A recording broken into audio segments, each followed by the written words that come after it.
Hello everyone and welcome to my channel. This is the 7th part of What If Deku Can't Stop Adopting Kids. Hope you enjoy. Link to the original story and author in the description.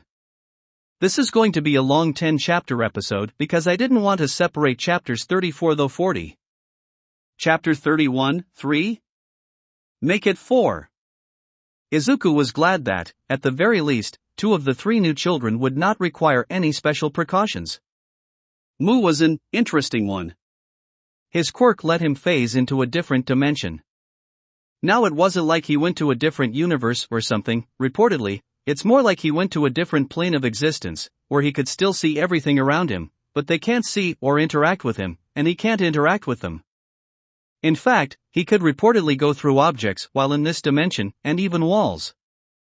One big drawback, however, is that wherever or whatever this dimension is, it doesn't seem like things are really supposed to exist in it. And as such, if Mu stays in that dimension for any time after 30 minutes, his body starts to break down and disintegrates. Then it takes about an hour before he can safely re-enter his dimension. He can also drag other things and even people into this dimension, however, they break down much faster, typically after about a minute. Also, according to the reports, the boy was rather shy and liked to be in his dimension for long periods of time. Often he wouldn't realize when he should leave his dimension until he had already started disintegrating, leading to various health issues. So in other words, Izuku now had a ghost child whom he could not see or touch and could walk through walls, as well as being able to destroy basically anything he could physically drag into his dimension. Oh, and he also had to somehow make sure he didn't accidentally kill himself by overusing his quirk. What fun! Yanda, on the other hand, had a quirk that didn't pose a physical threat, rather it was a threat to people's privacy. Her quirk was a rare quirk that gave her a disability, making her completely deaf and mute. Instead of hearing words, she could hear people's thoughts, as if they were speaking them out loud. And instead of speaking, she could communicate telepathically. Interestingly enough, her telepathy worked more like talking but in people's minds. The range of her ability only extended to hearing range, however it was unaffected by walls and other obstacles. Hopefully, he could keep from thinking anything worrying or complicated around her. Although that would be difficult. He'd also told all the kids about this, of course, so that way they would at least know what was happening. The last child did require a custom room. Little Natsu had a fire quirk. A really powerful fire quirk. One that he would have a rather hard time turning off. As a result, the boy was always on fire. Meaning not only would he require a special room, but he would also need special clothes as well as gloves and shoes, and he would need way more fire extinguishers around the house, and he would need to teach the kids how to use fire extinguishers. They had a sprinkler system, but he didn't want to take chances. Well, on the bright side, he wouldn't really need to wash his clothes considering any filth would almost certainly get incinerated by the constant fire. Not that his job of washing everyone's clothes would get any easier. Izuku sighed as he waited outside the house for the new arrivals. He had stopped trying to get the children all together for the new arrivals, as that was a fool's errand at this point. They would eventually meet up with each other, hopefully. Fukunoko still hasn't met half the house's residents. Out of his thoughts by the sounds of cars pulling up around the tree. Eventually, the cars stopped, and then someone stepped out. It was Nami. Oh no. Izuku's shoulders slumped. Seeing Nami was never a good sign. And what's worse, is that she was holding a weird metal canister. Which gave Izuku all sorts of bad feelings. Aizu. My dude. Nami said casually, walking up to him like her existence wasn't a blight on his sanity. How are you? Are you getting some help? Like, mentally and physically? I'm looking into it, Izuku said, his tone completely devoid of energy. Not to be rude, but why are you here? And what's in that canister? Ah, don't worry about that. Nami waved her hand dismissively in an exaggerated fashion. Let's get these kids inside and then we can have a little chat. Izuku looked towards the car and saw 2 men walking towards him, carrying an unconscious boy in their arms. He was about 7 and pretty small for his age. His entire body, as well as his hair, was bone white. really giving off a ghostly vibe.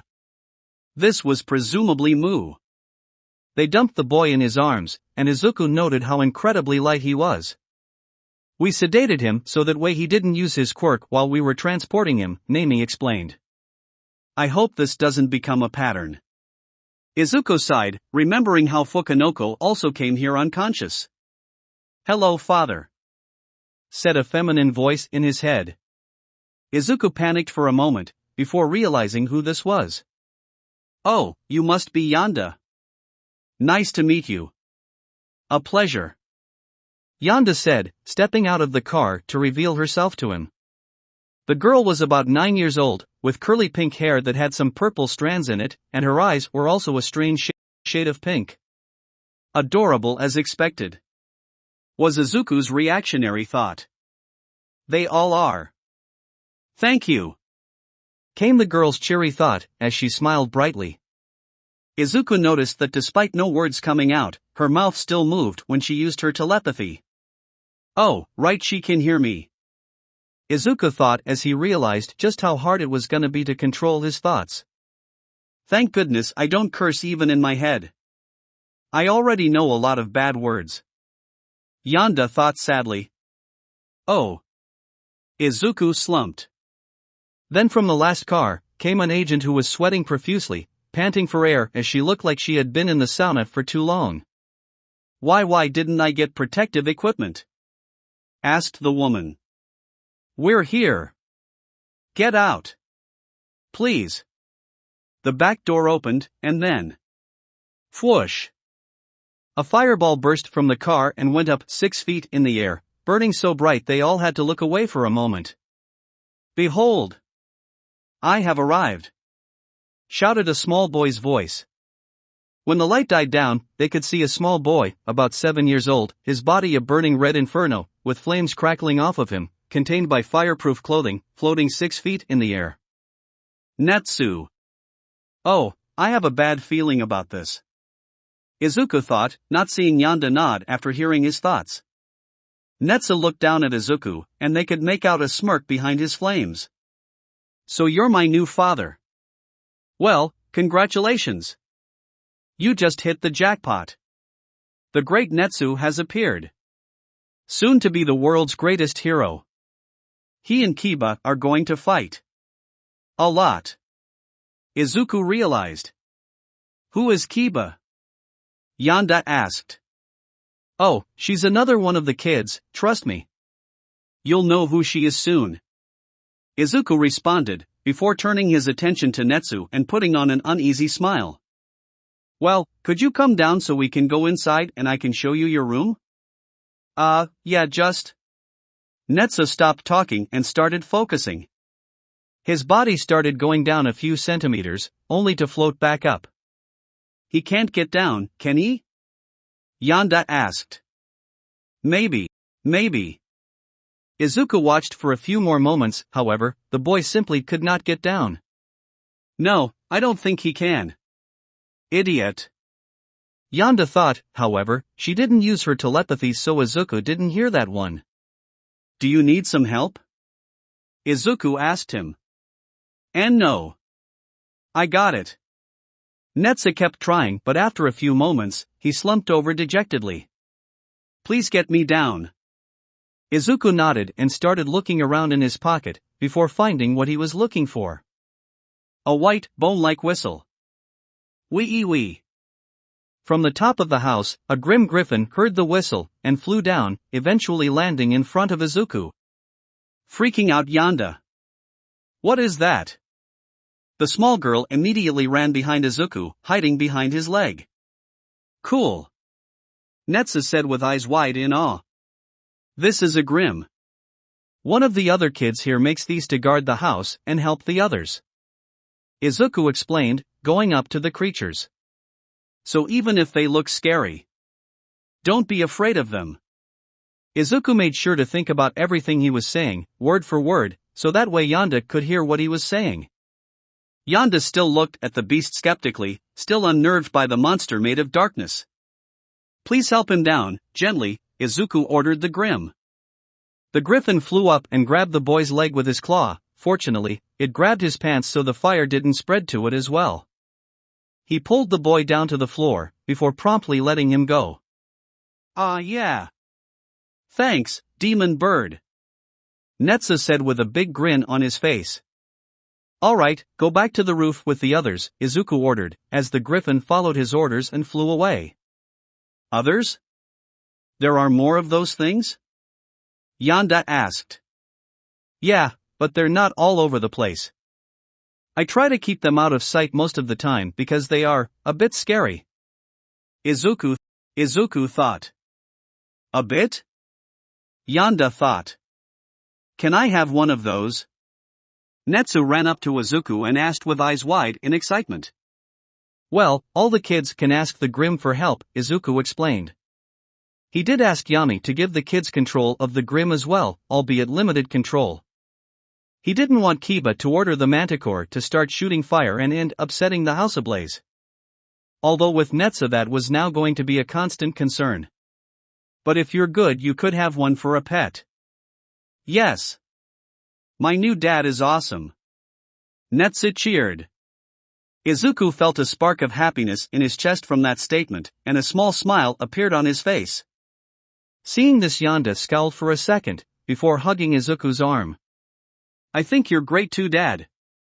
Oh. Thank you," Izuku told her mentally. Wow. The kids sure do behave well. Then again, none of them ever really behaved badly. I mean, Yami kidnapped me, but he didn't know any better. What? Yonda's eyes went wide with shock after hearing that. Oh, right, she can still hear me. Izuku realized. Don't worry about that. I'm fine. He's fine. He didn't know any better at the time. He won't do anything like that again. Oh, okay. Yonda didn't seem fully convinced. Hopefully meeting him will help get rid of some of her fears.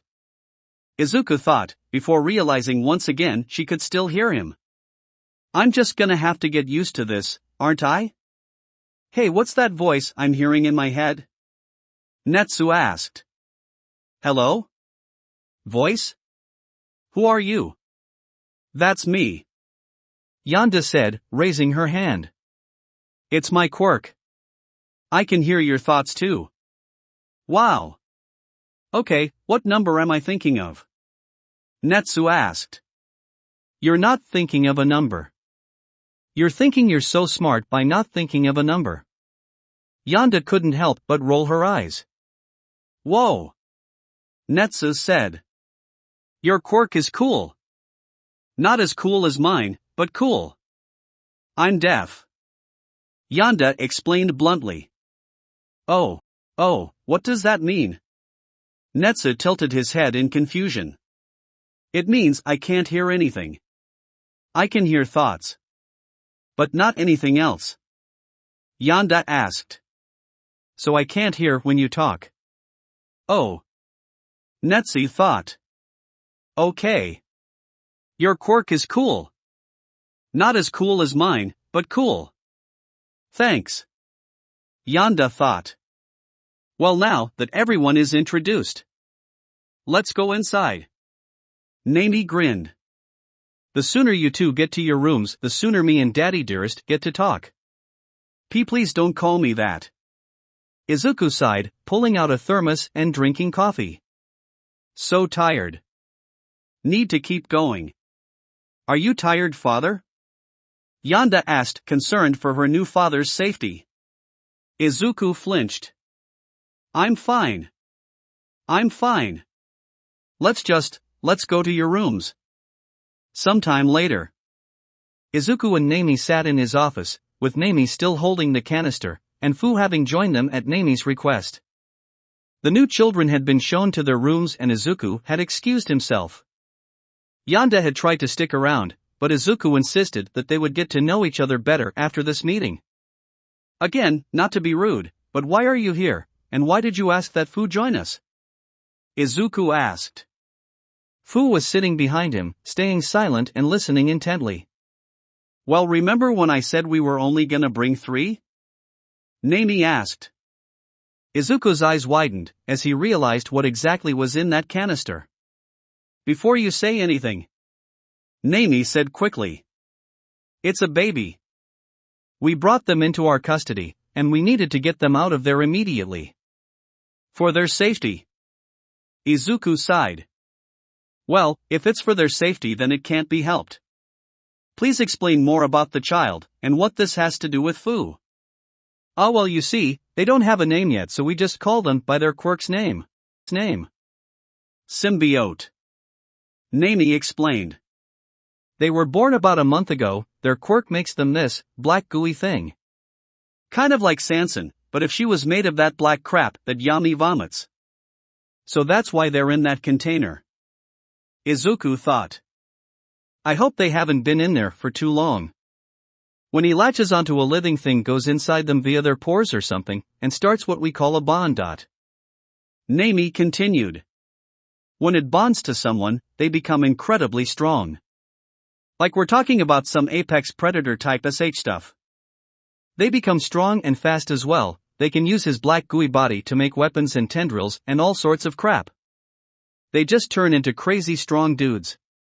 Like if anyone made a bond with him, boom, instant top 10 hero. Nami looked at Fu. Come on, take the bait, kid. So what's the downside? Izuku knew there had to be one. There always was when dealing with OPC's quirks. Well you see, the catch is that it eats your organs and makes your emotions go way out of control. Nami explained. His mother was his first host. She had a really weird pregnancy, let's just say.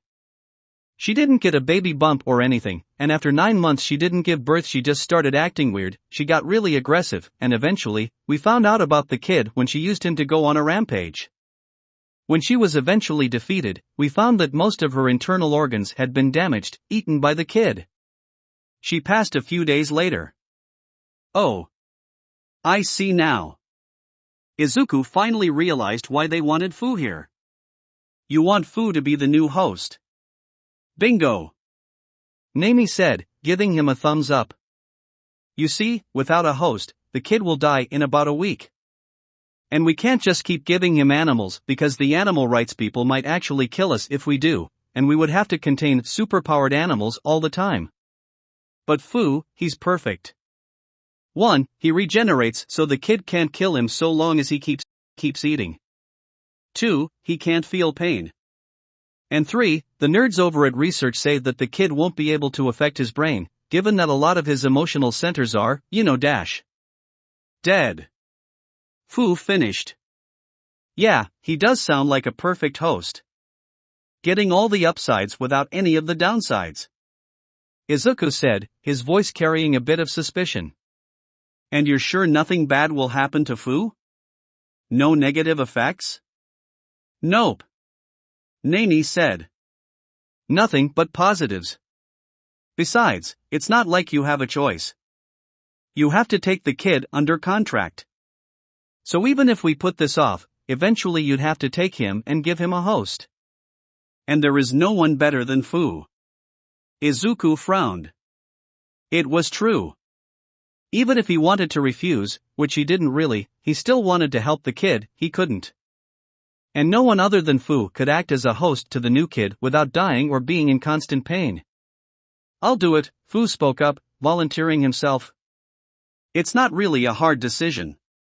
I get all the power and it gets to live. What's wrong here? Oh, well, if you're really sure about this I guess. Izuku said. Then there's no problem. Great. Nami said. Duck. Then, she promptly twisted the handle of the container and opened the lid. Ha! Izuku was lucky to be hyped up on coffee, otherwise, he wouldn't have been able to duck in time, as the child lunged out of the container, over Izuku's head, before landing on Fu. Fu didn't even flinch as the black goo covered his face, before disappearing into his body. Huh, that feels different. You're okay? Izuku asked.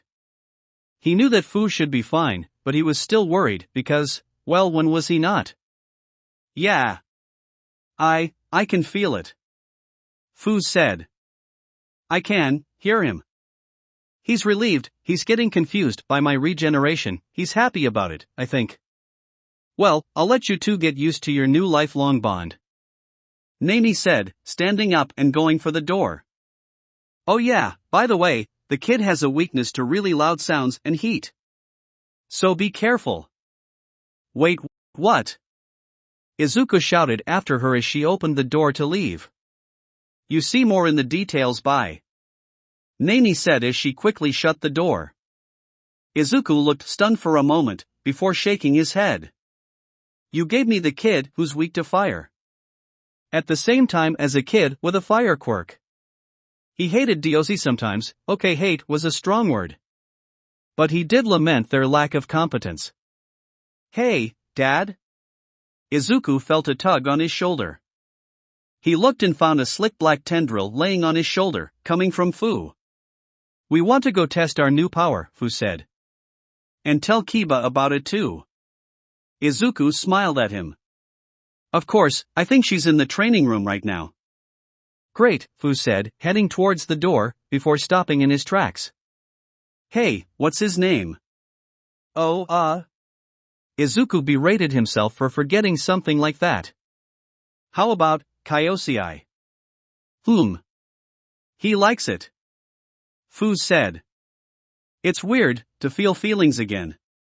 Even if they're not mine, I missed it. And with that, the boy left. Izuku sat back in his chair. Okay, back to the paperwork. Is he going to be okay? Came an unknown voice from the side of his desk. Izuku jolted up and looked for the source of this voice. Peeking his head out from the side of the desk, was Mu. Now that he was awake, he could actually see his eyes. Much like Yami, the whites of his eyes were black, however, his pupils were white. He must have been in his dimension and came up here. Izuku thought. He'll be fine. More than fine, I think. Oh. Okay. The boy said. He hid his head back behind the desk. Izuku waited a moment, before looking behind the desk, and finding that the boy had vanished. If you're still here. You don't have to be afraid of anything. Izuku said to a seemingly empty room. Please don't hurt yourself, you don't need to hide.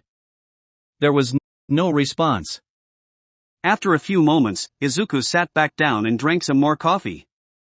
I really hope I wasn't talking to an empty room. Meanwhile, outside his office. Fu gently closed the door behind him, and as he turned around, he noticed Yonda standing outside Izuku's office, trying to look nonchalant and unsuspicious. Who are you? Fu asked. She's probably one of the new kids. I am. Yonda said in his mind, surprising him momentarily. Not that it showed on his face. My name is Yonda. And you are? Fu.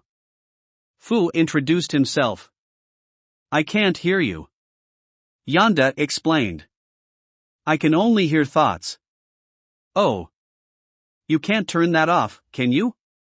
Fu suspected he was about to take out his notebook to write down some notes about this when a black tendril came out and gave it to him. Thanks. No.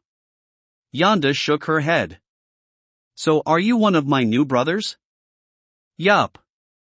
I'm Fu. And Kyosei's here too. Fu thought. Is he the thing that's making weird noises inside you? Yonda squinted at him. She could hear Kyosei, but as he didn't know any words, it was all a bunch of nonsensical noises. Probably. Fu thought. So, you were listening to what Dad was talking about? Pretty sure you are not supposed to do that. I was just making sure he was okay. Yonda thought defensively. That woman wasn't trustable and she was carrying something that kept growling angrily in that container. That's fair. Fu thought. Fu felt Kyosei urge him. He wanted to be active. Well. I'm going to the training room. Fu started walking away. Do you want to come? No thanks. I want to spend some more time with father. She lied slightly. Fu shrugged and walked away. Once he left, Yanda turned back to the door. She liked what she was hearing from her new father. He was much nicer than practically everyone else she had met at this point. He couldn't hide things from her, almost no one could, but he also didn't really try to deceive her. And he cared about her, and all the other kids. Which is all she really wanted anyway. Yes, he would do nicely. This place seemed to be the place she had been looking for. A perfect home. And she would do everything in her power to make sure it stayed like that. Chapter 32, Shorts 9. Finally. Hello? Fu said into the camera. Can you hear us? A new stream. Yes. We can hear you, old blank-faced one. Where Keba? Okay, it looks like it's working, Fu said. Finally. Keba said, standing behind him. The two were standing in the training room, with the camera set up in the middle so it could view the whole room. Hello my loyal servants, welcome back to my home. Keba said. Recently we got a new, what's the word, batch. We got a new batch of siblings. Batch of siblings? So their dad is adopting them. Is he buying them in bulk or something? What the heck is going on? Do you think we should explain the whole thing about Dad? Fu asked. No, my subjects are clever. I'm certain they can figure it out. Keba waved her hand, dismissing the matter. Anyhow, while we will introduce you to most of our new siblings. I have yet to meet Mu as of yet. No one has seen Mu yet. He could be anywhere and no one would know. Fu commented. Ghost boy? Phantom child? Spooky boy? Yes, but also no, Fu said. Nothing is simple in this house. Yup. Keba confirmed with a grin. Now brother, show them our new baby brother. Ah, babies, I love babies. Cute baby boy. Why do I have a feeling this is not gonna be a cute little baby? Then, from Fu's chest came a black, slimy mass that formed in the shape of a ball, about the size of one of the kids' heads. Then two white slits formed around the top of the ball, and then it split open, revealing jagged, sharp white teeth. It looked as if one of Yami's half-formed Grim was coming out of Fu's chest. What the fuck? Yeah, that's about what I expected. Why is everything in this house so terrifying? Queen Crimson, what are you talking about? It's adorable. Hey! Don't call my cute baby brother terrifying.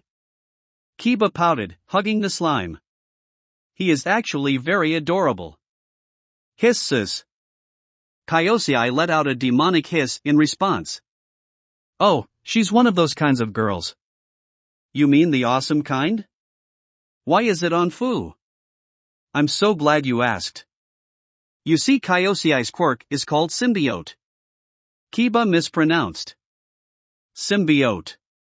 Fu corrected. And it lets him bond to a host, making them stronger. Tougher. Faster. And all sorts of exciting things. Keba was practically bouncing on her heels as she said this. And the only cost is that it eats your organs and makes you go insane by increasing your emotional, sensitivity. Fu filled in the blank. Sensitivity. Keba finished.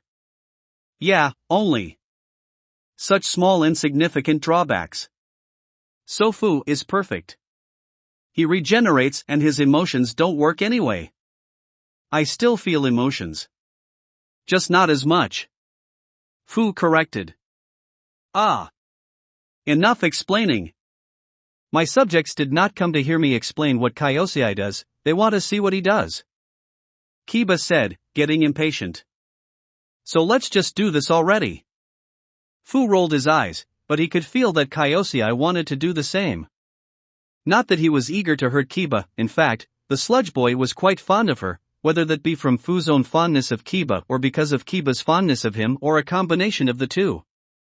No, one thing Fu learned about Kyosei is that he liked to be active, much like Sanson. He wasn't sure if that was an inherent thing about people with quirks like theirs. He'd have to talk to Izuku about it.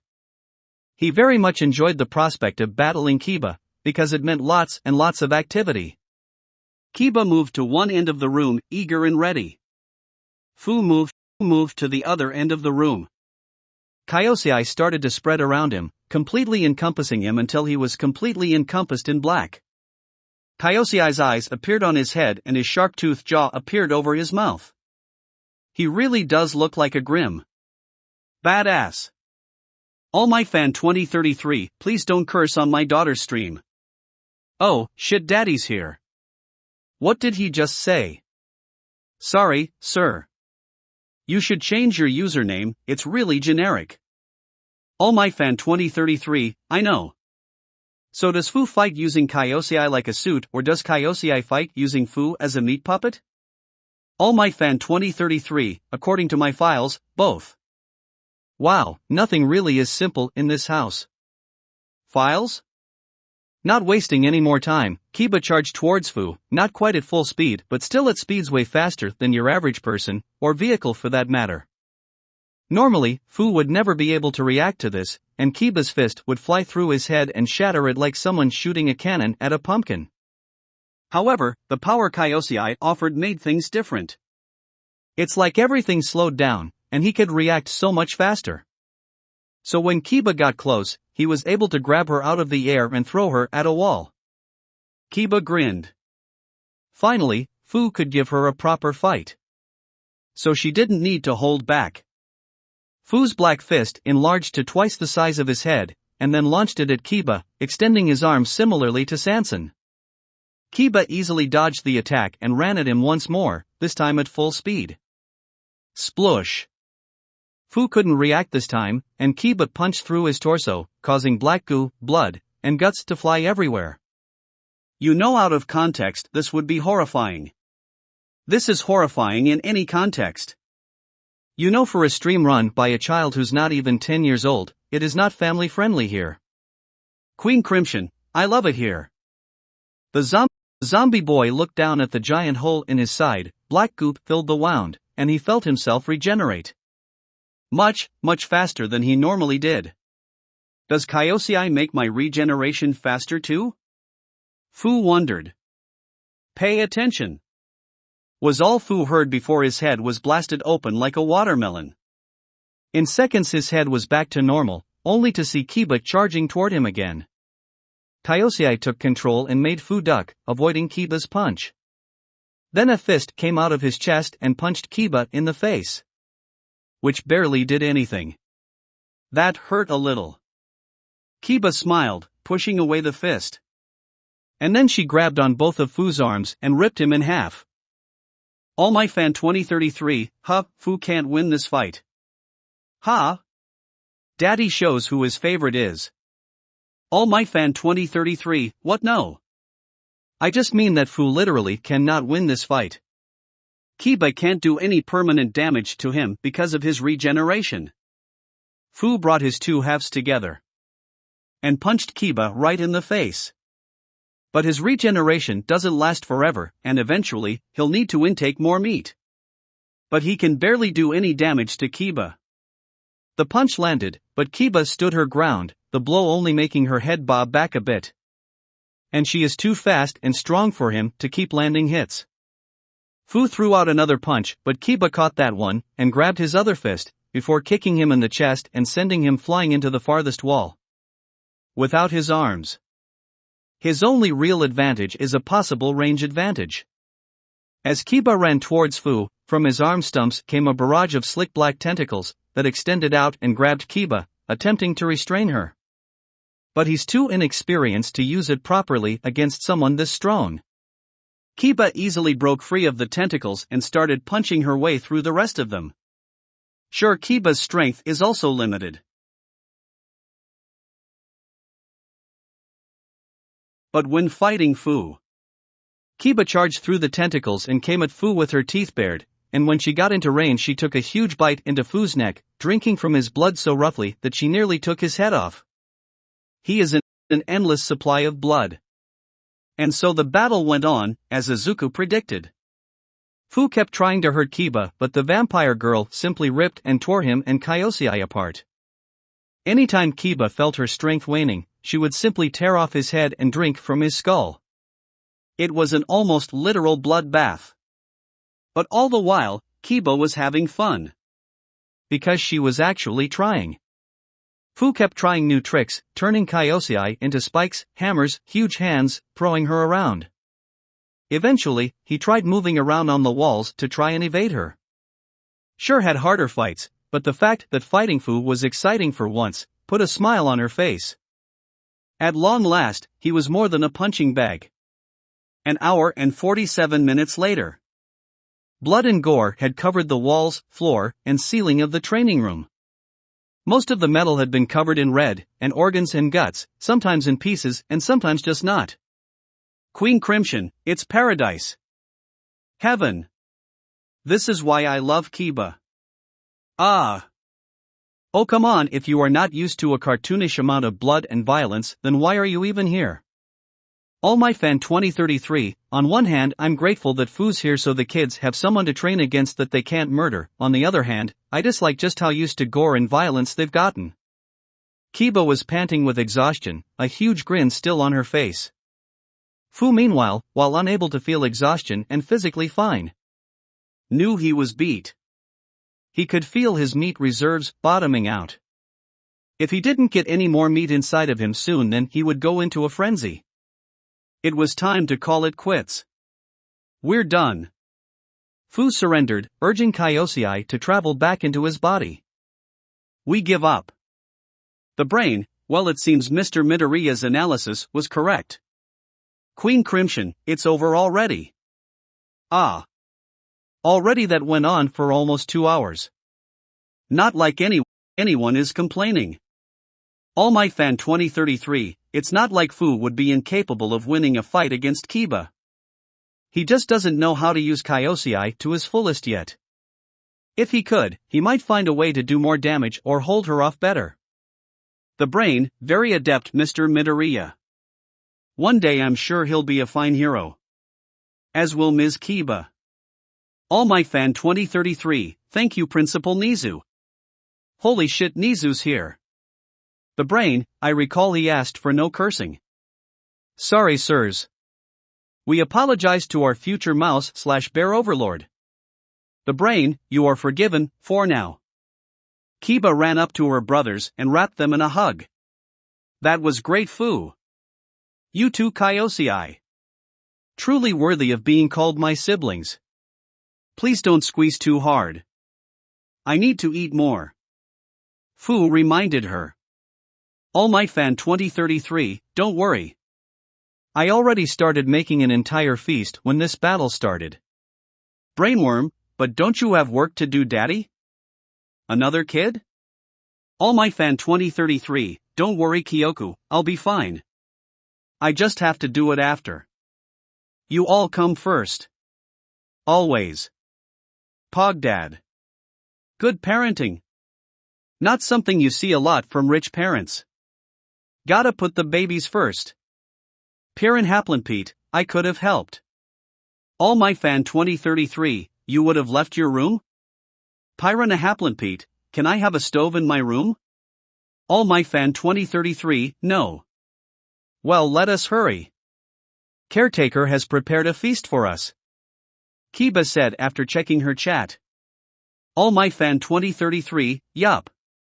And then after you eat, you can clean up the training room. Fu and Keba looked up at the filthy training room, and blood still dripped from the walls and pieces of flesh, bones, and organs dropping from the ceiling and landing in the shallow pools of blood on the floor with a loud, wet, plop. The sounds of Keba's anguish rang throughout the Midoriya house the entire evening. A matter of pride. Thank you for coming in. Izuku thanked Recovery Girl, as the elderly hero did her work on Keba and Natsu in their med bay. You're welcome, dear. With quirks like these, it's no surprise they'd end up hurting each other like this eventually. Recovery Girl said. Yeah, I figured this would happen eventually. Izuku sighed as he remembered how this happened. Hours ago, in the training room. Ha ha. Yeah. Natsu laughed as he unleashed his fiery wrath upon some specially ordered tungsten targets. Fireball after fireball hitting various parts of the targets, and some missing them and hitting the wall behind it, still not melting it. It felt nice to have targets he couldn't destroy in one blast. This room was awesome. It was so much bigger than his small room back at the DLC complex, so he could train without worrying about burning up all the oxygen. He could train without restraint. Speaking of no restraint, it was time he took it up a level. Super Heatwave Burning Blast. Natsu shouted out his special attack name. Whoosh! A big burst of flames shot out of Natsu's arm and fully encompassed half of the room. When the flames died down, he was happy to see that the room and everything in it were fine, despite his intense flames. Well, you didn't disappoint. Natsu looked at the doorway, the source of the voice, and found Keba standing there with a big grin on her face. Allow me to introduce myself. I am the great Keba Midoriya, Queen of Eternal Darkness. Keba introduced herself. Oh, you're one of my new sisters. Natsu said excitedly. Nice to meet ya. Name's Natsu. And I'm gonna be the #1 hero in the future. Keba scoffed. Apologies, brother, but that title will go to me. Nah. I'm gonna be the strongest in the world because my quirk is amazing. Natsu argued. My quirk is obviously better. Keba disagreed. Well, then why don't we see who's stronger? Natsu punched his palm. With a fight. Keba gave a vicious grin. What a wonderful idea. In 5 seconds I am going to punch you into the ceiling. Let's see if you can do that before my flames. Natsu wasn't able to continue his sentence, as Keba did what she said, and gently uppercut him into the ceiling. And that was only the start of the fight. A minute later Kei walked in. Hey, guys. What she walked in on was Keba literally bouncing off the walls, trying her hardest to dodge Natsu's all-encompassing fire blast and failing for the most part. Fortunately for her, she had quite the heat resistance. Note, despite having significant heat resistance, that didn't mean she didn't feel hot. As such, this was terribly painful. What's going on in here? Fu came up to the door and immediately backed away once he saw the large amount of fire being shot out. He could hear Kyosei crying out in fear, urging him to run away from the fire. It's okay. I won't let it near us. Fu reassured it. After calming it down, Fu turned back to the fight. Wow, they're really strong. Kei stared in awe at the two's intense fighting. Honestly, it's more impressive that they haven't killed each other. Fu scowled. While an impressive spectacle, it was easy to see that this had gotten out of hand. All of Keba's clothes were burned off. Fortunately, she was not wearing her cloak, and had large burns all over her body and some burned hair. Natsu, on the other hand, was also hurting. They couldn't actually see any wounds on his body, but they could practically feel the pain with every blow Keba landed on him. As Fu stated, it really was a miracle that neither of them had killed the other. So should we stop this? Kei asked. Ah! Keba shrieked as she got caught in a really powerful fire blast. Yeah, we really should, Fu said. Like, now. Gah! Natsu shouted as he was punched in the gut, hard. If one looked close enough, they could see bits of blood fly out of his mouth before evaporating. The kids could feel the heat rising in the room as the fight got more and more intense. Fu had to back away further and further from the door. Hey! Stop! You're fighting too hard! Kei shouted. No! They both shouted stubbornly. Kei turned to Fu. Should we get Dad? Fu shook his head and faced Kei towards the room. No, that will take too long, they might hurt each other more. Let's do this. Hey! Dad's here! Ha! Both kids looked at the doorway, only to see Kei, with her visor lifted up. Back to the present. Do you two have any idea how worried I was? If it wasn't for your brother and sister turning you to stone, then you two might have killed each other. Izuku shouted at the two children, whose head hung low with shame. But it didn't hurt that Keba was interrupted by a coughing fit, joined by Natsu, who also went into a coughing fit. "Do you know why you're coughing?" Izuku said. "Because you breathed in so much smoke during that fight, that it's affecting your lungs. You're lucky that Fu and Kei stopped you when you did, or you two could have gotten serious lung damage, or died from the smoke inhalation. Or you could have just died from beating each other up. With these injuries, if you hadn't been stopped and turned to stone when you were, then there definitely would have been some permanent injuries." Recovery Girl warned them. "And if your injuries had gotten worse, then it's possible you would have damaged your bodies to the point where you couldn't be heroes anymore." Both children looked horrified. However, after a few moments Keba spoke. But what about Eri? She could fix us. Or she could wipe you from existence." Izuku blared at both the children harshly. "Or turn you into babies, or monkeys, or take your quirks away. Eri is just learning how to turn her quirk on and off. No one knows how long it could take for Eri to safely control her quirk and use it on a living person." Keba became dejected, and both children were now thoroughly ashamed of themselves. Izuku took a moment to collect himself, calming himself down before he continued. "Keba, Natsu is not like all the other kids you spar with. Fu, Sansan, and Kai can take your punches, he can't. And fire is very dangerous. Not just because it can burn you, but it can suffocate you, and the smoke can cause lung damage and death. Neither of you can just fight each other at full power, without doing serious harm to each other." "Sorry, Dad." Natsu apologized. "Sorry, Daddy." Keba dropped her typical act. There was a long pause, as everyone waited for Izuku to speak. "But, Keba, I do have to give you some credit for holding back enough not to kill or seriously damage him." Izuku acknowledged, making the girl feel a little bit better. "At least your restraint training is working." Izuku turned to Natsu.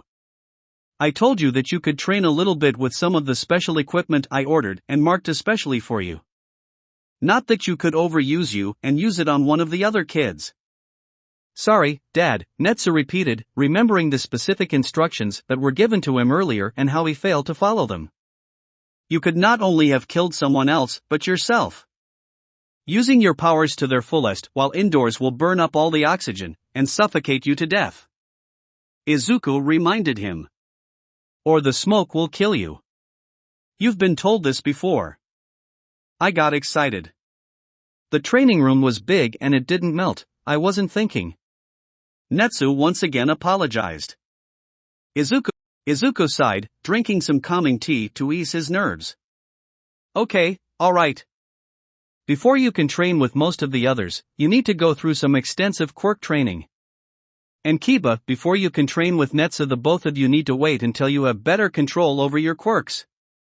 For now, Keba, stick with training with Sansan, Fu, Kai, and maybe some of the Grim if Yami can make some spares. And Natsu, stick with training with Kai, and maybe some Grim." "He can't train with Sansan?" Keba asked curiously. She understood why he couldn't train with Fu now that he had a new aversion to fire, but Sansan was made of water, or rather good, but it was watery, so it shouldn't be a problem. When liquids, like what Sansan is made of, are heated up too much, they do what's called evaporating, and turn into gas and mist and things, Izuku explained with the patience he had left. "Now I'm not sure if that would kill her, but I don't want to take chances. So stick to training with Kai. Not at full power, his scales are only so fire resistant." "Yes, Dad." Natsu nodded. "And both of you are grounded for a week and a half," Izuku told them sternly. "And no exercising during that time either. You two are going to rest your bodies until about 2 weeks." Recovery Girl said. "Until 2 weeks have passed." Izuku finished. Izuku looked down at his saddened and demoralized children and felt a pang of guilt. He knew he needed to do it, but he didn't like it. He carefully hugged both the children.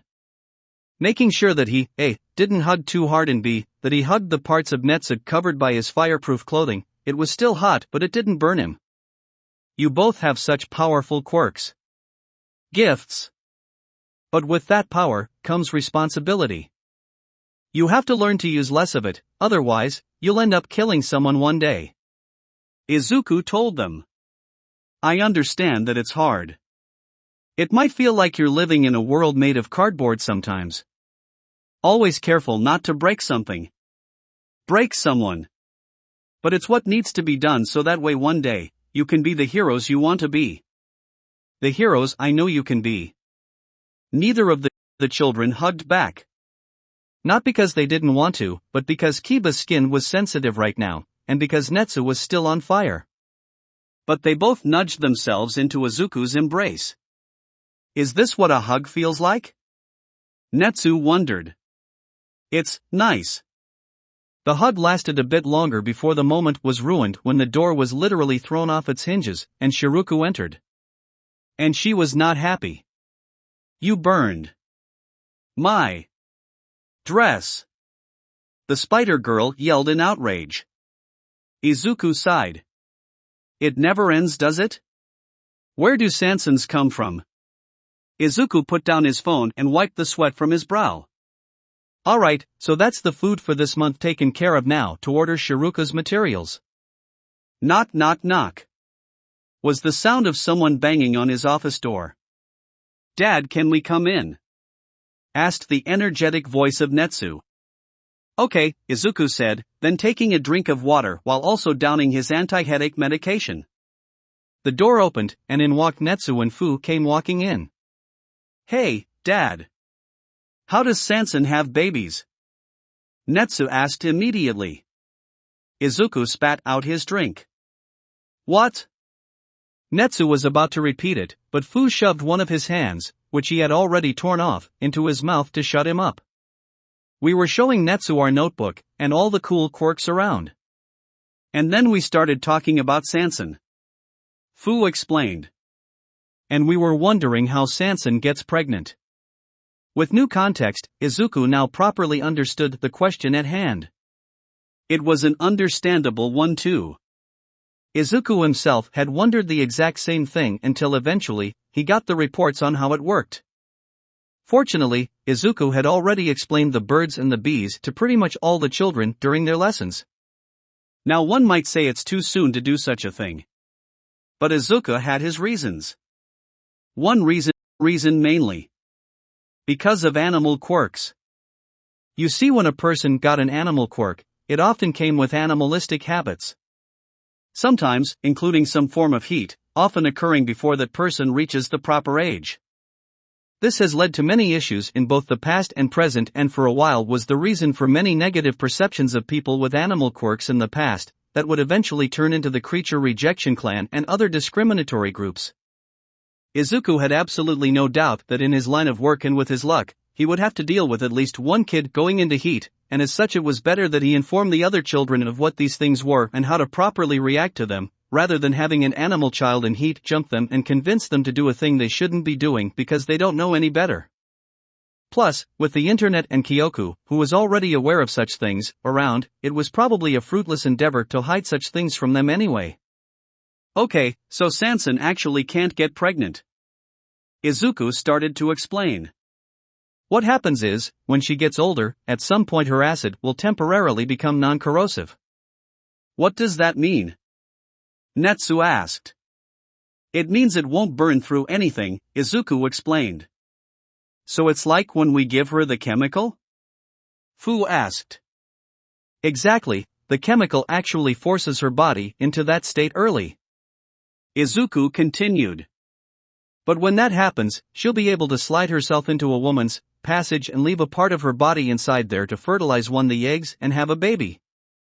Both kids took in that information and thought about what that implied. Wait? Natsu thought. Does that mean Sanson is made of dash? Fu shoved another hand inside his mouth to shut him up. Does that mean that Sanson is, technically a boy? Fu asked.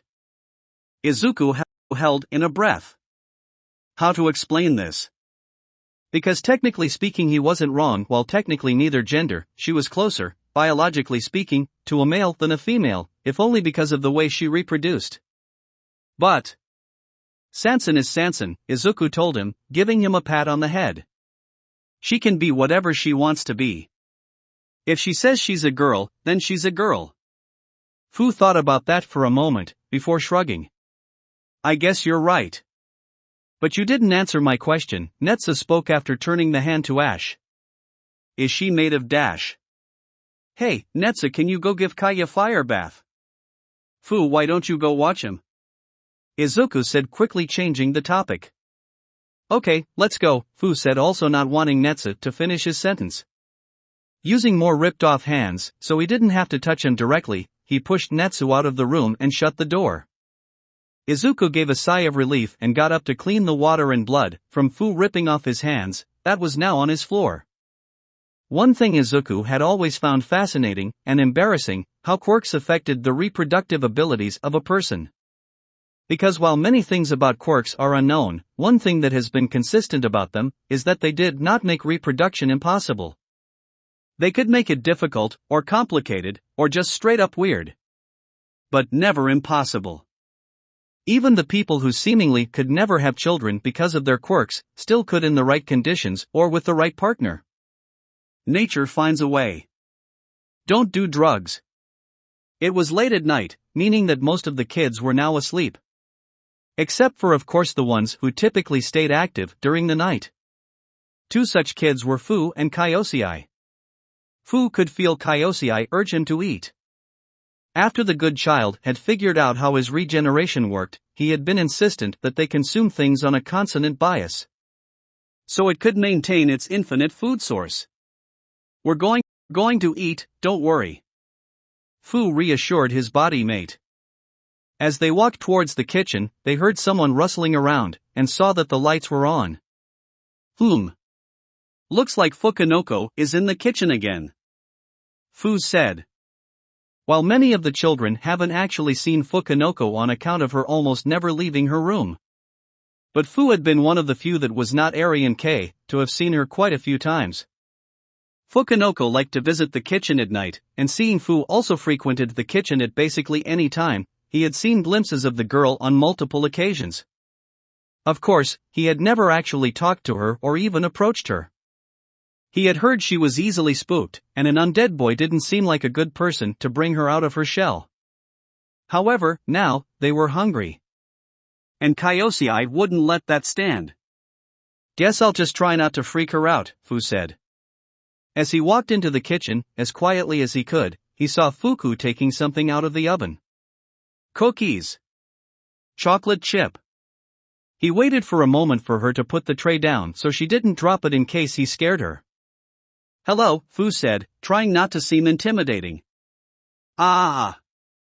Fuku jumped back. Fortunately, she had already put down the tray. Please don't hurt me. I won't. Fu tried to reassure her. I'm another kid that lives here. My name is Fu. FF Fu? Fuku repeated fearfully. What do you want? I came here to eat. Fu was interrupted. Me? You came to eat me? Fuku kept backing away but hit a wall. And with Fu in front of the entrance, it seems like she had no hope of running away. Please. Don't hurt me. Poof. Fuku's eyes went wide, as she accidentally unleashed her quirk. Fear gas filling the room. No. Don't breathe it in. Please. Too late, Fu said, seemingly unaffected by the gas. Your quirk probably doesn't work on me, that happens sometimes. Fuku looked at him with disbelief. What? Fu took out his notebook. Your quirk is fear gas. I don't feel fear, so that's probably why it doesn't work. And my quirk doesn't work on you? Fuku's expression turned from disbelief to amazement. And my quirk doesn't work on you? Yeah. Sorry. Fu said. Not sorry. This is amazing. There's someone who my stupid quirk doesn't work on. Fuku cheered, as the gas started to dissipate. Oh, do you not like your quirk either? Fu asked her. No. It's terrible and only makes bad things happen. Fuku went back to seeming like she was going to cry for a second. But if it doesn't work on you then, that means that Fuku started shuffling her feet and got really sheepish, as nervous sweat dripped down her face. He waited for a while as Fuku tried to work up the nerve to ask a question. So mama maybe we CCC could BBFRFRFR friends. Fuku looked like she was about to have a panic attack with each word she said. She quickly picked up a cookie and offered it to him. Why you can have these cookies I baked, no stupid Fuku. Why would he want you stupid cookies? They probably taste terrible and will make him hate you and dash. It's okay, I'll take it. Fu took the cookie to try and calm her down. Of course, he wouldn't be able to taste it, but if it would make her feel better then why not? He took a bite. And then his world changed. Little did Fu know that the chemicals inside of chocolate were very, very good for Kyosei. And so when he took a bite and chemicals traveled down to the goop child, Kyosei would reward Fu by making him experience pleasurable sensations.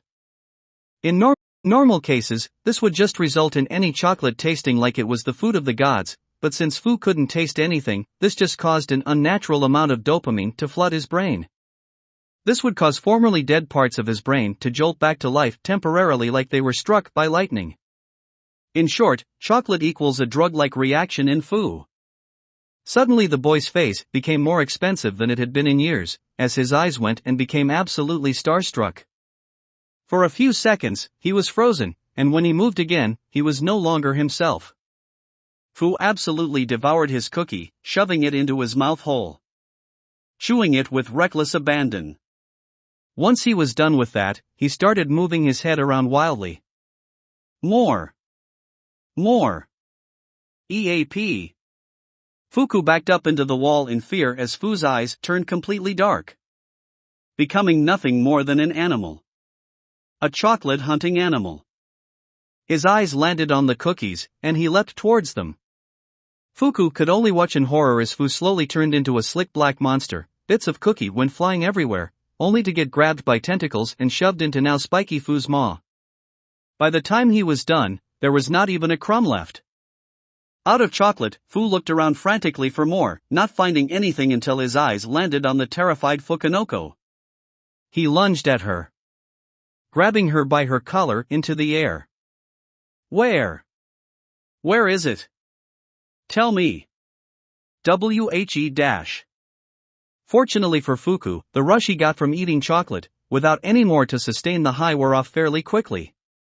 This caused his brain to completely shut off, killing him, temporarily, before his quirk activated and revived him, but still left him, and Kyosei, completely unconscious.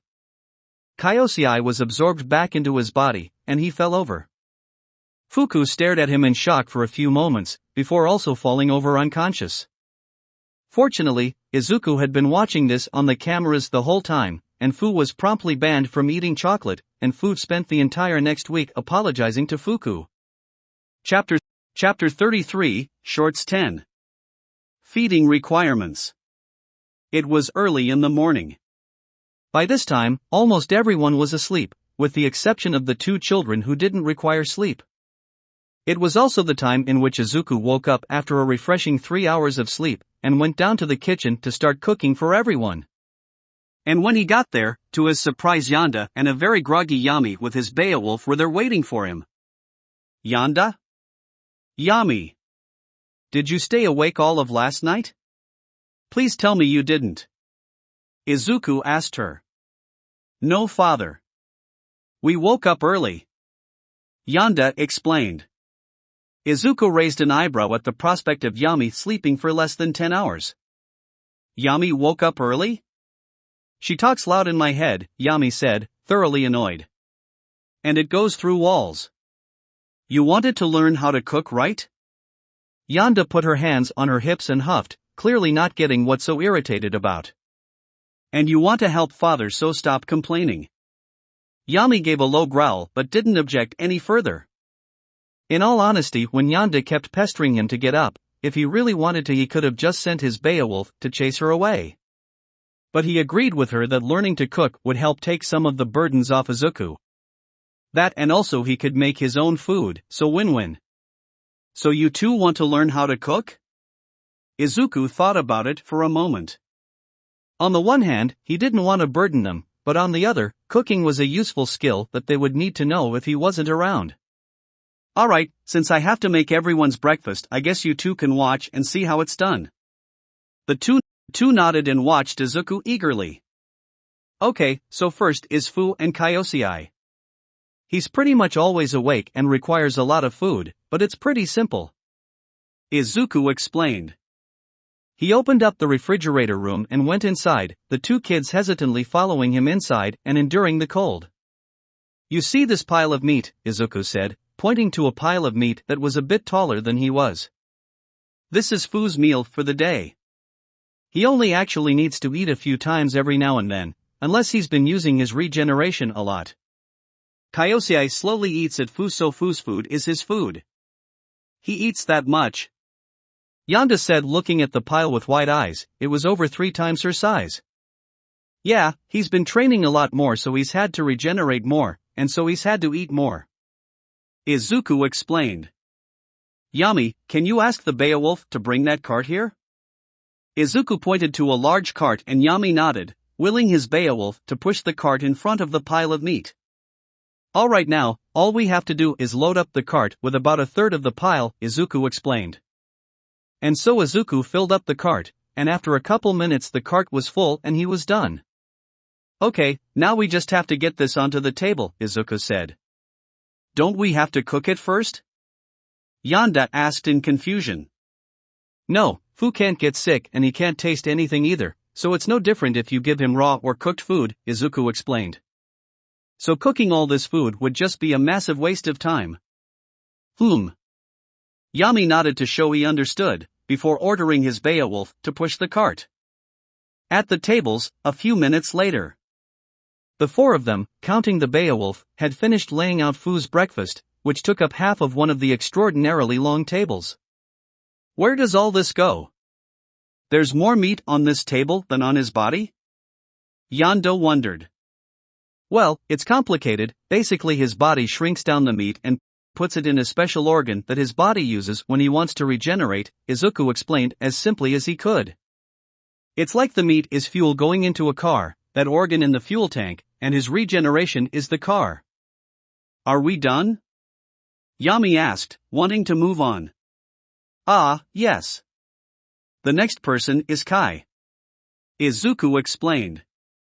A few minutes later, a nearby storage house.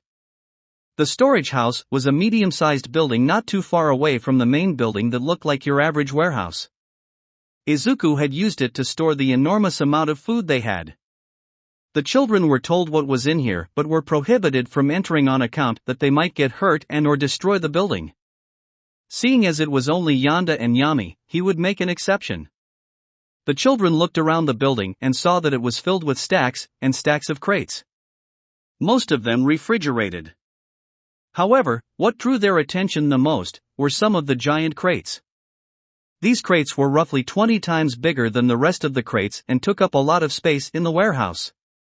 Izuku walked up to one of these giant crates and put his hand on it. This is 1 meal's worth of food for Kai. It's full of fish, and all we have to do is get the fish from here to the outside of his room. And how do we do that? Yonda asked, seriously stumped on how Izuku had been doing this all this time. Izuku walked over to a nearby wall and pushed a button. Then, light poured into the building as the ceiling opened up. The green-haired teen then pulled out his grim whistle and blew on it. WRRRRRRRR.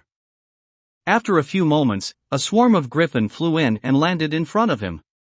Yonda hid behind Izuku's leg, still not used to the sight of these nightmarish creatures. Deliver Kai his food, Izuku ordered them. The Grimm flew up and over the crate, before lifting the lid off with their beaks, and throwing it to the side. Then, they dove into the crate and grabbed onto some ropes.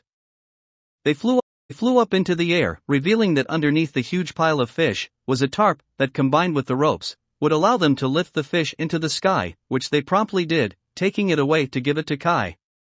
They already know how to do it, so all you'd need to do is open up the ceiling, call them, tell them what to do, and then close the ceiling back up again, Izuku explained, as he pressed the button again, causing the ceiling to close up.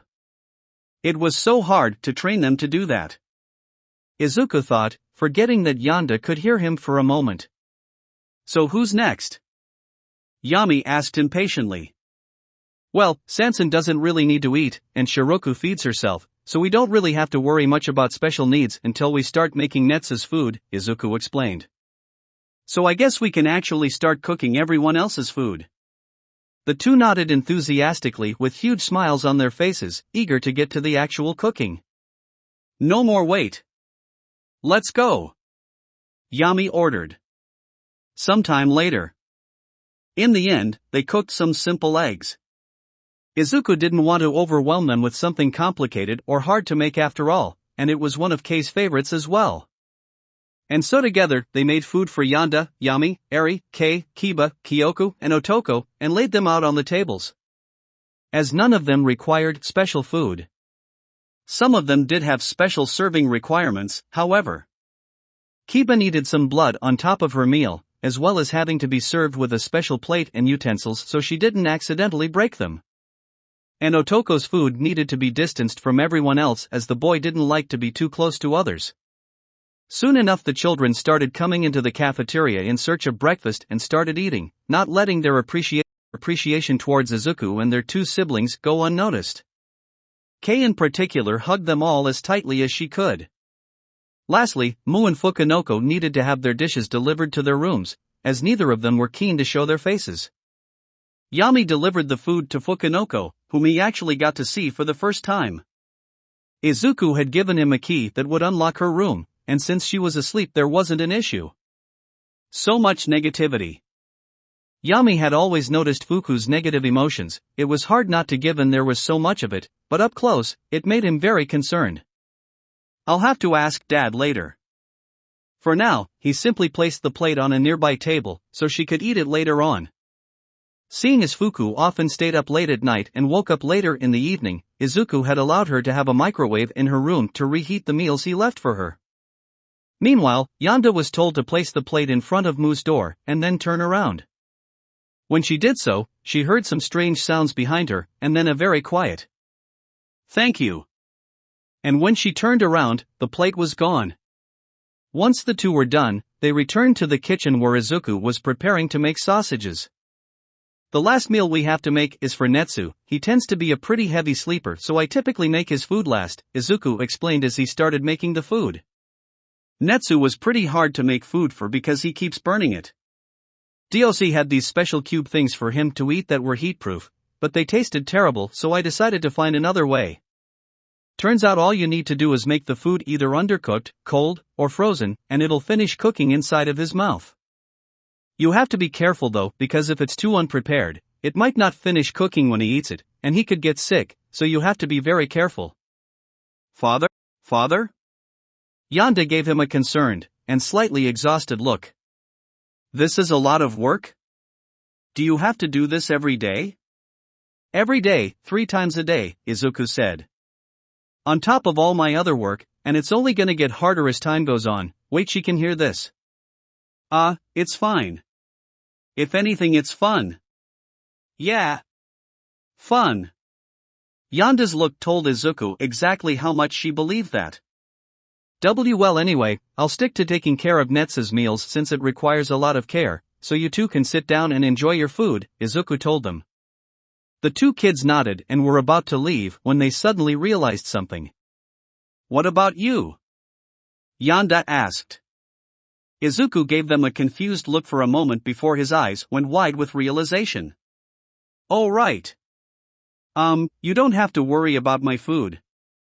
I eat the same thing as everyone else so you don't have to worry about that. If anything, I'll probably just have a piece of toast or something, you two go eat. Yami, hesitantly, left to go eat his food, but Yonda stayed a bit longer. She wanted to object, but her stomach started rumbling, reminding her of her need to eat. And so she walked out to join the other children, and as she was leaving she heard something concerning. I really need to stop forgetting to eat.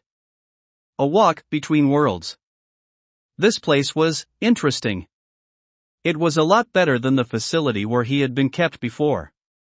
He had a room, well he had one before, but this time no one was watching him, so he could be in it without having to use his quirk to gain some privacy. And there was a lot more to do inside of it. But outside his room, there were the other children and Izuku. They were much more interesting and friendly than the people in the suits back at the facility. It made his walk so much more worth going on. Unlike Fukunoko, he didn't enjoy staying in his room all day. But since he didn't like interacting with people much, he used his quirk to go on walks through the house. He'd leave through his door and walk the halls without his quirk, and when he heard someone or wanted to go through a wall, he'd go into his dimension. Before, he'd just stay in his dimension for the entire walk, but that only gave him 30 minutes to walk around and get back, so Izuku suggested doing it this way. His first stop was the library. This place was typically one of the quietest in the house. Fu was reading some manga over in the corner. Mu was honestly scared of him more so than most of his other siblings. Not really because of the using black slime monster that was inside him, it's because his expressionless face and monotone voice made him impossible to read. This unknown element made the boy quite frightening to someone who was used to studying people. Avoiding him, Mu walked over to the other three people in the room. Kyoku, Eri, and Kei. The three of them were huddled together with Kyoku in the middle and Eri and Kei on either side of her, as they all seemed to be reading and talking about the same book. Eri was someone Mu was kind of jealous of. The girl was shy like himself and very scared of most things, like himself, but she was braver than him. Even though she was scared, she still didn't hide, not like he did. He wishes he was more like her. Kei was bursting with energy and was always interesting to watch. And honestly, not all of her puns were terrible, but most of them were. Kyoku was a bit scary. She was always so sure of herself and assertive. The book they were reading was titled, Looking Up to Magical Girls. Well, that seemed like a nice book. Mu walked behind the girls and got a real good look at the book. Oh. Those girls were not wearing a lot of clothes, they were also touching each other a lot. Didn't Izuku say that this was how babies were made? But they were both girls? Could two girls make a baby? He'd have to ask Izuku about it later. Isn't this one of those things Izuku said we shouldn't read? Eri asked. Is it? Kei asked. Daddy did say not to read it. Kyoku pouted. I think this is another book those DOC idiots shouldn't have out here. We should tell Daddy. The two other girls nodded, and they ran off to find Izuku. DOC it was a wonder to Mu how they could be so incompetent at times and yet still manage to catch so many powerful children? Regardless, now that the girls were gone, he should go elsewhere. Next was the cafeteria. Not much here today, just Yami asleep on the table after eating a lot of food. Not much out of the ordinary. Yami was strange to him. By all rights, he should have been terrified of the nightmarish-looking boy who could spawn hellish beasts of darkness, but he had gotten used to the Grimm rather quickly. After seeing them be used by everyone as assistants, he got over their appearance rather quickly. And Yami himself had an appearance similar to his own, so that didn't scare him all too much. After all, he wasn't really afraid of physical threat, it was more social situations that scared him. If something tried to attack him, he could always just use his quirk, and he was basically invincible. If he tried to do that in the middle of a conversation, that would only lead to more issues later. Since he was a bit hungry, he decided he would eat some chips that Izuku had left as a snack for all of them. There were a lot of flavors and he didn't know which one to pick, so he just picked the regular ones. After that there wasn't much to do, however. Yami had woken up and with urgency, he called his Beowulf and left on top of it. Out of curiosity, Mu followed.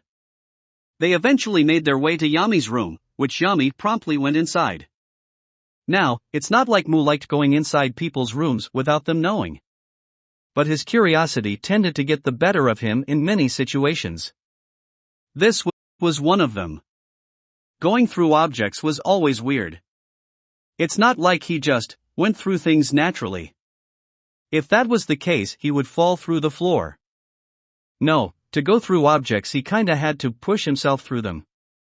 It wasn't very hard, but moving through thicker objects often felt like moving through jello for him and could be tiresome after a while. After going through the door, he found that Yami's room was covered in drawings and notes. Taking a closer look, he could see that the drawings were all grim, but not any that he had seen before. One was of an ape, with some notes next to it saying, "Has thumbs, can help carry big things." Another one was something that looked like a Beowulf, but different. The only thing next to it was the word learning. There were quite a few more, but one drew his attention more than the others. It was a woman. One that looked very similar to Yami with the same white hair, white skin, and black eyes with red pupils. This one gave off an ominous vibe, especially since the words next to her said, "I can feel her." He could hear Yami muttering while drawing and writing in a notebook. Getting a bit creeped out, Mu decided it was time to leave. After exiting Yami's room, Fu decided to go to the training room to see if there would be any entertaining fights to watch. When he got there, he arrived at the end of another fight between Keba and Sanson. This fight happened quite frequently, and honestly, they were his least favorite to watch. At first, watching Sanson fight was fun, but after a while, the fact that no one could harm her made the battles kind of unexciting. That wouldn't stop Keba from trying. She was relentless in trying to beat an opponent she literally could not hurt. Keba was one of his favorite people to watch. For many reasons. 1. She was always over the top and her personality and vocabulary typically made him giggle at least once. 2. When she wasn't fighting Sanson, her fights were pretty entertaining. And 3. She was the only one he could watch from his room thanks to her YouTube channel. That being said, he didn't feel the need to stick around for this fight. What point was reading a book when you knew the ending? Given that he didn't have much more time, he decided to go outside. Thankfully, it didn't take him very long as he just went through all the floors and walls until he got outside. When he reached the backyard, he found Shiruko going for a jog. Mu actually didn't have much of an opinion on Shiruko. The only real thing he knew about her was that she made clothes, which was nice but didn't really mean much to Mu, whose clothes would disintegrate if he used his quirk for more than a minute. Moving on, Mu started walking towards the greenhouse when in the distance he saw Natsu and Kai fighting. Not like it was hard to see as one of them was on fire and the other was enormous. Natsu and Kai were also pretty fun to watch. Kai seems exceptionally nice and polite, and Mu had even almost considered talking to him once. Natsu was, well, not to sound like Kei, a hothead. He was a bit arrogant, but not overly so and never to the point where it made him not fun to watch. Observing him try and master his quirk was interesting at the very least. Although if he was being honest, he wished he could see him and Keba fight. They wanted it so bad that it kinda made him want to see it too. Kai and Natsu spared quite a bit, seeing as Kai was the only person Natsu could fight. Although Kai tended to win most of those fights, Natsu did manage to get some victories, so at least it wasn't as predictable as Keba v Sanson. However, he didn't have enough time in his dimension to watch the fight today, so he just made his way to the greenhouse. Nothing much tended to happen in the greenhouse. As usual, Otoko was there, but not only him but Yonda was there as well. The two were a fair distance away from each other and just standing there. They were probably having a conversation. Otoko was mute, however, his thoughts weren't. Yonda could actually have conversations with him. Something that the large boy was ecstatic about. Unfortunately, Mu couldn't hear a word. Mu's quirk basically put him in another dimension, meaning as far as Yonda's quirk was concerned, he was just empty space with no thoughts to read. And while he was very relieved about this, it also meant he was immune to her telepathy while in his dimension, which made watching her interact with people very confusing. Seeing as the only thing here was a wordless conversation, Mu decided to go back to the house. After all, he had one more stop. Later, in front of Fuku's room. Mu exited his dimension and looked up at the metal door of his one and only friend. He hesitated. The idea of interacting with anyone still scared him, but this was his friend. Knock knock. Ah. Mu heard his friend scream. There was a bit of panicked shuffling before he got a response. Who is it? Mu answered, just loud enough for her to hear. There was a bit of a pause before the door slid open and Mu ran in. Some time ago, Mu discovered Fuku hiding in her room and became fascinated with her. She clearly had many talents and interests, but she locked herself away in her room. At first, he respected the fact you shouldn't enter a girl's room without permission. However, as he started to get more and more glimpse of her, the more curious he got. Watching her happily go about her business and knit or cook or mess around with her plant 1 minute, and then completely lose it the next when she came into contact with someone. Eventually, he waited till she re-entered her room and followed her in.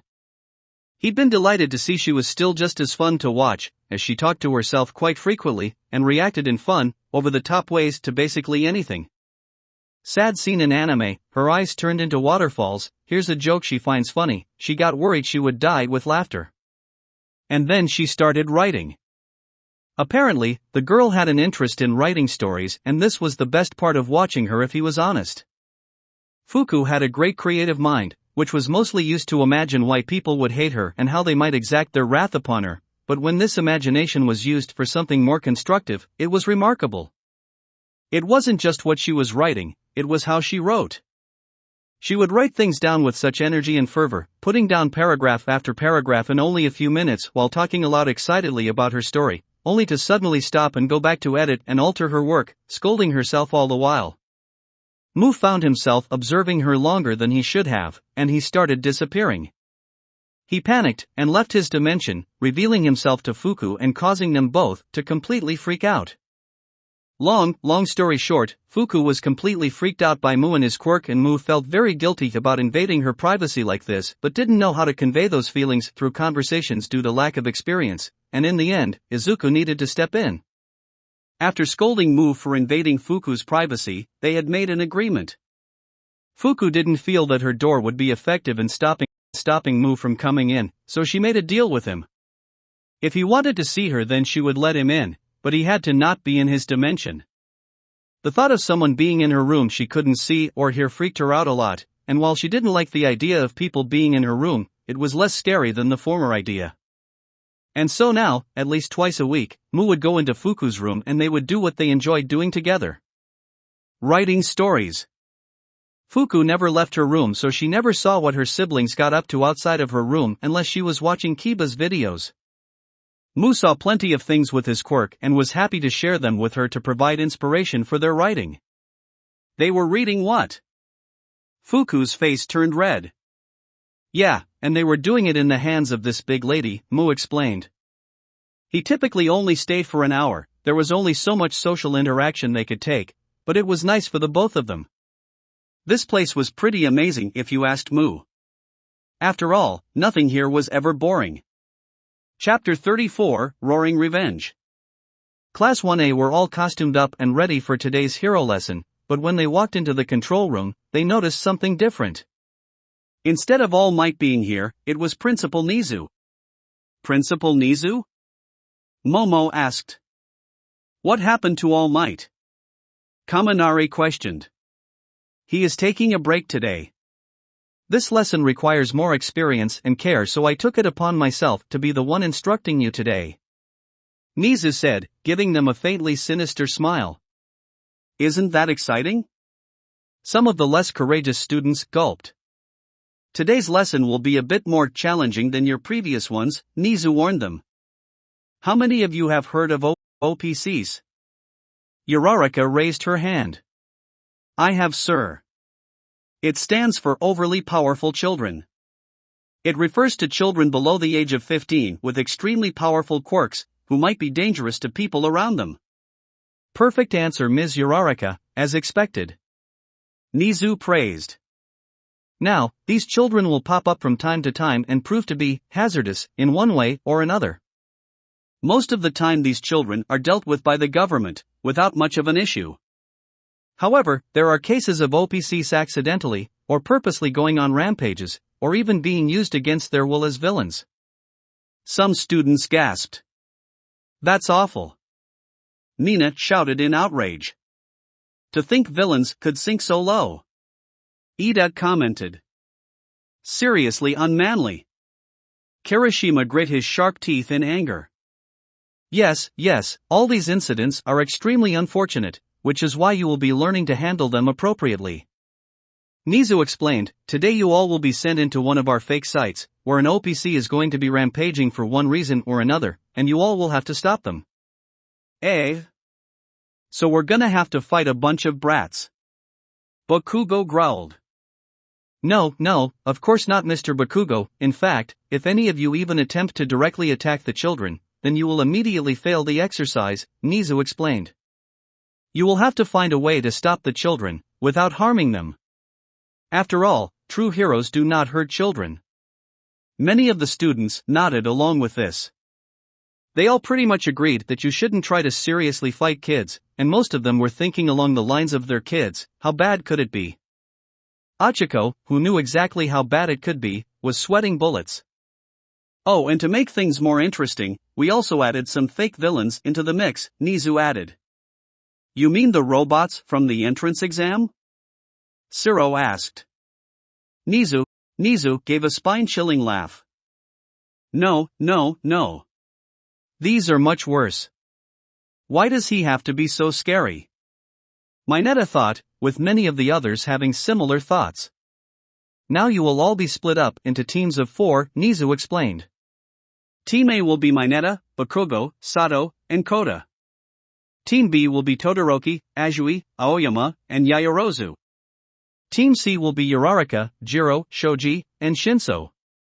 Team D will be Ojiro, Kirishima, Hagakure, and Tokoyami. And lastly, Team E will consist of Ashido, Ida, Kaminari, and Siro. Now with that decided, let us begin. Later, with Team A. Team A made it into the fake city and were waiting for the exercise to start. Oh man, did you see the way Nizu was smiling? He looked like a psycho in Psycho Heaven. Mineta shouted nervously. We're doomed. Doomed. Shut up, you grape-flavored moron. Bakugo shouted at Mineta, making him go quiet in fear of the blonde's wrath. No way in hell some kid is gonna give us trouble. This crap is a waste of my time. What about the fake villains? Sato asked him. TCH, doubt there'll be any fucking challenge, Bakugo swore. This crappy exercise is gonna be easy. Roa a error. Suddenly a loud roar resonated through the city, grabbing the attention of all 4 heroes in training. Then, a few miles away, a giant snake-like head rose up, and then another, and another. They kept rising higher and higher, until eventually, Kai rose up, revealed in all his glory. Roar! Kai bellowed. Is that one of the villains? Mineta asked, shaking in his boots. Roar! I am a terrifying monster. Roar! Kai said, smashing a few buildings for effect. Nah man, I think that's a kid. Sato guessed. That thing is a kid. Mineta freaked. Kota made a small squeaking noise. TCH, Bakugo growled, thinking maybe this would be a bit harder than he thought. Back in the observation room. Whoa, is that a freaking kaiju? Kaminari looked at the screen displaying Kai, with wide eyes. Kai? Achiko immediately recognized the 3-headed child and was only slightly shocked to see him here. No, kaiju. You know, as in giant monsters. Kaminari corrected. No, I mean his name is Kai, Achiko explained. Is he one of Midoriya's kids? Karo. Azui asked. Midoriya, you mean like her boyfriend? Mina came in closer, not wanting to miss a single word of what could potentially be love talk. He's not my boyfriend. Achiko denied with a huge blush on her face. And yeah, he's one of Izuku's. He's a nice boy, but he can be pretty fearsome when he wants to. Wait, what did you mean by Midoriya's kids? Do you mean like his little brother or something? Toru asked curiously. Achiko wondered how best to explain it. No, he's his son. Aha. Most of the class responded at once, even the ones who had stayed silent like Tokoyami and Todoroki had wide eyes. Holy crap, Oka, I didn't know you were into older guys. Mina said almost immediately. Adopted. He adopted him. Achiko quickly explained. And we aren't in that kind of relationship. We will talk more about Midoriya Izuku after Team A has finished, Nizu told them. Please wait until then for answers. Mina pouted. She needed more details. But it's not like she could go against Nizu, so she would have to wait. Wait a minute, Ojiro spoke up. What about the fake villains? Back to Team A. Grrrrrrrrr. The four of them heard a growling behind them and turned around to see a pack of 5 Beowulfs leering at them. I think we found the villains, Sato said, somewhat intimidated by the monster's appearance. Kaa. The four looked up and saw 6 grim griffins circling them, looking like they were about to attack. Rah! They looked back in front of them and realized they were now fully surrounded, as not only had 4 more Beowulfs closed off their escape, as well as King Taijutsu and 2 Ursa. Back in the observation room. Monsters! They're monsters! Aoyama cried. Creatures of the dark, Tokoyami commented. Seriously, what are those? They like someone took all my nightmares and turned them into some kind of twisted animals. Toru shouted. The Grim, Achiko said. Does that mean Yami's here too? Yami, that was one of the boys I took to the amusement park. Ida recognized that name and remembered the young boy who had eaten enough food to feed an entire family. So these are the Grim you mentioned. I'd never seen them before, but they're just as scary as you said they were, Karo, Azui said. Wait a minute, a kid made these. Mina asked in shock. Is he okay? Does he need therapy? What kind of kid makes monsters like this? The imaginations if children can be a dark and twisted place, where nightmares formed from the blackest part of the soul can emerge, Tokoyami said. Everyone was silent after that, as only one word came to mind. Edgelord. Back with Team A. What the hell are these things? Mineta shouted out in fear. Kota, can you talk to these things? Sato asked. Kota shook his head fearfully. He couldn't hear anything but growls from these beasts. They weren't animals. They were horrors shaped like animals. Why talk when I can fight? Bakugo used his explosions to propel himself at the Beowulfs, Ursa, and K.T, King Taijutsu, that were between them and Kai and unleashed a huge blast that hit all of them, blasting away the Beowulfs while the Ursa and KT moved back a bit. Get to the fucking kid. I'll take care of the monsters. Considering Bakugo's strengths and weaknesses, that actually was a really good idea. Right. Sato picked Mineta, who was paralyzed with fear. Let's go. The 3 of them ran past the Grim. To their surprise, they didn't even try to stop them, their attention purely focused on Bakugo. Thanks, Bakugo, Sato said as they sped off towards Kai. After getting some distance from the Grim, Sato asked an important question. Okay, how are we gonna do this? A few minutes later. Roar! Kai shouted as he knocked down another building. This is kind of fun. Normally I wouldn't feel such joy at knocking down buildings, stomping on cars, and uprooting trees, but this city was fake and he didn't need to worry about ruining someone's day, or life. The giant boy had always needed to be so careful in his daily life, with the only exception being his mock battles with his siblings. So getting to just walk around and smash into things was strangely cathartic. But what he was really looking forward to was fighting those hero students. When UA had approached them about being part of a training session, they had all been ecstatic. Of course, only the children who really wanted to be heroes had gone, with the exception of Yami, who had agreed to go under a certain condition. UA drove Yami all around the city, allowing him to absorb more negativity than he had ever taken in before. They even took a trip outside Tartarus. This of course explained how Yami could produce such a huge amount of Grim. Kai kept stomping forward, leaving cracks in the streets and sidewalks below him. Then suddenly, some birds started swarming around his face. About a dozen. Birds? Kai said. And then, another dozen, and another, and another. Suddenly it felt like hundreds of birds were now swarming, flying all over Kai's 3 heads and obscuring his vision. Ah! Kai screamed as he tried to sake them off, walking back in an attempt to escape the feathered fiends. He kept walking back, and back, and back, with the birds continuing to chase him. And then, he suddenly could no longer lift his legs. Ha! Kai kept trying to lift his leg, and after a lot of effort he was able to get it unstuck from whatever it was stuck to, but when he put it back down again, it got stuck. Little did Kai know, he had stepped over a large patch of Mineta's balls that were now stuck to his feet. While Kai was struggling to free himself, he heard someone call out to him. Hey! Kid!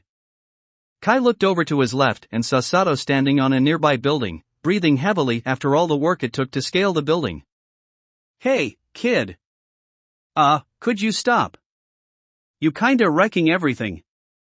Sato shouted. Kai took a moment to remember how to respond to this. Nizu had given them each different scenarios to be a part of. Like acting out a play. Oh. I can't say anything. Or he'll hurt my dad. Kai shouted, his acting terrible and hammy, but one could hardly expect anything else from a child his age. Sorry. Kai launched one of his heads at Sato, who was able to jump out of the way. The building-sized boy sent out another head, and with little time or space, Sato jumped off the building. The kid's dad is being held hostage somewhere. Find him and take out the villain. Maybe you could Sato hit the ground hard, only remaining relatively unharmed thanks to his quirk. Meanwhile with Mineta and Kota. The two were nearby, hiding from Kai next to a building. What do we do? Mineta was still panicking, but less so now. The villain could be anywhere in this huge city. How are we gonna find him? Kota stood awkwardly beside him, not sure what to do or say here. Okay, think Minoru. Think. Mineta stayed silent for a moment, until his eyes opened, as realization flashed in his pupils. Kota! Send out your birds. Back with Bakugo. Die! Bakugo shouted as he hit another Beowulf in the chest with an explosion. The explosion went right through the Beowulf, killing it and making it dissipate. TCH. Last of the fucking wolves.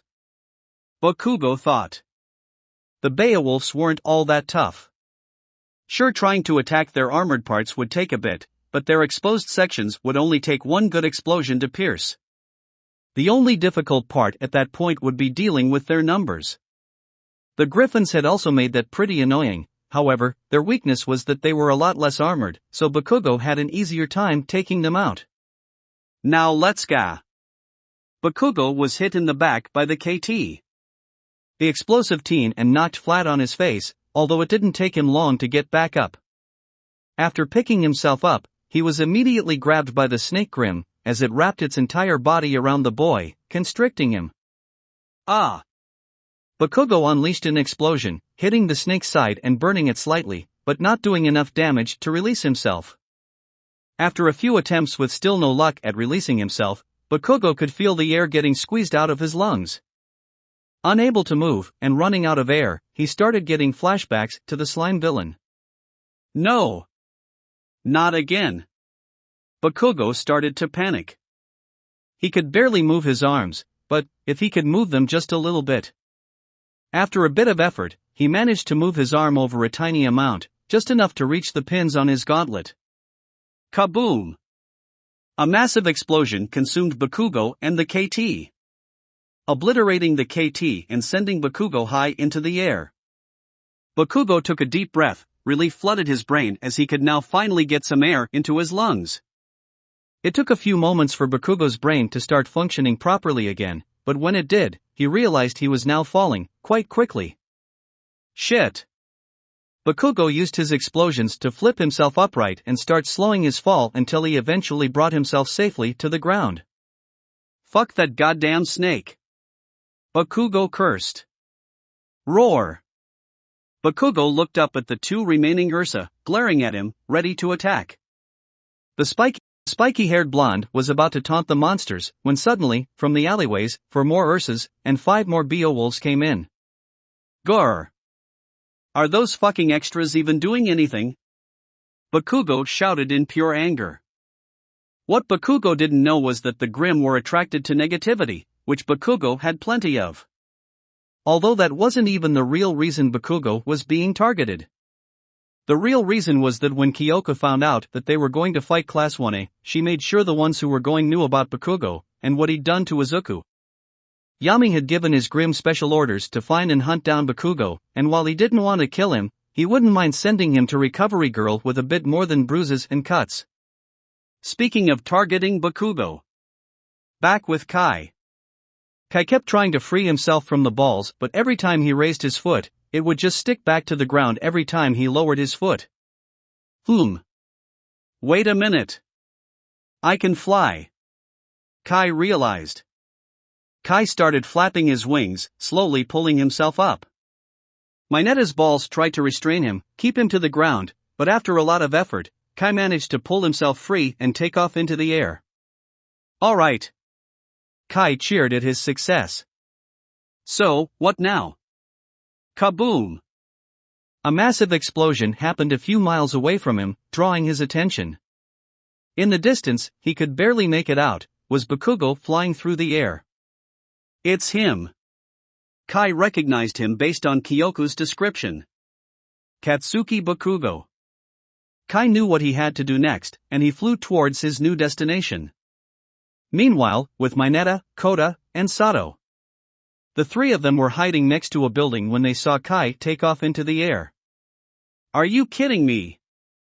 Mineta was freaking out again. Why can he fly?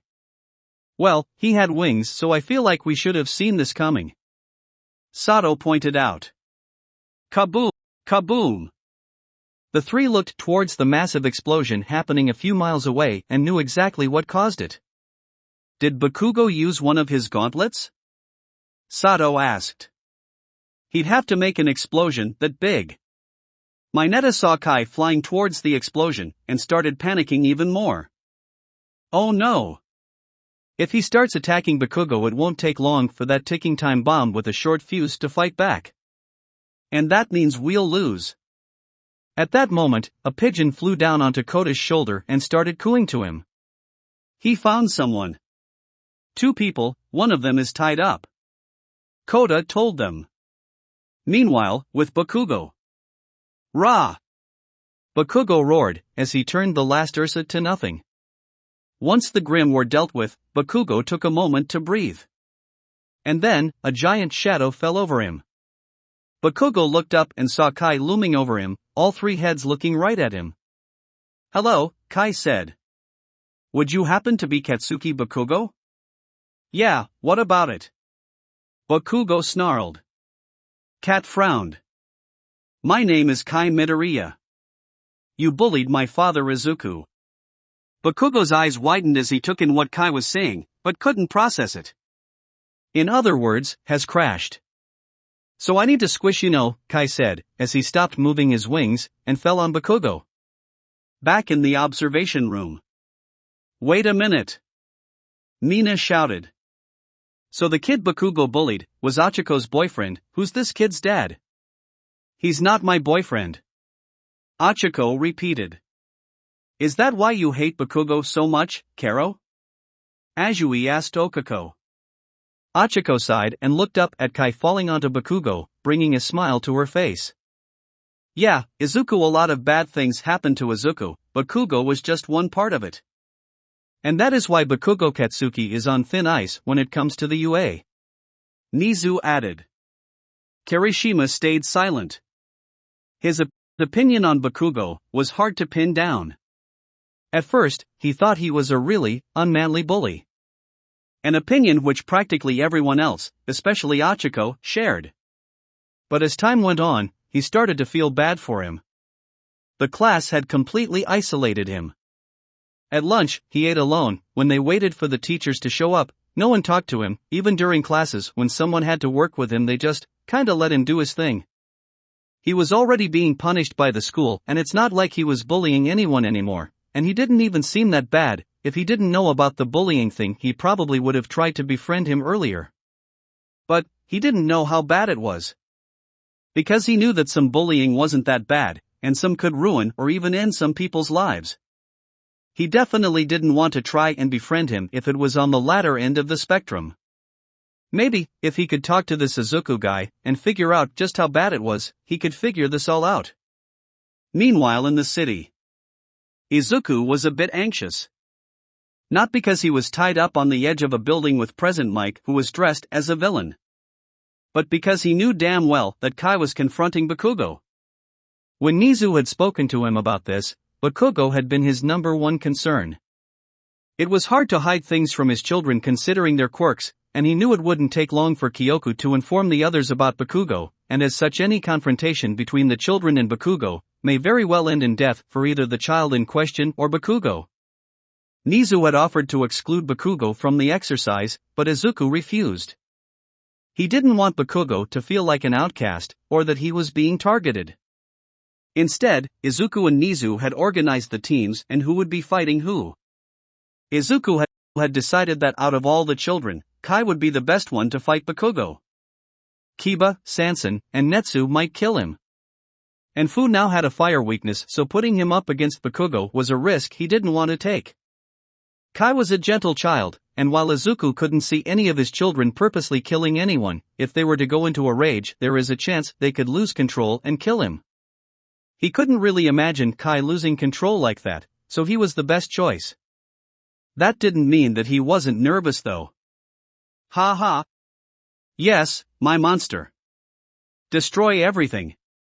Ha ha ha. Present Mike shouted, acting the part of the villain the best way he knew how. With lots and lots of ham.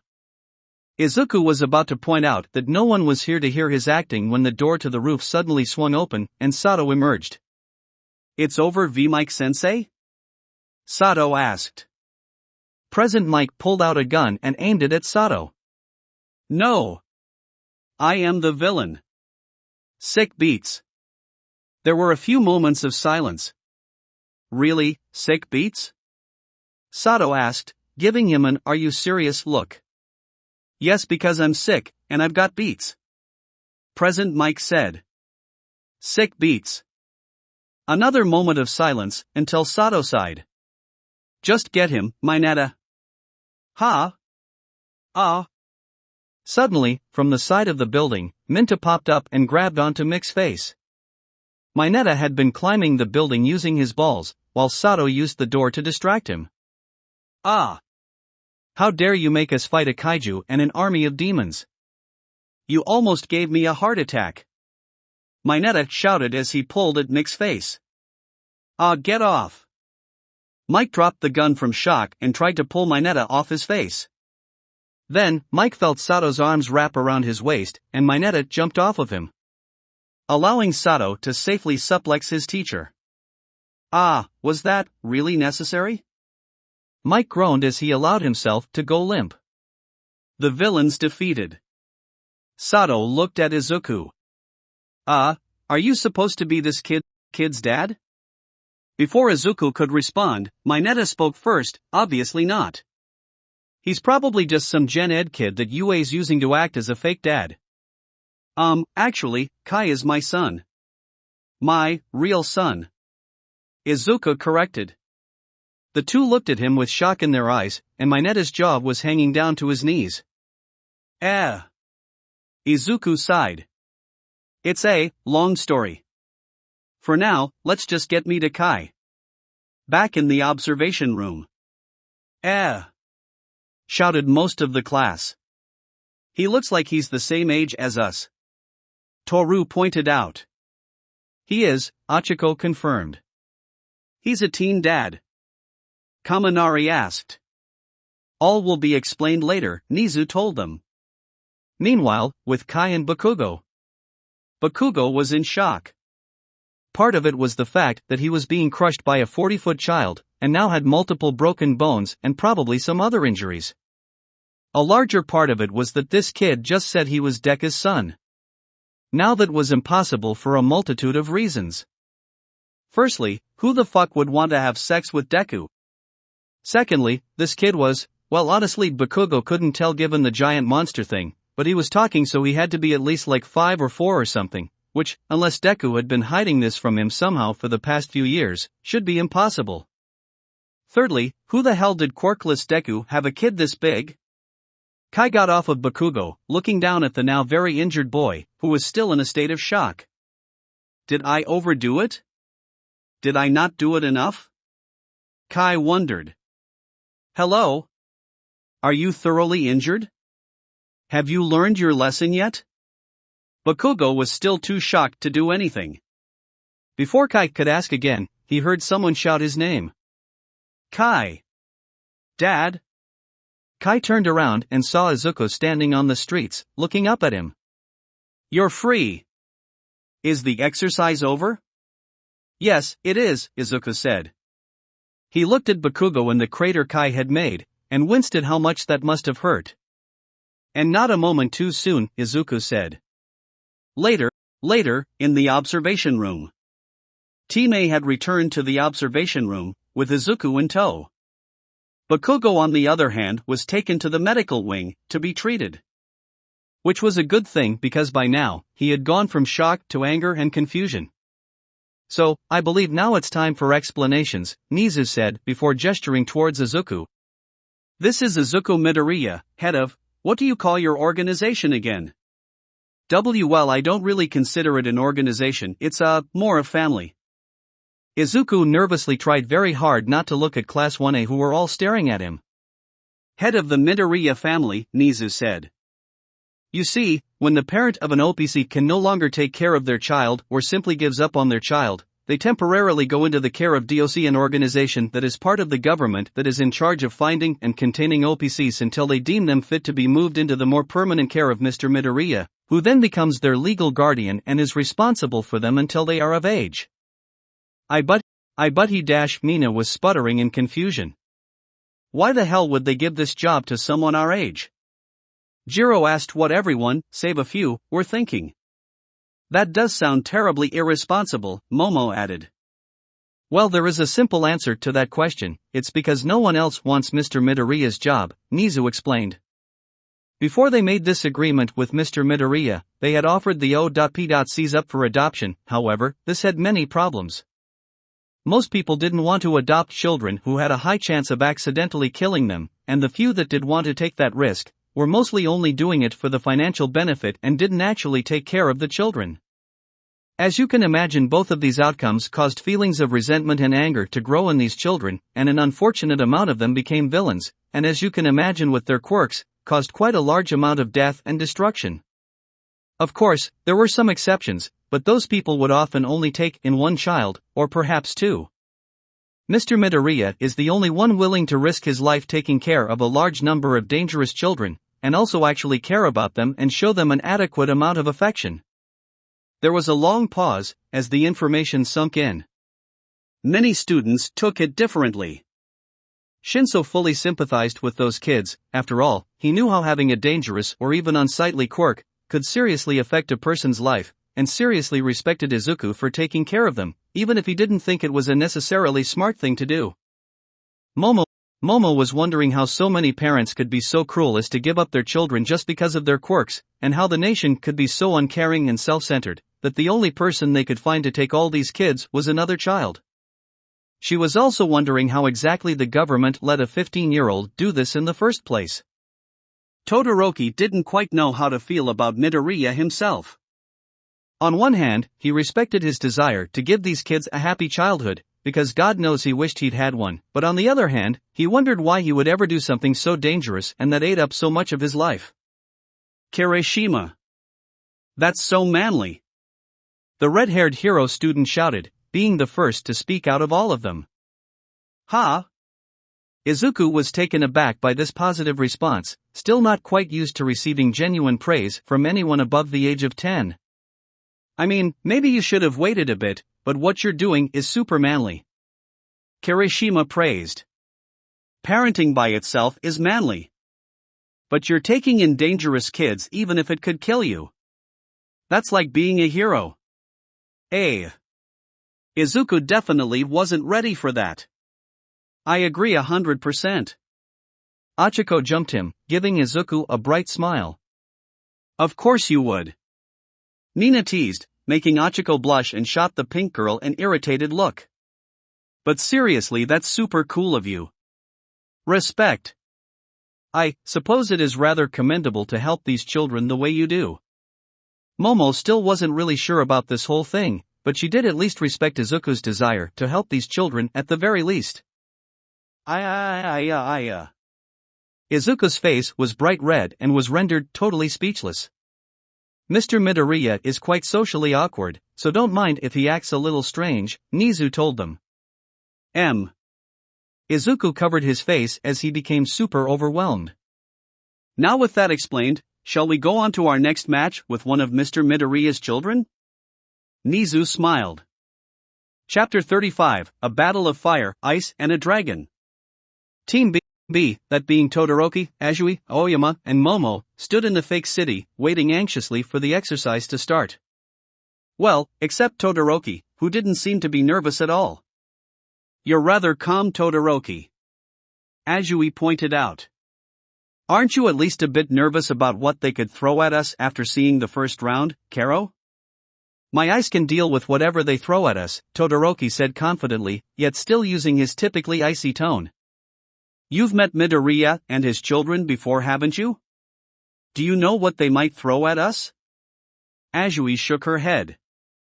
I haven't seen Midoriya in a while, and thanks to his deal with Diyoshi he's probably gotten quite a few new kids in the meanwhile. And even if he didn't, I wouldn't know which one of the kids I saw they could send at us. Todoroki didn't respond. Even with your incredible quirk, I don't think we can rely on that alone, Momo spoke up. After all, we can't harm the child in any way, so I'm not sure we can rely on power alone to secure victory. My ice can also be a good tool to capture and immobilized, Shoto responded. Unless the kid has some insanely powerful fire quirk, then we should be fine. But I think you are forgetting something, Aoyama said. Whoosh. Suddenly, from a few miles away, a massive pillar of flames erupted, piercing the sky with fire. It was so powerful it even caused the ground to shake slightly. Nizu is a sadist. Aoyama finished. TCH. Todoroki grits his teeth. Let's go. Back in the observation room. The class watched as Natsu was revealed on screen, in all his flaming glory. He's new, right? I've never seen him before. Hachiko pointed out. Ah yes, Natsu came in the last batch of children. He has a really powerful fire quirk that's really hard to control. He can already reach temperatures that rival Endeavor's, without even using any of the techniques Endeavor uses to increase his fire's heat. Izuku revealed, causing some of the class to balk in awe. That's insane. Mineta shouted out in fear. Although I suppose it should be expected for someone who comes from a home for overly dangerous children. Tokoyami pointed out. Yeah, no kidding. Nina agreed. Back in the city. Burn! Natsu shouted as he incinerated 5 Beowulfs in a wave of fire. Yeah. Natsu knew today was gonna be fun. Being part of an exercise at UA already sounded fun, but then he was told exactly what his role was. His role being, use as much excessive force as possible and incinerate anything that moved, while Grim came at him in massive numbers. And so he flew around, burning away any Grim he found. Until he stumbled upon Team B, running towards him. Alright. Let's see how strong UA students are. Without any explanation, Natsu brought his hand together and unleashed a fireball the size of a car at the 4 of them. While Azui, Momo, and Aoyama froze in fear, Todoroki froze the area in front of them, creating a massive icy wall that blocked the fireball, and caused steam to cover the ground. Hey, I can't see. Natsu complained, before remembering his lines. You won't hurt me, villains. You and your monsters won't beat my fire. Natsu started throwing fireballs wildly, in every direction, absolutely destroying the environment around them. Todoroki kept up his ice wall, having to constantly reinforce it to keep up with the insanely hot flames. It was a mistake to underestimate them. Todoroki grit his teeth as the constant shift between cold and hot made his head spin. "We can't even get close," Momo said. "I told you, OCPs live up to their names," Azui said, keeping her distance from the ice. "Yes, but it appears we have other problems," Aoyama said, looking up. The other two turned around, while Todoroki kept his focus on keeping the fire at bay. They looked up behind them and all of them froze at what they saw. Roar! In the sky was a massive, grim dragon. Back in the observation room. "Is that a fucking dragon?" Kaminari asked as everyone looked to the screen in awe. So he actually made it. Izuku stared at the beast his son had created. It was about half the size of Kai, maybe a bit more, and looked absolutely terrifying. "This is Yami's quirk?" Ida was in shock. He remembered the little boy he escorted through the amusement park and couldn't imagine that such a small boy could make something like this. "Yeah, he showed me design like this before, as a drawing. He said it took way too much negative energy to create," Izuku explained. "Negative energy?" Shoji asked. "Yami's quirk allows him to absorb people's negative emotions and turn it into some kind of energy that he can then turn into the grim," Izuku clarified. "So in short, he can turn people's inner demons into outer demons," Tokoyami summarized. "Basically," Izuku confirmed. "That's crazy. He could build a huge army of monsters and attack a city. And then all the anger and sadness and fear would let him make more and more. He could take over the world." Mineta shouted, over-exaggerating. "I don't like to think about it that way, and I don't think he could do all that. He could certainly cause quite a bit of destruction," Izuku admitted, seeming almost pained to do so. "Wait, is that thing making more grim?" Mina asked as she pointed at the screen. Back with Team B. Team B watched in horror as the dragon's back bubbled, and sludge fell off the dragon onto the ground. The sludge changed shape until it had turned into two grim griffins. "Okay, that is ridiculous." Azui knew that Nizu was a sadist, everyone did, but how did he expect them to actually beat this thing? The griffins came at them, and the students had to be ready for it. Aoyama shot his laser at one of the griffin's heads, disorienting it, allowed Azui to jump up and wrap her tongue around it and slam it into the other griffin. Momo made a cannon and blasted both grim, destroying them. "We need to figure out how we're gonna take out the dragon," Momo shouted to her teammates. Then the dragon itself came down at them with its giant maw open. But before it could reach them, it was hit in the face by a powerful flamethrower attack from Natsu, who had flown around the ice to attack the dragon. Rah! The dragon flew away from Natsu's attack, higher into the sky, coming away from it with some burn marks and slight melting on his mask. Natsu followed the dragon up into the sky, leaving the hero students behind. "We have to help him. If we help him against the dragon, then we can convince him that we're not villains, at least in the context of the test," Momo reasoned. Ragv. More grim came charging at the students, mostly Beowulfs followed by some Ursa. "Todoroki, you and Aoyama should focus on the dragon and the child. Azui and I will take care of the monsters down here," Momo said, creating a spear. "Right." Todoroki grabbed Aoyama and created a pillar of ice under them that rose them higher and higher into the sky. When they finally reached the dragon, Natsu was chasing it, flying in a very sloppy fashion while shooting fireballs everywhere.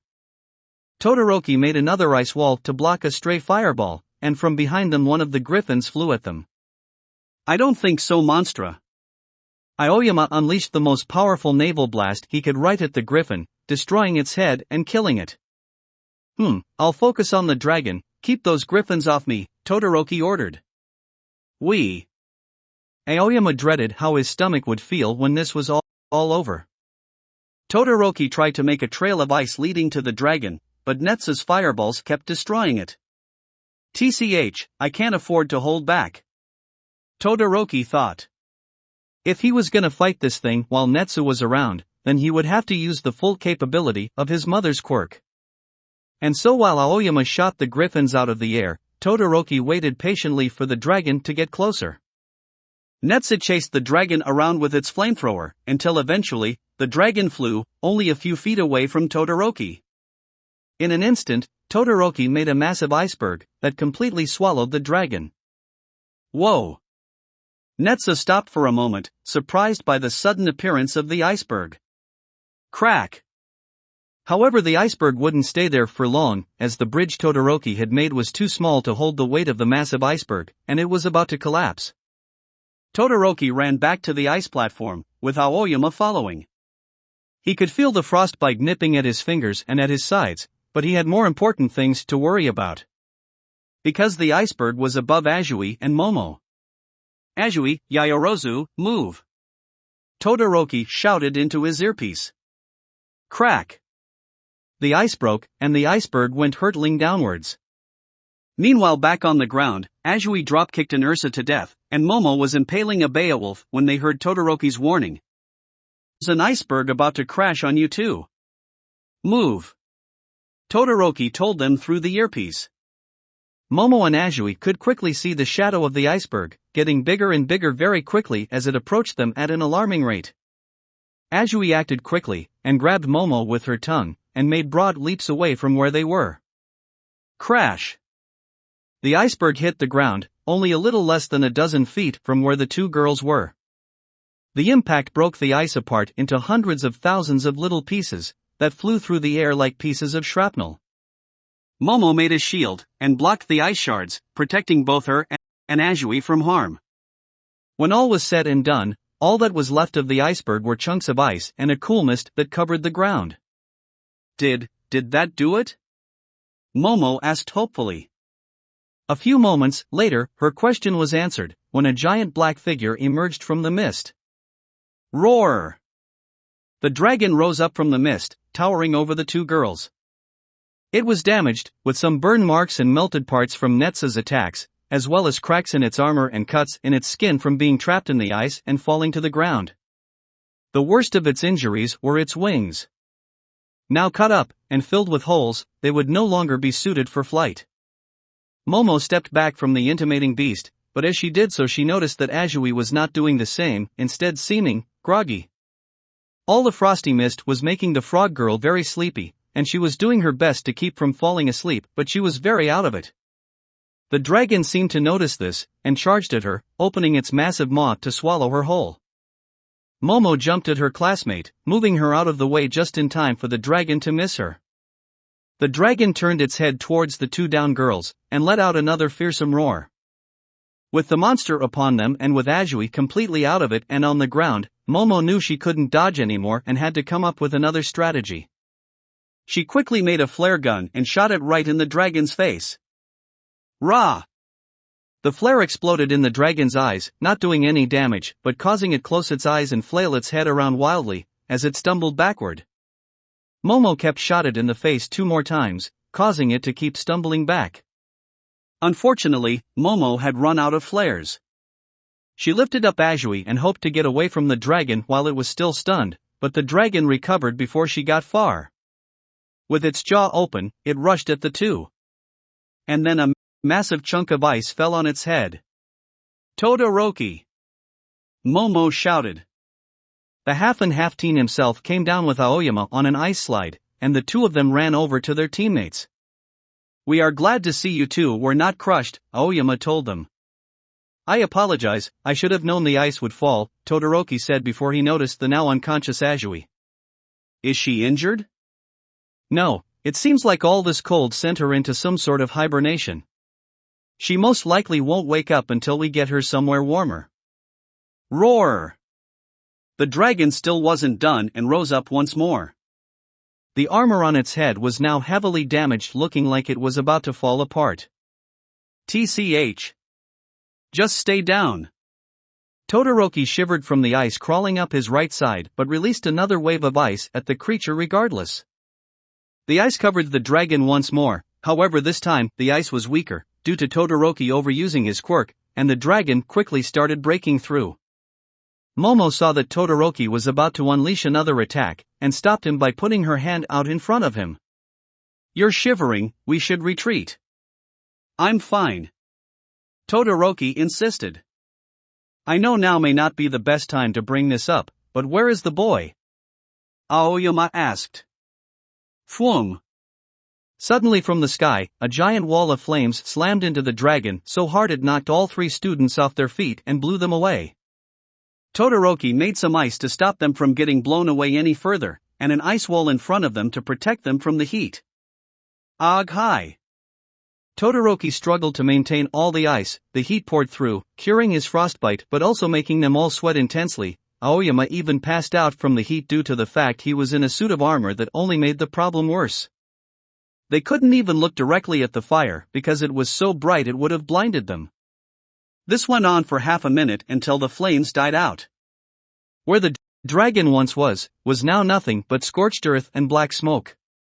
Todoroki and Momo, after taking a few moments to get their bearings, got up and picked up their unconscious classmates. Is it over?" Momo asked.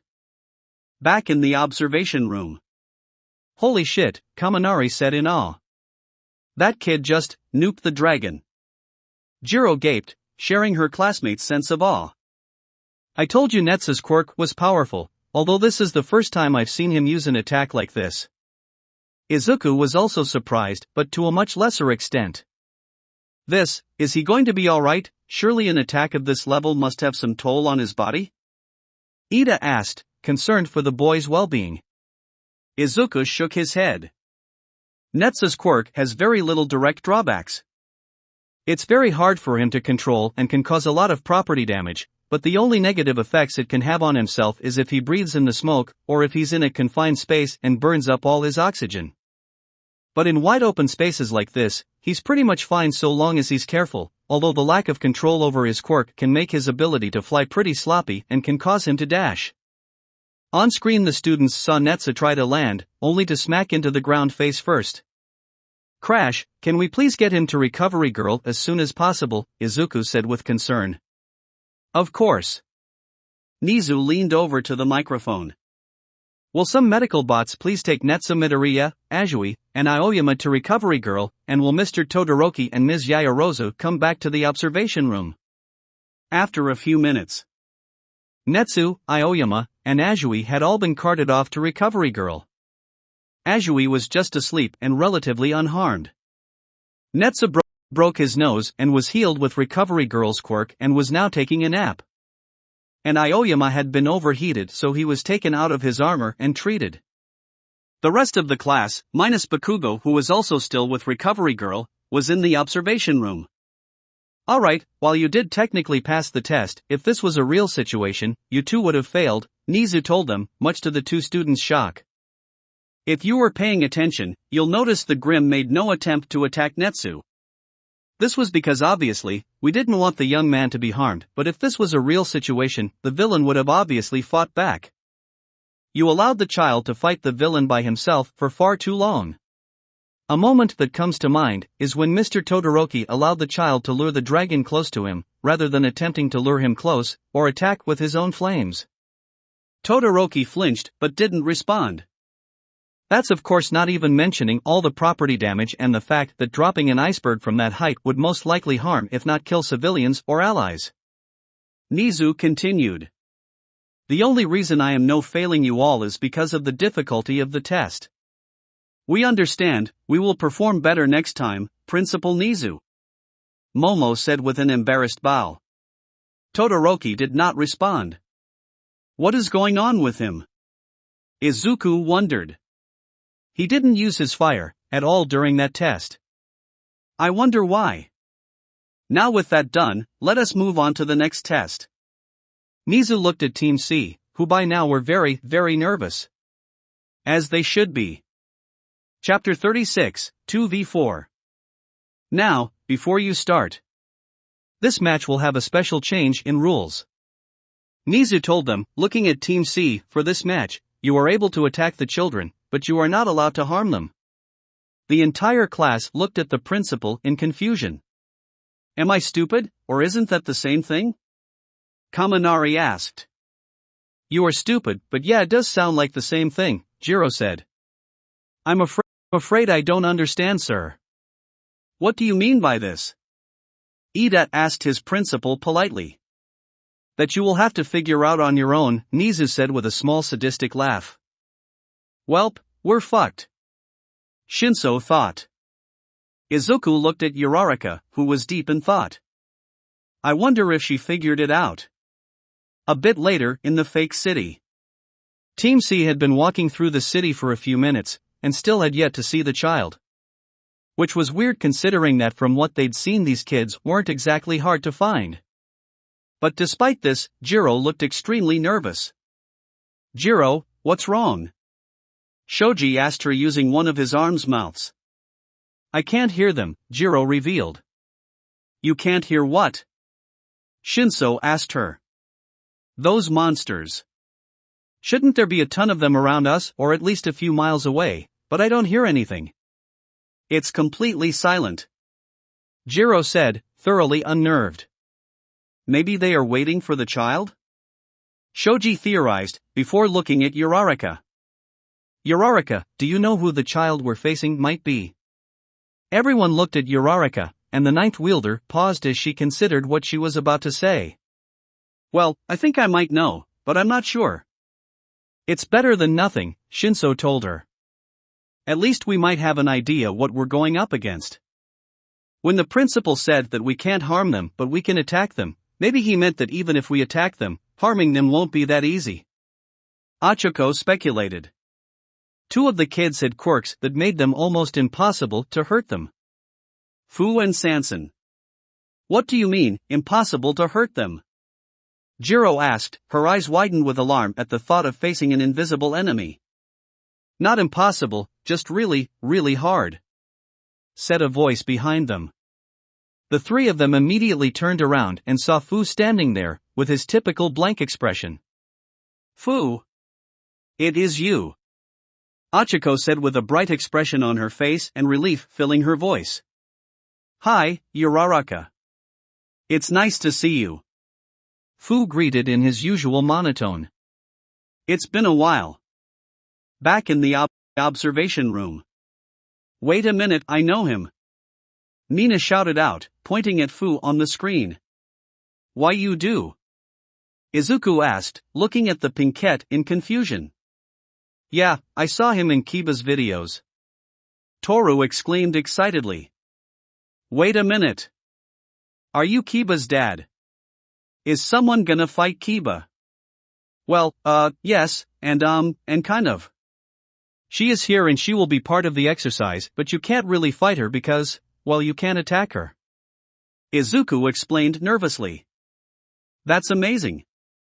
Mina and Toru had stars in their eyes, excited at the prospect of meeting their favorite online celebrity. Wait, if you watch Keba's videos, then why didn't you recognize any of the other kids? They're in her videos too. Izuku asked.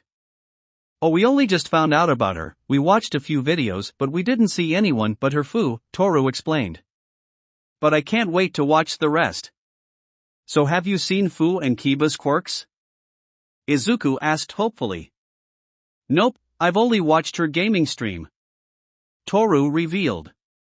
I saw Keba's quirk but not Fu's, Mina admitted. She has a dash. Please do not tell the class about her quirk. I would like to keep it a surprise if possible. Nizu told her. Sadist. Went through the minds of most of the students after hearing that. Izuku just sighed in disappointment. He had hoped that at least one person would have seen Fu's quirk.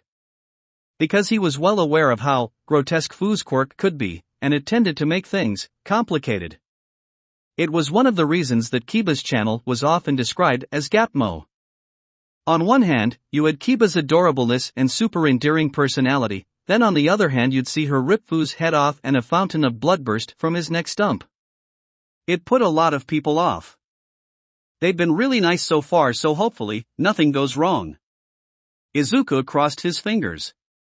Back with Team C. You haven't visited in a while. Fu pointed out, still talking to Uraraka. Yeah, I've been really busy. Aizawa-sensei gave us so much work. Uraraka sheepishly complained.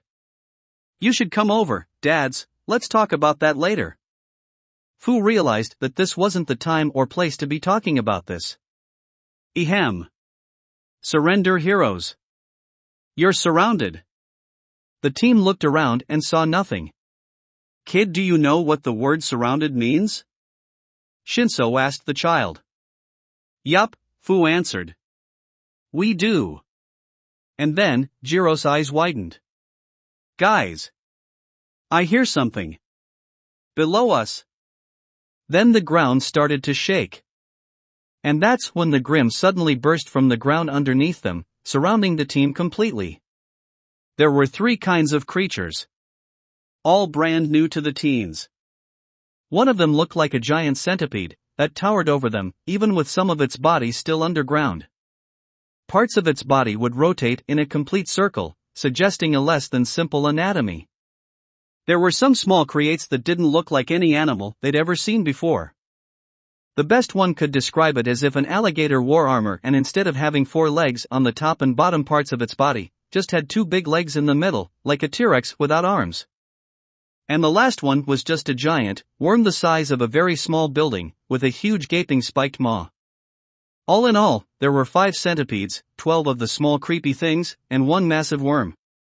Oh, they can go underground. Of course, they can. Shinso growled. Focus on the girl with the purple hair, Fu ordered. Ha! Jiro yelled in shock and horror. Why me? Rah! The creatures closed in and went to attack them. Jiro plugged her earlobes into her boots and blasted the Grimm in her direction with a wave of sound. The creeps were blown back by the wave, the centipedes were stunned for a moment but didn't seem too affected. A centipede and 2 creeps charged at Jiro from behind, intent on attacking her. Shinso went forward and threw his capture tool around the 2 creeps, and slammed them into the centipede's moving blades where they were then eviscerated.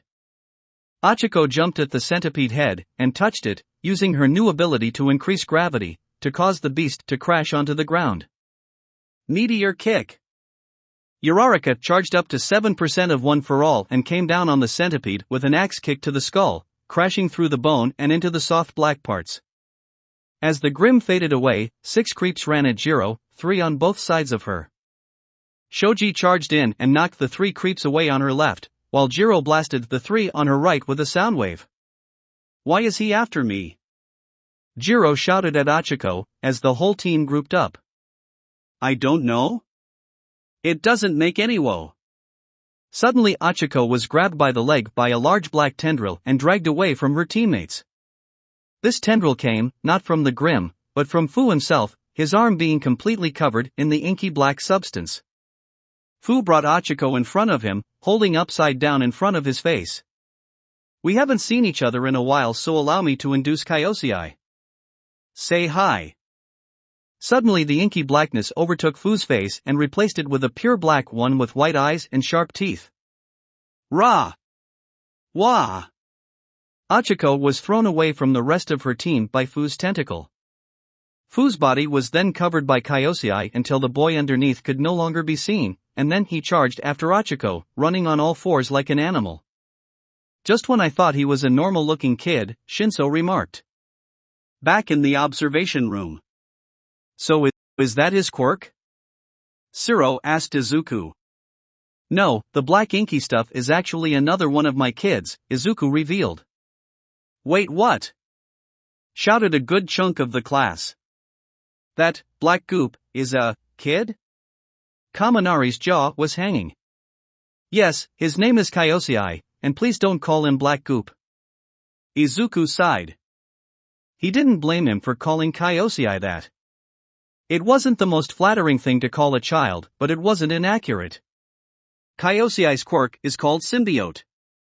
His body is composed entirely of this black liquidy substance, which allows him to enter into people's bodies and form a bond with them, turning them into a host.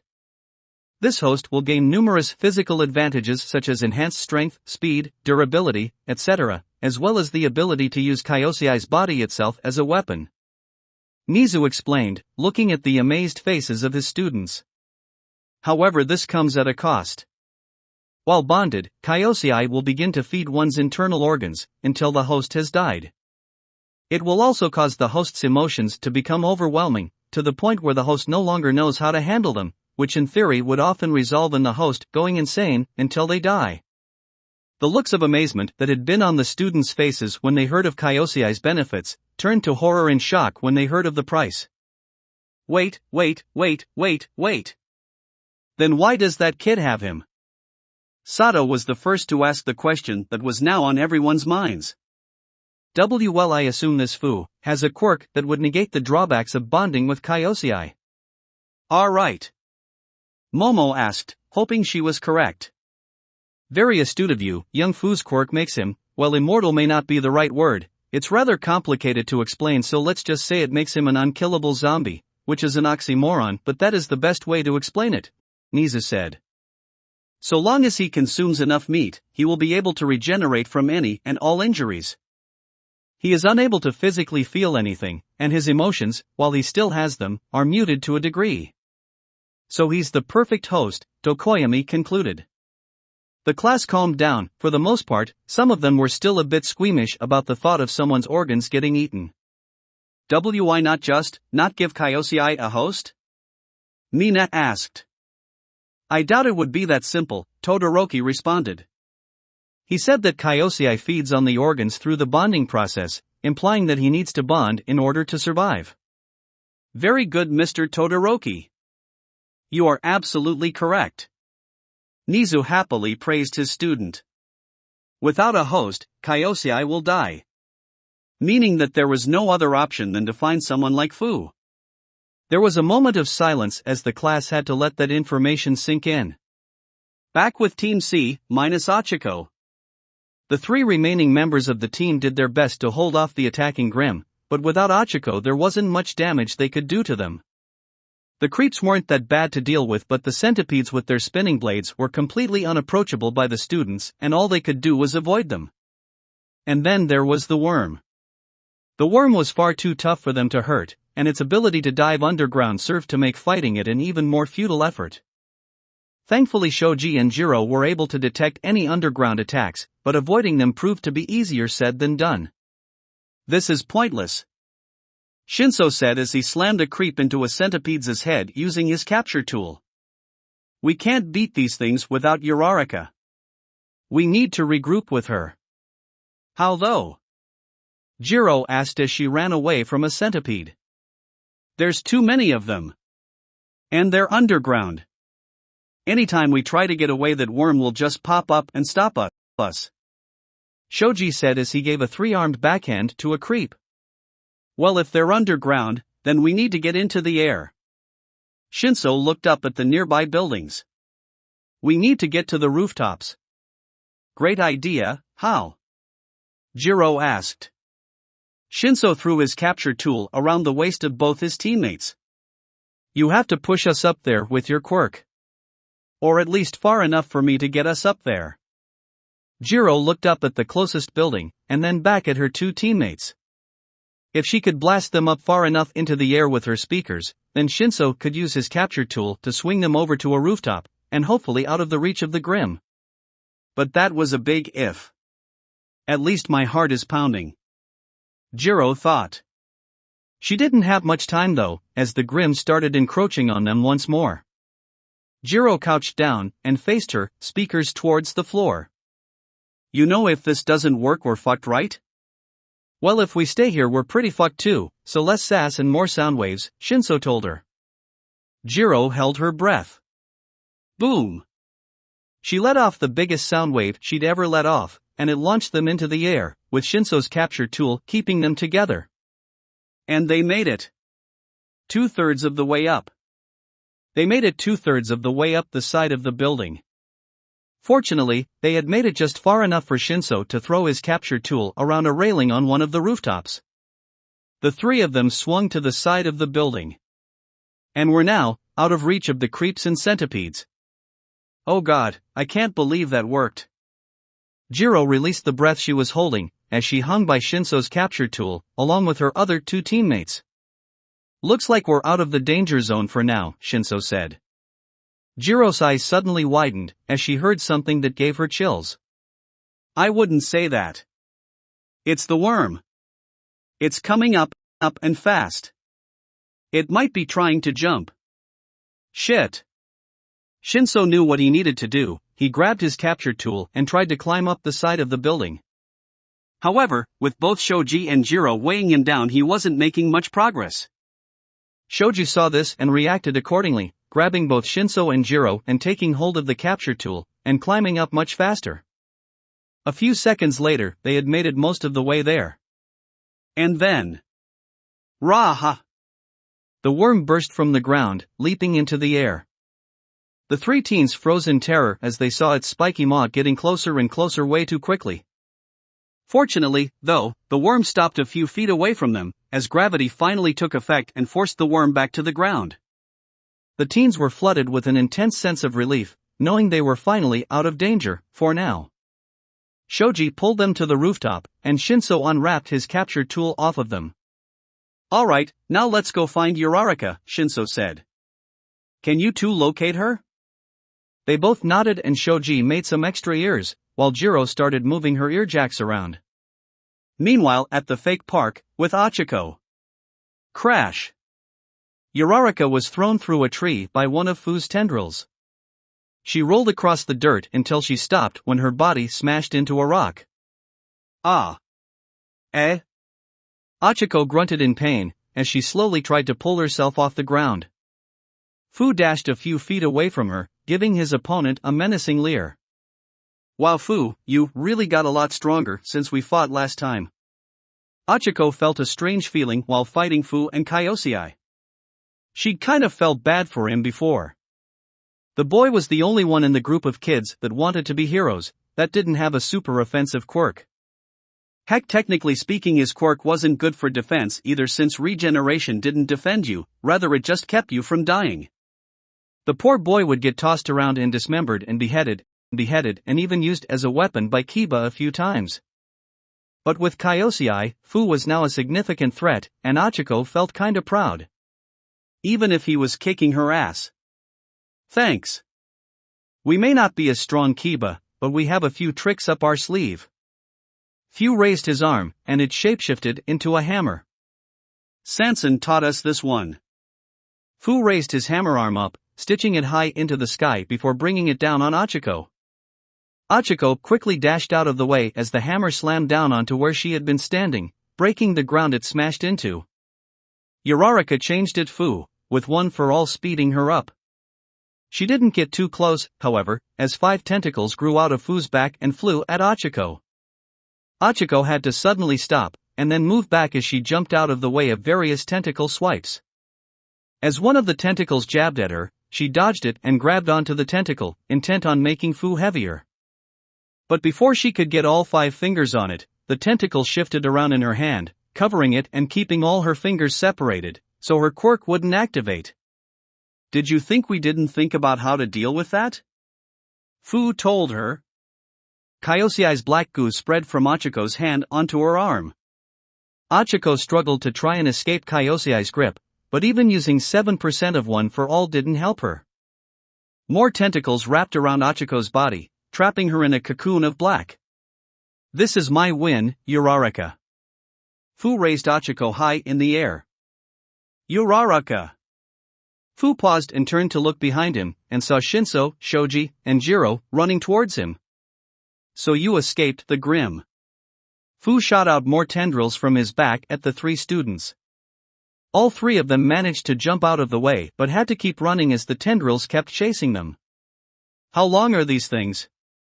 Shinso shouted as he kept running. Why don't you use your quirk to stop him? Jiro asked her fellow purple-haired classmate. I tried. It didn't work. Shinso told her. Right. Most of Fu's brain functions are dead. So Shinso's quirk doesn't work on him. Achiko thought as she kept struggling inside of Fu's cocoon. And then, much to her surprise, she managed to move her hands around and touched the cocoon with her fingers. Ha! Suddenly all of Fu's tentacles smashed into the ground, as did his body, as gravity suddenly tripled on him. Achiko's cocoon smashed into the ground and was reduced to goo by the impact, freeing her from its hold. What happened? Did he get distracted and lose focus? Achiko speculated, while she quickly pulled herself out of the goop. Uraraka! Achiko looked up and saw her team running towards her. Guys! Uraraka met them halfway, finally reuniting with her teammates. How'd you get away from all the Grim? We used the rooftops. All the Grim moved primarily underground so they couldn't follow us once we got up there. Shoji explained. Nice! Achiko praised, giving her team the thumbs up. But, what so do now? Unlike the other two, this one seemed to be leading the attack, so we may have to force him to surrender, without hurting him. Shoji theorized. I think since this is an exercise, just threatening to hurt him would make him surrender, given that most children would give up under threat of harm. That's not possible. Fu can't be harmed, or even feel pain. His quirk makes it impossible. Achiko explained. Well, it doesn't seem like he can do anything now that you've increased his gravity, Shinso noted. I wouldn't be so sure. The four of them looked at Fu, who had retracted his tentacles into themselves, and pulled himself off the ground, using sheer strength to resist the increased gravity.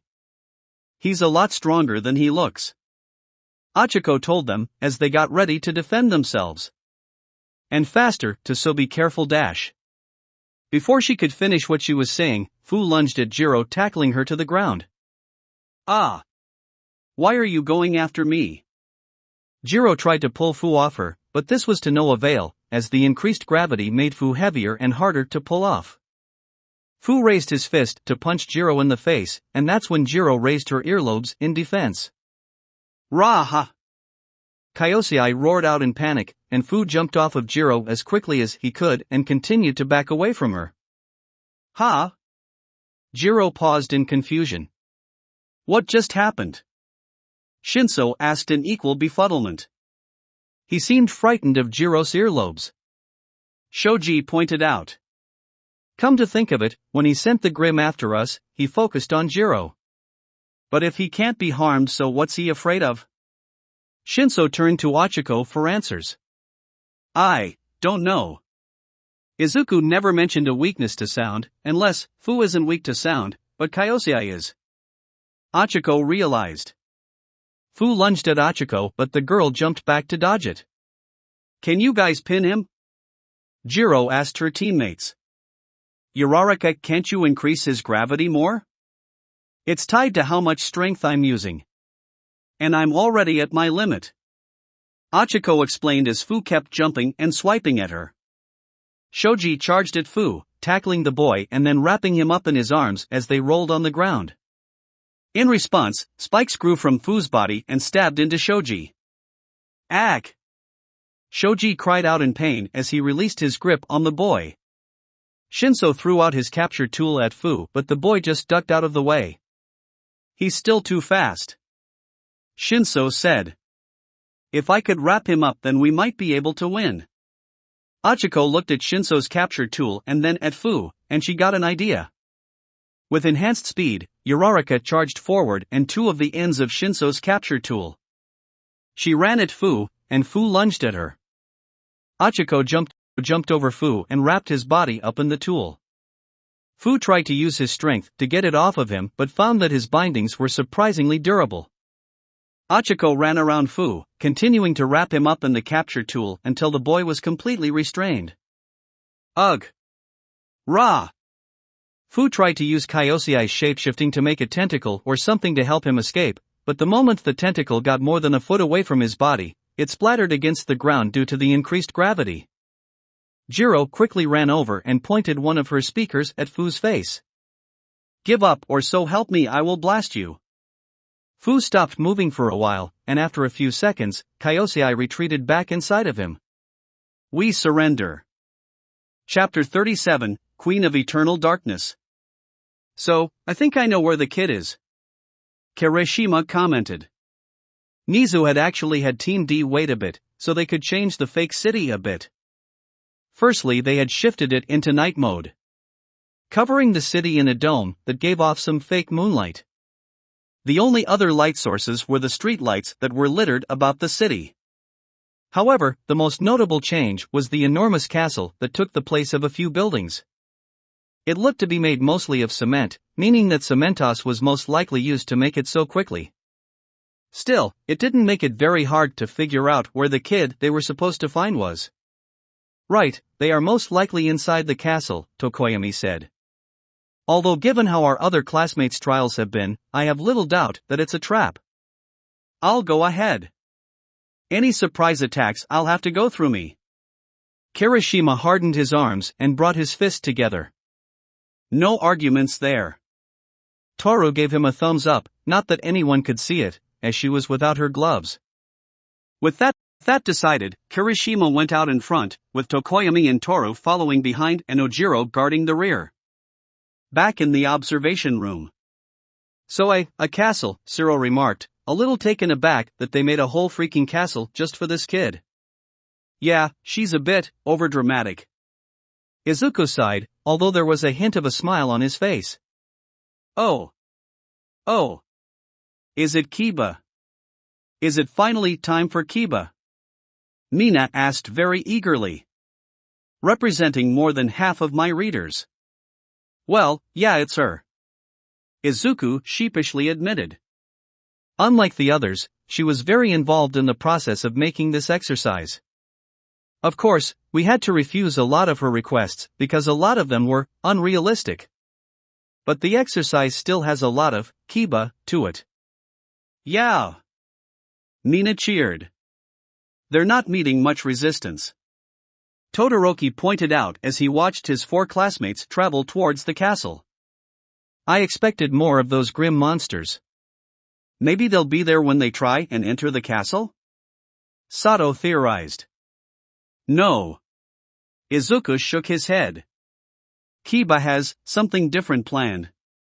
I think it'd be better if you just watched.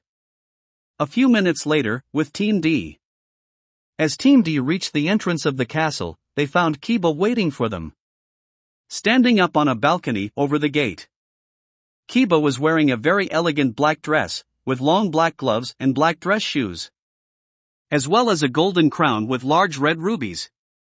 And her hair was styled up in fancy drills. Welcome, heroes, Keba said in a very smug tone, her face reflecting her confidence as she literally looked down on the students. To your demise. I am Keba Midoriya, Queen of Eternal Darkness.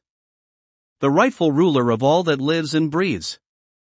And the one destined to inherit the earth. This got various reactions. Tokoyami went silent as he got bad middle school flashbacks. Wow. This is a lot. Ojiro thought. Is this part of the exercise? What's going on? Kirishima wondered in confusion. Toru on the other hand. Toru squealed. It's Keba. Ah, I love her. Look at her. Look at how cute she is and her cute little dress. Everyone was taken aback by the invisible girl's sudden outburst. Most of all Keba, mostly because she didn't know she was there. So this is the streamer you were so excited about. Yeah, that makes sense, Ojiro said, taking a good look at Keba. This is the exact kind of person the internet would enjoy. Well, she sure is cute, Kirishima admitted. The cutest. Toru gushed. Ahem. Keba fake coughed into her fist to pull the attention back to her. I see my reputation precedes me. To think even someone in the heroes party would admire me so. Well, we will touch back upon that later.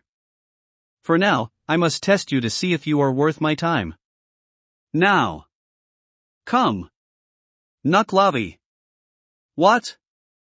Said all 4 of the students at once. Then, from inside the castle, they heard a clopping sound. Like a big horse was coming towards them, very quickly. What kind of name is dash? Before Ojiro could finish he was cut off. Rah! Ah!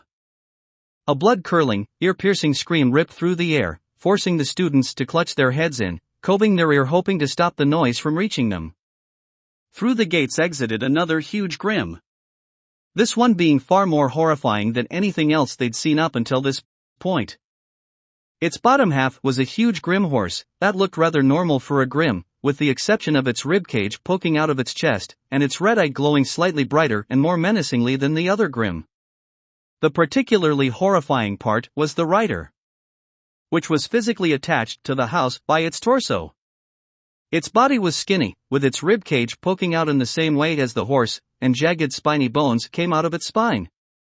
Its mouth didn't seem to be able to fully open, as the black parts of its lower mouth seemed to be stuck to the bony white part of its upper mouth as if its teeth had dug into its gums and were pulling it upwards, as its mouth emitted a strange hellish glow that could also be seen in its eyes.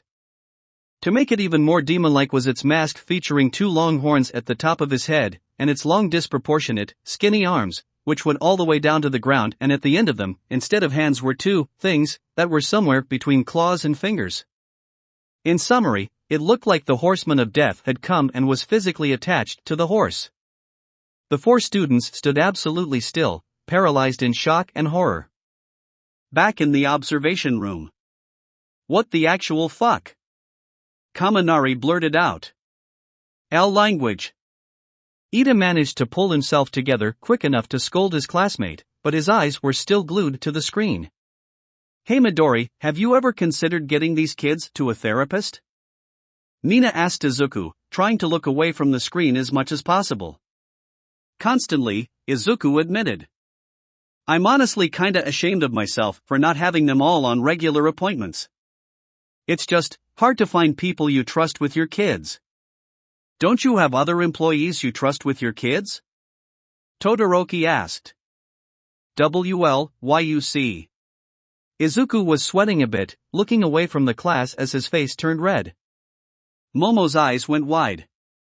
Wait a minute, are you saying that you still haven't hired any other employees? Achiko gave Izuku a stern look, making him sweat even more. Wait, what? Jiro asked. Once again the class was treated to yet another shock, when they all suddenly realized that Izuku was taking care of all these terribly dangerous children, by himself. Suddenly a few of them, such as Todoroki, Shinso, and Momo, had noticed a few things about Izuku they didn't before. Such as the bags around his eyes, and his overly tired posture. As if he was running on nothing but coffee and determination. I mean, I've been looking at applicants. Izuku swiftly defended himself. It's just, like I said, it's hard to find people to look after your kids. I've heard horror stories about babysitters or people running orphanages who abused and mistreated the children. And the kids have already been through so much. But if you keep this up, you're gonna work yourself into the ground. Achiko scolded. How much did you even sleep last night? Oh well, you know, a while, Izuku answered without answering, making Achiko glare harder. Do you have some kind of quirk that helps with exhaustion? Mina asked him. This only made Izuku sweat even harder. Aha. See, can we not talk about Shitty Deku doesn't have a fucking quirk. Oh no, Izuku muttered. Into the observation room walked Katsuki Bakugo. Still in a few cast as recovery girl, was unable to heal all the broken bones Kai had given him. He was exhausted and his body still ached, but that didn't stop him from limping his way here, and glaring at Izuku like he took his entire existence as a personal insult. Which he did. Deku's quirkless. Bakugo barked. Which is why he's been hiding from me. 4 months. Most of the class gave Izuku surprised looks, receiving yet another shock in only a short while. Izuku, however, switched from nervous to exasperated. Kakun. I haven't been hiding from you, I just moved. Where? Bakugo shouted at him. Izuku sighed and shook his head. Kakun. We'll have this conversation later. Like hell, you get to tell me what to do. Bakugo limped towards him, but Achiko stood in his way. Get the fuck out of the way, round face. Try and make me. Achiko dared him in a deadly serious tone. You won't get far in those casts. You look like you're about to tip over. Grrrrrr. Bakugo opened his mouth to let out some more curses and threats, but someone far more threatening spoke first. Katsuki Bakugo. Everyone froze when Nizu spoke up. His tone was as calm as ever, but there was an underlying threat lacing his words that sent shivers up Bakugo's spine. Need I remind you that you are on exceedingly thin ice? Acting so impolite to our guest is an offense worthy of detention at least. TCH. Bakugo held back his tongue. He was absolutely pissed, but he knew that saying literally anything right now wouldn't help him. Not with someone like Nizu. And I doubt Recovery Girl cleared you to leave the medical wing either. Meaning that not only did you threaten our guest, you disobeyed one of our staff to do so. Nizu deduced. And what's worse is that the guest you threatened is a high-ranking government associate. And the head of the government Q.R. branch. Wait, what the fuck? Katsuki was taken off guard by that, looking at Izuku with a mix of anger and shock. Deku. What the fuck have you been up to? I will explain later, it's a long story. Izuku sighed. For now you should go back to Recovery Girl's office. I will tell you about it later. I promise. Bakugo wanted to shout at him. Tell him that he can't tell him what to do. But he could feel Nizu's gaze, warning him that if he did anything funny, he'd pay for it dearly. Yes, I think that would be for the best. Nizu agreed. And I think it would be best if you did this, now. If looks could kill, Izuku would have died a long time ago, but right now, he would have been atomized. But that was all he could do. Give Izuku an enraged look, and eventually, turn away and leave towards Recovery Girl's office. After that, there was a prolonged period of silence, as the class took in this new information, while Izuku prepared himself for the worst. So, quirkless huh? Man, that sucks. Kaminari said. Izuku was a bit shocked, but even more so when Jiro stabbed him with one of her jacks. What the hell was that for? Kaminari rubbed his arm where Jiro had stabbed him. For being an insensitive idiot. Jiro hissed at him. While I doubt you had any harmful intent, your words could be taken offensively, Kaminari, Shoji explained. It could be taken as you looking down on him. What? Oh shit, I'm so sorry, man. Kaminari swiftly apologized. No, it's fine. Izuku reassured him flusteredly. You're right, it does suck, a lot. More than you can imagine, Achiko muttered bitterly. And that explains the trust issues. Shinso now saw Izuku in a whole new light. Quirk discrimination. I thought the whole thing with Bakugo was the reason, but that was just a small part of something a lot worse, wasn't it? Is quirk discrimination really bad around here? Mina asked, with a very concerned and worried expression on her face. Wait, does that mean Bakugo is quirkist? Siro asked. I mean, I don't know? Sato asked before looking at Izuku curiously. Is he? If he is, then it's appalling that UA allowed him in despite this. Todoroki looked at Izuku. How bad did he treat you because you were quirkless? Or was there another reason? Izuku didn't quite know what to say, and he was looking increasingly uncomfortable, with all the attention pointed at him. Because of his quirklessness. Fortunately, this was very different from the past. Enough! Ida suddenly shouted, causing almost everyone to jump. That detail was obviously something Midoriya was trying to hide, and something that clearly makes him uncomfortable. He is an honored guest at UA and we should desist in asking about such things for the time being. We are mostly a bunch of strangers to him.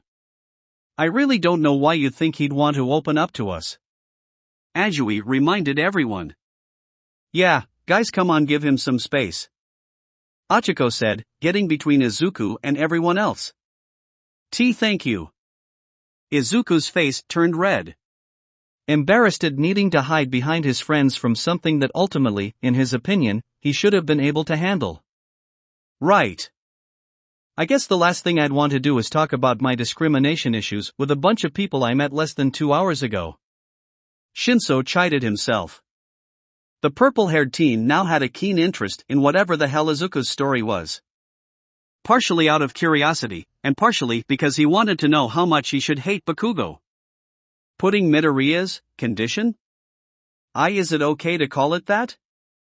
Momo wasn't really sure how to handle this situation, and she was very afraid of being labeled a quirkist or worse, subconsciously being a quirkist. It really doesn't matter, that's one of the nicer things people have called it anyway, Izuku explained. Oh, well, not to sound dismissive, but putting that aside, would you like to explain the part where Natsu said you were in charge of the QR branch? Momo asked. It had taken a while for her to get over that particular fact. It just didn't make any sense to her. Not only should one person not be doing that much work, but he was 15. Since when could 15-year-olds be government agents, let alone run a branch of the government? Yeah, what's that about? Achiko had, in her rage at Bakugo, completely missed that part the first time and was now left wondering what her friend had gotten himself into now. That was not necessarily true. While I do hold influence over the QR branch, and I have power and responsibilities aligned with them, I am not technically in charge. Izuku explained. This was true. While the quirk removal branch would do basically anything he said, considering that he could put an end to the whole branch at any time, that was only in practice, as on paper the government was still fully in charge of that branch, and that branch now had its own leaders and officials. This might be a stupid question, but what's the QR branch? Kaminari asked. I don't know what it is either. Zero admitted. Looking around, it was easy to tell that most of the class seemed to not know what it was either. Really? None of you have heard about it? Momo looked at her entire class in shock. I suppose the news has only started to spread recently, but I had expected at least a few of you to know. It stands for Quirk Removal Branch, Natsu explained. Aha. This time, the entire class was in shock, and it showed. Wait? Quirk removals? Like getting rid of quirks? Zero's eyes were wide and his jaw was hanging, and this expression was shared by a large chunk of the class. Why yes, Izuku admitted, before quickly explaining himself. The QR branch is focused on removing quirks from level 2 OPCs. And only ones I think should have their quirks removed. But how? Why? What even Momo really couldn't wrap her head around a single teenager being in charge of such an important function that could change so many people's lives. How does one even erase a quirk? Todoroki asked. And what are the criteria for it? Shinso asked. Well, I can't tell you how it happens, but as for the criteria, typically, only people with quirks that are too dangerous to be allowed to exist in society. Izuku tried to think of the best example. For example, there was a boy who had a roulette quirk. Every 24 hours his quirk would change from one thing to the next. This caused a lot of different problems, as no one could adapt to his quirk since it kept changing. Most of the time this would only lead to minor injuries and small-scale property damage. However, some of his quirks were so dangerous that they would lead to mass death and destruction. And so eventually DOC had to take him in and contain him. And since there was nothing they could do to contain his quirk, the only options he had would either be to stay locked up forever, or have his quirk be removed. Todoroki summarized. That sucks. Mina cried. Being locked away because you were born with a dangerous quirk. How horrible. Momo said. Izuku. Achiko, unlike the others, was more concerned for her friend.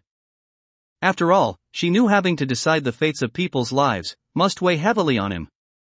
Unfortunately, there is little choice for anyone in the matter, Natsu spoke up. If the people with these quirks were to be released, then they would cause casualties eventually, whether they wanted to or not. Their quirks are simply too uncontrollable. And so these are the only two real options. It is truly horrible for these people and their families, but there is little choice otherwise. The class went silent, a feeling of frustration brewing inside most of them. Frustration at the misfortune of these innocent people, who they could do nothing to help. Of course, removing quirks is only a last resort, Izuku reassured them. Dosi will try first and foremost to find ways for these children to live with their quirks, rather than simply just taking them away. At least they will, so long as I'm deciding who gets their quirks erased. I imagine that the government has been trying to expand the scope of this branch? Natsu asked him. Yeah, but taking away someone's quirk is a serious matter. One that shouldn't be treated as a first or even second option. Izuku explained. It's condemning them to a life of hardships. The class once again went silent, as they had to fully take in what Izuku had said. Well, I believe that's enough sidetracking. It looks like the battle with that monster is about to end. Natsu said, turning everyone's attention back to the exercise. A few minutes ago, with Team D. Rah! The monster, because I'm not gonna write out its name every time, let out another ear-piercing scream as it charged towards them. Ugh! Dark Shadow! Tokoyami covered his ears and called out for Dark Shadow to attack. The sentient quirk, which had been suppressed since the exercise started, burst out of his cloak to confront the charging Grim. Dark Shadow was quite big due to the lack of light, about the size of the creature's torso, and so when the two met, Dark Shadow was able to tackle the monster's chest, but while this did stun the rider a bit, it didn't manage to stop the horse from charging towards them. I got this. Kirishima activated his quirk, hardening his arms and running towards the monster. Kirishima grabbed the horse's legs mid-charge and tried to hold it back, but whenever the horse would pick up its feet, it was taking Kirishima with it. Whoa! Whoa! Whoa! The horse did stop its charge, but only so that way it could flail around to try and throw Kirishima off its leg. Meanwhile, Dark Shadow was busy attacking the monster's head, clawing at its head and making some scratches in its mask. The Naklavi grabbed into Dark Shadow's face and then started pushing it away, however much, to everyone's surprise, its arms extended, pushing Dark Shadow a couple dozen feet in the air, before rotating its body and swinging Dark Shadow around, and then slammed it into the ground. Everyone close your eyes! Toru shouted. Knowing what was coming, everyone closed their eyes. Say cheese! Toru unleashed a massive flash of light that blinded the horse and the rider. Rah! The creature stumbled back, the rider covered its eyes with its hands while the horse just started bucking around while blinded. Ojiro took this time to jump up to the horse's head, using his tail to boost himself up before hitting the head with his tail. This didn't do much damage, but it did further stun the horse, causing it to stumble. Dark Shadow! Its legs! Tokoyami commanded. Dark Shadow rose up and charged at its legs, tripping it up and causing the horse to fall. Now! For its head! Tokoyami allowed Dark Shadow to grow a bit larger, and the sentient quirk went right towards the rider's head. The monster stretched one of its arms at Dark Shadow to protect itself, but then Ojiro jumped up and smacked the arm away. It was about to use its other arm to try again, but Kirishima held it back. Not today. Dark Shadow reached its head, opened its massive beak, and bit its head off. At that moment, the creature stopped moving and slumped over. A few seconds later, it started to evaporate, and eventually, it turned into nothing but black smoke. Tokoyami watched as the monster disappeared and forced Dark Shadow back to his side, repressing his emotions enough to shrink him. Yeah. All right. Toru cheered, throwing up her hands in celebration, not that anyone could see it. I thought that would be a lot harder. It probably would have been if it wasn't for Dark Shadow. Ojiro pointed out, taking a moment to breathe. Yeah, that was awesome, man. Kirishima praised his classmate. You two are manly as hell. Oof. A simple matter. You all also performed well. Tokoyami said simply. Now, let us confront the child. Hey Hagakure, you said you've watched this kid on YouTube, right? Kirishima asked, looking around since he couldn't see her. That's right. Toru had a huge smile on her face, not that anyone could see it. She is so cute the way she acts like a little queen. And when she messes up or makes a mistake how she stutters and tries to fix it, it's just so cuute. Alright. But what about her quirk? Ojiro asked. Oh, it's some kind of enhancement quirk, Toru revealed. She's super strong and fast and tough. And she keeps calling herself a vampire, so she probably has to drink blood. Maybe it's like Sato's quirk but with blood instead of sugar. Kirishima speculated. In that case, it would be best if Kirishima once again took the lead, Tokoyami told them. Sure. More than happy to take a hit for my friends. Kirishima gave him the thumbs up. 'Cause that's how a real man does it. With that decided, they all stomped the castle. When they got inside, they found the castle was rather plain, lacking any color or decorations. Which was to be expected given how quickly it was made. It was also very narrow and small. The hallway they were running through didn't lead anywhere but in front of them, and it didn't seem like there were any other rooms either. The truth was the castle was mostly just cement with a hallway and throne room with no other rooms. When they finally reached the throne room, they were greeted with the sight of Keba, sitting on a cement throne. It seemed that while they had been fighting the Grim, Keba had gone for a change of clothes. Now she was wearing what looked like blood-red armor, as well as her usual cloak. She was also holding a wineglass, with some blood in it. Oh my god, look at her little armor! Toru squealed. Who made that? Kirishima wondered. Heroes. Keba addressed them, while not looking away from her wineglass. I see you have defeated my Nuklavi. There has got to be a better name for that, Ojiro muttered. Keba stood up, off her throne, and turned away from them. Do you truly understand why I must rule this world? Are we supposed to answer that or dash? Kirishima couldn't get out any more words as an invisible hand covered his mouth. Shoo! She's gonna start monologuing. Toru whispered. You privileged few, born with abilities that fit the taste of the public, would never understand the struggles of my brothers and sisters. Keba continued, little did they know the reason she had turned away was because she had written a script, and was currently reading from it. When my father found me, I was cast aside. Thrown into the gutter by the despicable people that had been given the honor of birthing me. Despite my beauty. Despite my grace. Despite my power. Despite my perfection. In their eyes, my quirk made me nothing but a parasite. A blood-sucking leech is what they called me. Is this real? Is this an act? Well, what is happening? Ojiro was not prepared for a full monologue when he went to heroics class today. This is going to go on for quite some time, isn't it? Tokoyami cringed. He knew better than anyone that these kinds of speeches were not short, because there was a time when he once gave them. For someone such as myself to be treated like gutter trash proves that this wood is wrong. That it is unjust. Keba's acting was hammy, as usual, but it was what one would expect from a child.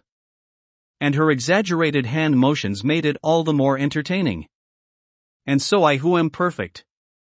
I whose power sits above all things. I whose gaze looks down upon all. I Keba shall be the one to correct these imperfections. Back in the observation room. Wow, she is really going on for a while. Kaminari pointed out, while Keba was still talking. She has some impressive grammar for her age. Momo praised the young girl. Well, she did read an entire dictionary, Izuku explained. Why? Kaminari asked, his face showing pure confusion. I haven't read through a dictionary. We could tell, Jiro smirked. How long does she intend to keep talking? Shinso asked. Well, the script she wrote was 20 pages, so this might take a bit. Izuku sighed. She wrote a script? Achiko had an amused smile on her face, as she had to try and keep herself from laughing. What am I saying? Of course she had a script. She worked on it, 4 hours. Izuku remembered seeing his daughter furiously writing and editing her work, with several dictionaries and thesaurus littered around her. She had worked so hard on it that he didn't have the heart to tell her to make it shorter. Although he did feel bad for having to put everyone through 20 pages of monologuing. At least the invisible girl seemed to be enjoying it, not that he could really tell. She is still going. Todoroki honestly was surprised she hadn't run out of breath. How long has this been going on? Roughly 7 minutes, Nizu said. Well, at least she's giving them time to recover after the fight with that monster, Momo said, trying to look on the positive side. She honestly did find the girl quite cute, and she could see where her popularity came from. Heck, she'd probably check out one of her videos after this was all over. I don't get why you guys are complaining. Look at her. Look at that smug little face. Mina giggled. That's gonna stop being cute when she grows up, Shinso said. No, she's still gonna be cute in the future, Mineta said. I can tell. I am going to assume that was a compliment. And nothing else. Izuku said, his tone alerting the boy that this was a warning. Yeah. Of course. Mineta was quick to say, sweating a bit. The last person he wanted to piss off was the person in charge of deciding who got their quirks removed. Well, I doubt she could go on for much longer, Shoji said. With Team D, 15 minutes later. And so that is why I ask you. Will you join me? Or be destroyed? Keba finally finished her monologue and dramatically pointed towards the students. Yes, my queen. Toru replied. No, she won't, Tokoyami said. Keba looked at the other two, only to find that they had fallen asleep. Hey! Ha! Kirishima and Ojiro jolted awake. Did you two fall asleep? Keba was livid. I spent hours preparing that speech. And you two fell asleep. Sorry? Kirishima quickly apologized. You went on for a while, so. You have 5 seconds to harden yourself before I turn you into a red smear on the walls, floor, and your friends, Keba said in a dead serious voice, as she dramatically threw off her cloak. Hey wait, Kirishima didn't get any more words out, before Keba dashed over to him, at speeds he couldn't react to, and punched in his hardened stomach. Ah. Kirishima was immediately sent flying through the concrete walls, far away from his friends. Everyone took a step back, not expecting such speed and power from someone of her size. Even Toru hadn't expected that. Keba gave Ojiro a nasty glare. You're next. Oh shit. Ojiro never saw himself being so afraid of a 7-year-old, but after seeing one of his toughest classmates being knocked away like a baseball, he was more than a bit intimidated. Tokoyami unleashed Dark Shadow, who was doubled in size, and let him stand guard in front of Ojiro. Keba was not deterred in the least, however, and simply ran up to Dark Shadow and uppercut him in the beak, sending him flying through the roof. Tokoyami could feel Dark Shadow's cord tugging at him, and he was almost lifted off the ground because of how high Dark Shadow was sent. I'm sorry, my lady. Please forgive me. Toru unleashed another flash of light. Cow! Keba hissed and covered her eyes. The sun! Run! Tokoyami commanded after Dark Shadow returned to him. The three immediately turned tail and ran for the exit while Keba still recovered from Toru's attack. When they reached the hall, Dark Shadow took a moment to cave in part of the roof, blocking off access to the throne room. That won't hold her long. She's strong. Really strong. Dark Shadow warned them as he caved in more of the roof to try and block Keba's path. And fast. She was so fast. Toru always wanted to meet Keba, and when she realized that she was gonna be the one to face her, she was excited. And now she was remembering that Keba was gonna be the one kicking her ass. So now she was a little less excited, a little more scared out of her mind. They felt the castle shake, and the sound of something being destroyed behind them signified that Keba had recovered, and was breaking through their barriers. And so they ran, just a bit faster. When they reached the outside, they found Kirishima, whose lower half was still stuck in the side of the wall. Kirishima! Toru ran over to her classmate, who looked to be in a daze. Ha! Toru? Why are there 5 of you? Kirishima asked deliriously. Dark Shadow pulled Kirishima out of the wall and set him down gently. They could see the imprint of Keba's fist on his hardened abs, as well as various cracks around it. Ojiro wanted to ask if his classmate was alright, but he was a bit distracted by the hole in the wall, showing that Keba had punched him through many feet of concrete. Ah! Man, she punches hard. Kirishima groaned after regaining his senses. Through. Well, unless we want to be punched next, we gotta figure something out. Toru pointed out. Do you think there might be some kind of win conditions like the other ones? Kirishima asked. I don't think so. The win conditions were pretty obvious. I think we just need to subdue her. Ojiro looked at the hole once more, realizing what he just said would entail. So we have to subdue a girl that can punch someone through a dozen feet of concrete and moves faster than we can see, while also not attacking her? Toru summarized. No one could see her expression, but they could tell she was probably terrified by the tone of her voice. That seems to be our only option. Tokoyami agreed, a nervous sweat going down his beak. Throom. The rubble over the exit was broken, and out came a very cross Keba. You know, I had expected many things from the mighty warriors of UA. Running away was not one of them. Keba growled at them, baring her fangs in a way that would have been cute if she didn't just punch through a concrete barrier. Dark Shadow. Restrain her. Tokoyami let Dark Shadow grow to the biggest size he could get, which still allowed Tokoyami to control him. Dark Shadow charged at Keba and tried to grab her, but despite being more than quadruple her size, Keba just backhanded it away.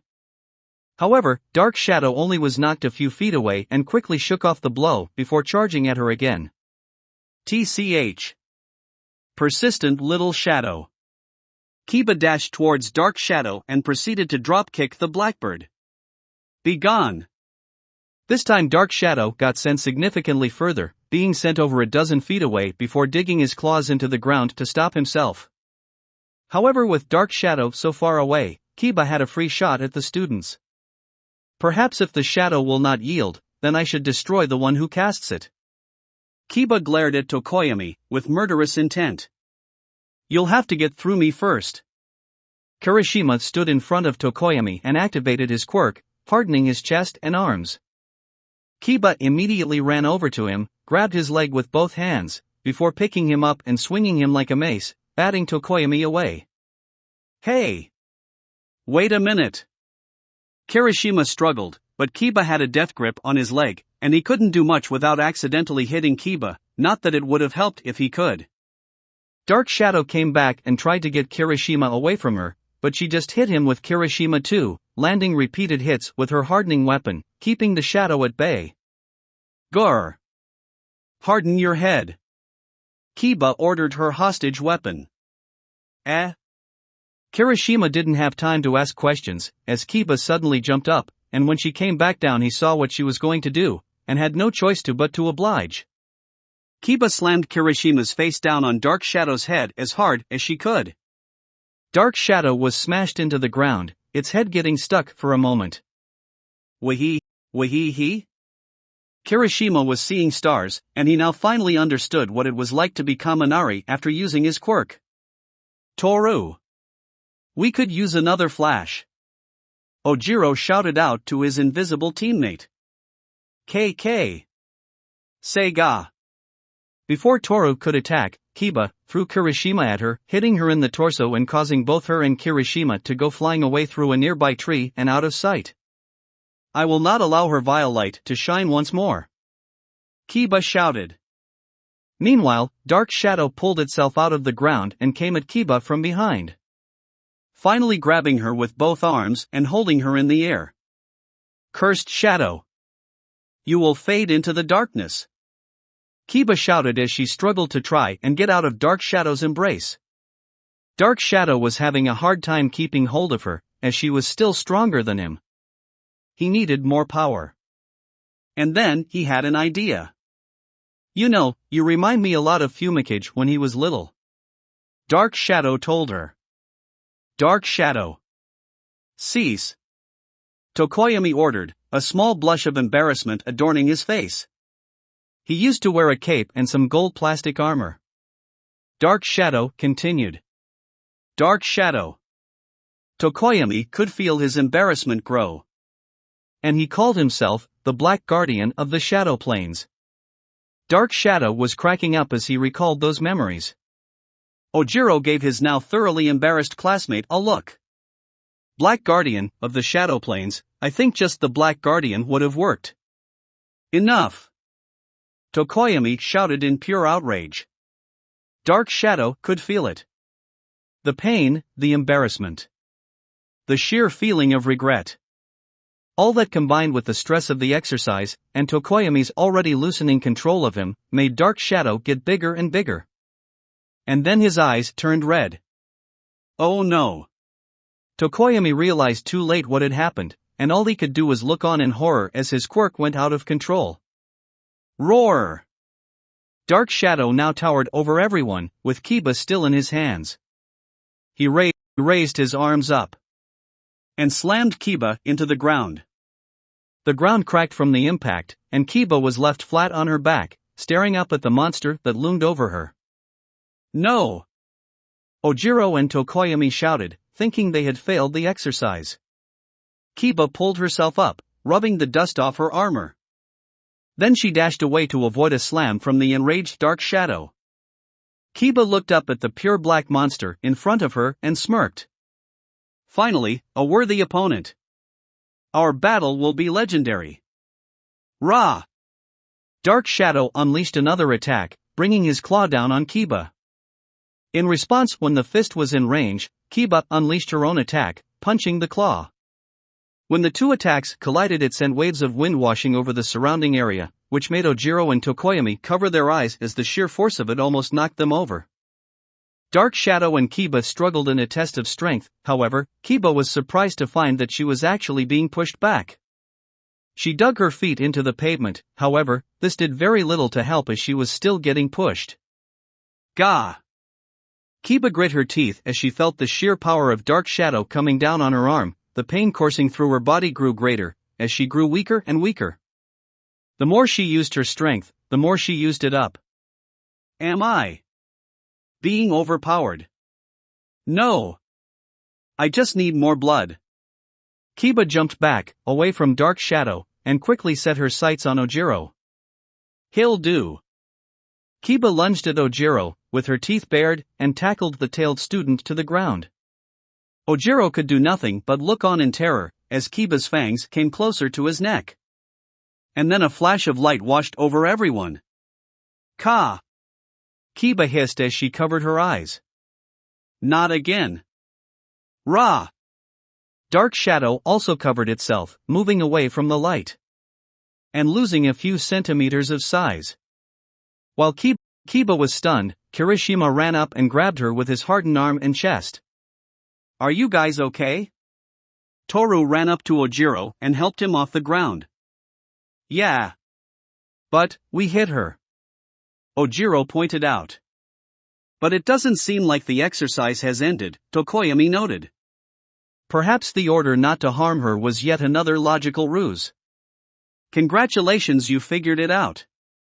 Keba confirmed, before kicking Kirishima in the abs with the back of her foot. Now perish. Ack! Kirishima dropped Keba as he recoiled in pain. A small crack appeared in his hardening. Ra! Dark Shadow charged at them, coming right at Keba and Kirishima. Ojiro pushed Kirishima out of the way by hitting him with his tail, before moving out of the way himself. Keba rushed at the oncoming Dark Shadow and jumped up to punch the sentient quirk in the face. Dark Shadow recoiled from the impact of the punch, but quickly shook it off and retaliated with a swipe of his claw. Ah! This time Keba was the one sent flying back, her body digging into the ground, and the force of the blow pushed her back over a dozen feet. Ra! Meanwhile, in the observation room. I don't understand. Ida shouted out to the principal. They are currently harming the child. The exercise should have ended. Ah, well you see, it was a logical ruse. Natsu cackled when he saw the shocked looks on the students' faces. You should be familiar with them by now. Wait. So we were allowed to harm the children. Momo couldn't believe what she was hearing. Surely such a thing couldn't be allowed at a hero school. You can't be serious. Mina added. Actually that makes sense, Achiko said after thinking about it for a moment. Everyone but Natsu and Izuku gave her questioning looks, urging her to explain herself.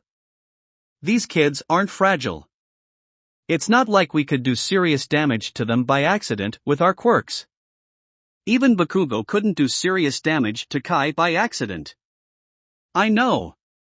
I fought them. Achiko remembered that time she fought Fu, Keba, Kai, and Sansan all at once. She shuddered at the memory. Never again. At first I thought I'd have to go easy on them, but that didn't end well for me. Let us have this discussion once everyone is present, Natsu instructed them. But rest assured that Mr. Midoriya would not have allowed this if he believed you all could hurt his children any more than they hurt each other on a daily basis. Izuku nodded. These kids all want to become heroes, so they spar with each other on an almost daily basis.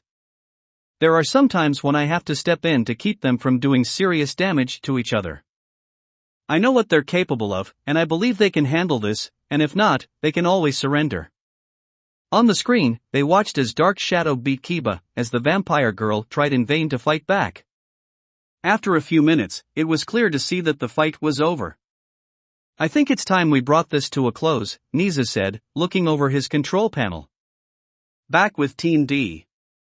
Suddenly, the dome that was being used to simulate nighttime started to open up, allowing sunlight to fill the false city. Rah! Rah-ha! Dark Shadow stopped beating Keba into a crater and started roaring out in outrage. As more and more light flooded into the city, Dark Shadow grew smaller and smaller until his red eyes turned yellow, and he was back to normal. Is it over? Kirishima asked no one in particular. That is correct, Mr. Kirishima. Team D has succeeded. Natsu said over the loudspeaker. What? Keba, who was still conscious just a little scuffed up, pulled herself out of the hole Dark Shadow had pounded her in and looked absolutely outraged. I can still fight.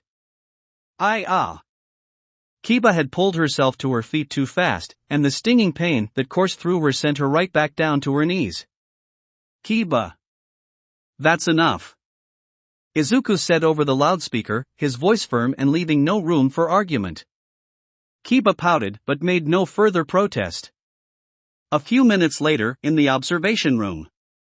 After a quick trip to Recovery Girl for Kirishima and Toru, everyone was back in the observation room.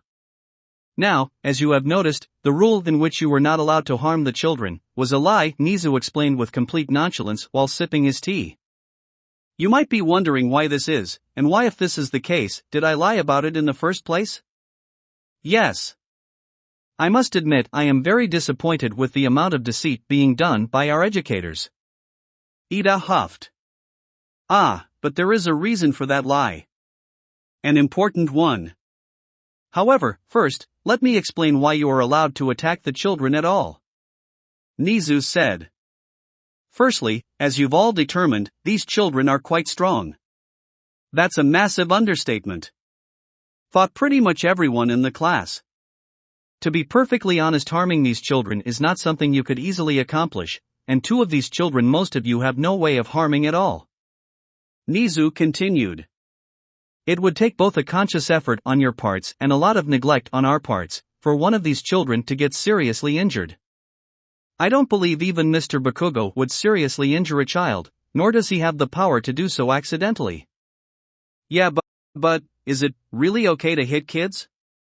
Jiro asked sheepishly. A lot of the class still seemed unsure about the prospect of attacking children, which was understandable. Surprisingly enough, it was Izuku that spoke next.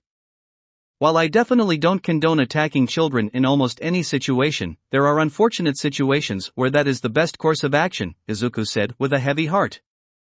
I don't like to think about it this way, but let's look at Kai's scenario. In that scenario, a villain forced Kai to go on a rampage. However, that test was simplified for the sake of this exercise. If the villain that controlled Kai was smart, he wouldn't be on top of a roof with the hostage right next to him. In all likelihood, it would take much longer to find them. And in that time, if the heroes didn't take him down, Kai would have destroyed the entire city and killed countless people. The reality of the situation hit the class hard. They had been fighting in a fake city, with fake buildings and no other people. If this were real, then there would have been real people on those streets that Kai walked on and in those buildings he crushed. Those would have been real people's homes that got destroyed because of him. And the aftermath wouldn't be much better. Izuku continued. Of course there are the thousands or tens of thousands of lives he would have either ended or ruined, but even Kai's life would have taken a bad turn. Even if he got his parents back, the guilt he'd feel for what he did would leave mental scars that would last for the rest of his life. And he'd never be able to show his face anywhere again. He'd be treated like a monster by pretty much everyone, even if they knew his family was being taken hostage. His life would have been over before it really began. There was an underlying sadness in Izuku's voice. As if he wasn't just talking about the simulation. As if he had known stories similar to this, that wasn't fake. And that made everything he said all the more mortifying. And that leads into why I lied. Nizu jumped back in, although his tone was less cheery than before. Because what I said, don't attack the children, is what you will hear from the people in charge. Such as the Hero Public Safety Committee. However, while I do not condone frequently ignoring people with authority or your superiors, most of the people telling you this are not pro-heroes. They're not on the field. And they don't know what it's like to be in your situation, and as such sometimes fulfilling those orders is either impossible or not worth the cost. Is it ideal to not attack children? Yes, absolutely. Is it always possible? Unfortunately, no. And in those situations, you will have to go against what you've been told. These are the hard decisions one will have to make as a pro-hero. This was the difference between Aizawa and Nizu. Aizawa would crush his students' spirits with harsh words, intimidation tactics, and threatening expulsions. Nizu was far more cruel. He would crush their spirits with the three worst enemies of man: truth, logic, and reality. To say the mood was low would be the understatement of the century. The mood went straight to hell. And it was clear everyone was deep in thought, taking Nizu's words very seriously. I'll have to hurt kids? That's awful. But if I don't, I might just ruin their life. Mina thought about the scenario of having to choose between spraying a child with acid or condemning them for life. It made her stomach turn. Shinso thought about his own life. He had been targeted because people were afraid that he could use his quirk on them. There would be no telling how bad it would have been had he actually done something to someone with it. Let alone if he had done something as terrible as murder. Even if it was an accident or if he was forced, he would never hear the end of it. Achiko felt like she had just increased her own gravity, or that she just overused her quirk. Part of her had wondered if one day she would be the one to give Izuku a child, not in that way she swears, but she's always thought it would be like how Izuku did it. Finding children in need and giving them a home. Not beating them to a pulp and delivering their unconscious body to Izuku. And the worst part is the look in his eyes when he explained it to them. That look of resignation and despair. He'd understood this for a while, and unlike her, he would be the one to deal with the aftermaths. After giving them a few minutes to take that in, Nizu decided it was time to move on. And as heroes, even when you have to make these decisions, you can't freeze before or after. Every second can count. Nizu warned them. And as such, let us move on to our last exercise. Chapter 38, April Acid. The last team. Team E, consisting of Ida, Kaminari, Mina, and Siro. We're now in the fake city. starting the last exercise. None of them were in good spirits, however. Not even Mina. Not because they would be facing another grossly overpowered child, but because of the conversation that had taken place not too long ago. So are we gonna hit the kids? Shiro asked. I mean, we might have to, Kaminari said sheepishly, seeming unsure of himself. Well, I don't want to. Mina objected. Overpowered or not, they're still kids. And all we have to do is show them some affection. We're no strangers to love, so we should show them some too. As much as I would like for that to be the case, I doubt Principal Nizu would allow for this to be so simple. Ida spoke up in a determined yet still somehow unsure voice. You know the rules and so do I. The principal might have made this test knowing that and planned it out accordingly. So you think we might have to hurt them? Shiro scratches his head. That's messed up. Don't think that I'll give up that easily. I'm never gonna give up. I'm gonna find that kid and hug the crap out of them. Mina said with full determination. And with that Mina ran off to find the kid. Wait. You have to wait for us. You have no idea what's up ahead. Ida ran after her, with the rest of the team following. Back in the observation room.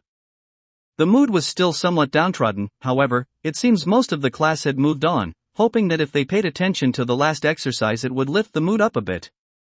I've never seen Mina so down before. Kirishima thought as he remembered how upset she looked. Mina always had this attitude about her. Always this optimistic person, that would do her best to make sure she was never gonna let you down. But now she herself seemed down. He wished he could do something about it. He never wanted to see his friend like this, but honestly, he didn't know what to do here. It seems Ms. Asido is quite determined. How fortunate for her that this mission will not require them to attack the child. Nizu saw his students take a sigh of relief. Because they can't. Wait, what? Toru asked. What do you mean they can't attack them? Oh, I think I know who it is. It's Sanson, isn't it? Azui realized the child's identity, remembering them from the amusement park. Izuku nodded, confirming her suspicions. Achiko shuddered. Oh no. Oh no?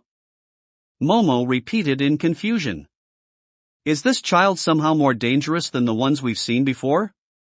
Sanson is considered the strongest of all the kids currently under my care, Izuku revealed, causing everyone to suddenly get nervous as they wondered what on earth could be that strong. Her quirk is called Acid Body. Her body is entirely made up out of extremely corrosive acid, and she can manipulate it however she pleases. Basically, she's completely immune to most attacks. Your quirk has to have some sort of special effect on her in order to take her down. Achiko explained. Like my gravity manipulation. But I don't think anyone on Team E can do anything to her. Kaminari actually can do something. Electricity can cause Sanson to lose control over her body temporarily, turning her into a motionless pile of acid for about 20 seconds. Izuku remembered the day they found that out. Sanson got a bit too close to an electrical outlet, and it did not end well. Wait, so she's just a sentient blob of acid? Momo knew she was just repeating what Izuku had said. But it sounded absurd. Like many other things she heard today. She would be able to beat most people in this class just because of her quirk alone. She's like Mina on Trigger. Mineta shouted. Or a better version of that sludge villain. Toru pointed out. Izuku flinched but didn't say anything. So what are they gonna do? Sato asked. Well, it appears their current plan is to just run around and look for the child. Nizu pointed out. But it appears they won't have to look for much longer. Back with Team E. Team E was still running, and both Shiro and Kaminari were falling behind. Mina. You must slow down. It is imperative that you do not desert your allies. Ida shouted at her. Mina stopped for a minute and used this opportunity to catch her breath. Sorry, you guys. I guess I got too ahead of myself. Oh wow, no wonder you guys couldn't keep up. I've never run that hard before. If you don't pace yourself, you're gonna tire us all out before we even find the kid. Zero panted. Sis. Everyone suddenly froze when they heard what sounded like acid burning through something. Mina, did you make any acid? Kaminari asked, looking around to see where that hissing was coming from. No. You guys would have seen me do it. Mina pointed out, wondering where the sound was coming from herself. Hisses. The four of them looked at a nearby manhole and found that smoke was coming off of it. And then, Sanson slowly oozed out of the hole, completely swallowing and destroying the manhole as she made her way onto the street, which also started smoking as she touched it. Is that the kid? Kaminari asked, slightly confused by the sight of the moving pink puddle of acid. At this point, I wouldn't be surprised, Zero said, resignation dripping from his word. Waraha. Sanson let out some strange noises which only confused the students more. Was that a cry? Are they crying? Mina honestly wished she had more details.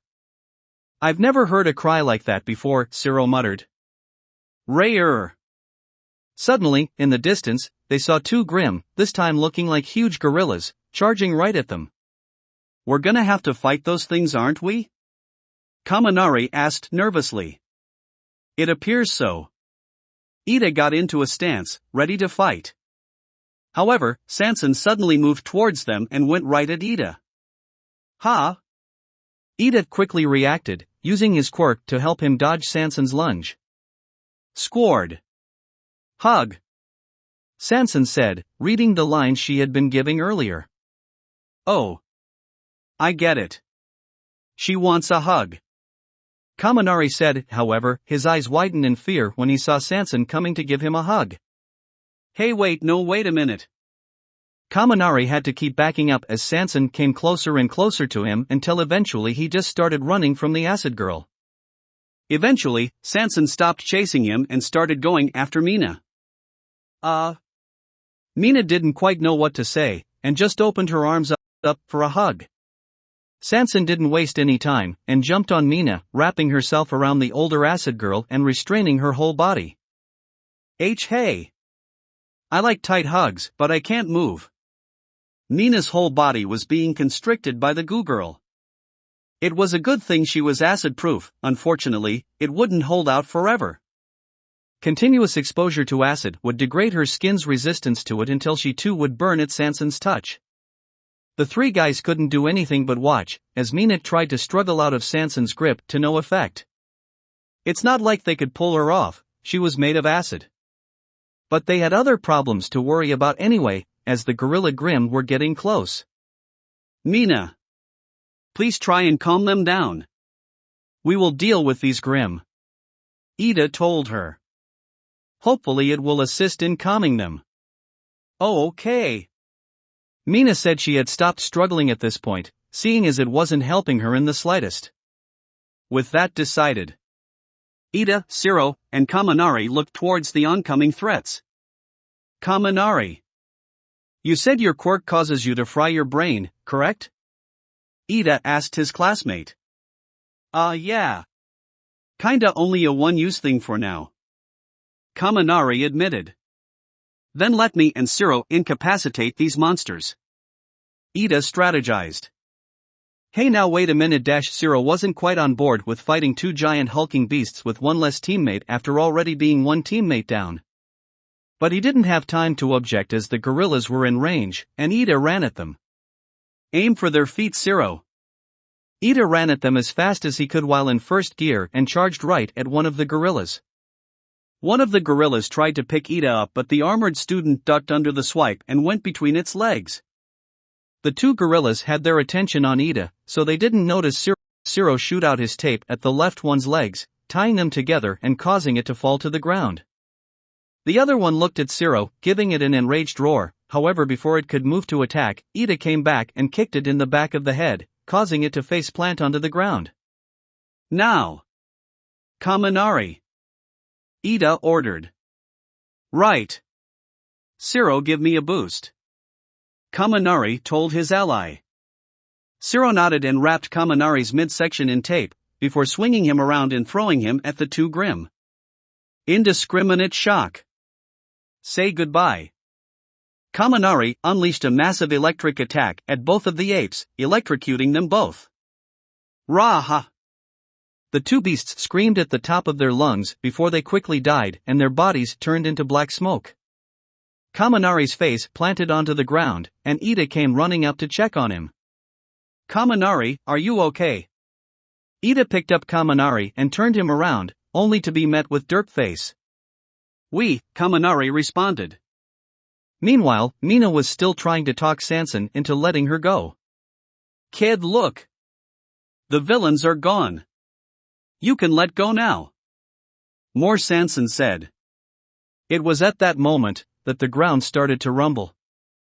Oh woo woo. Coming just into view, running down the streets, was a horde of Beowulfs.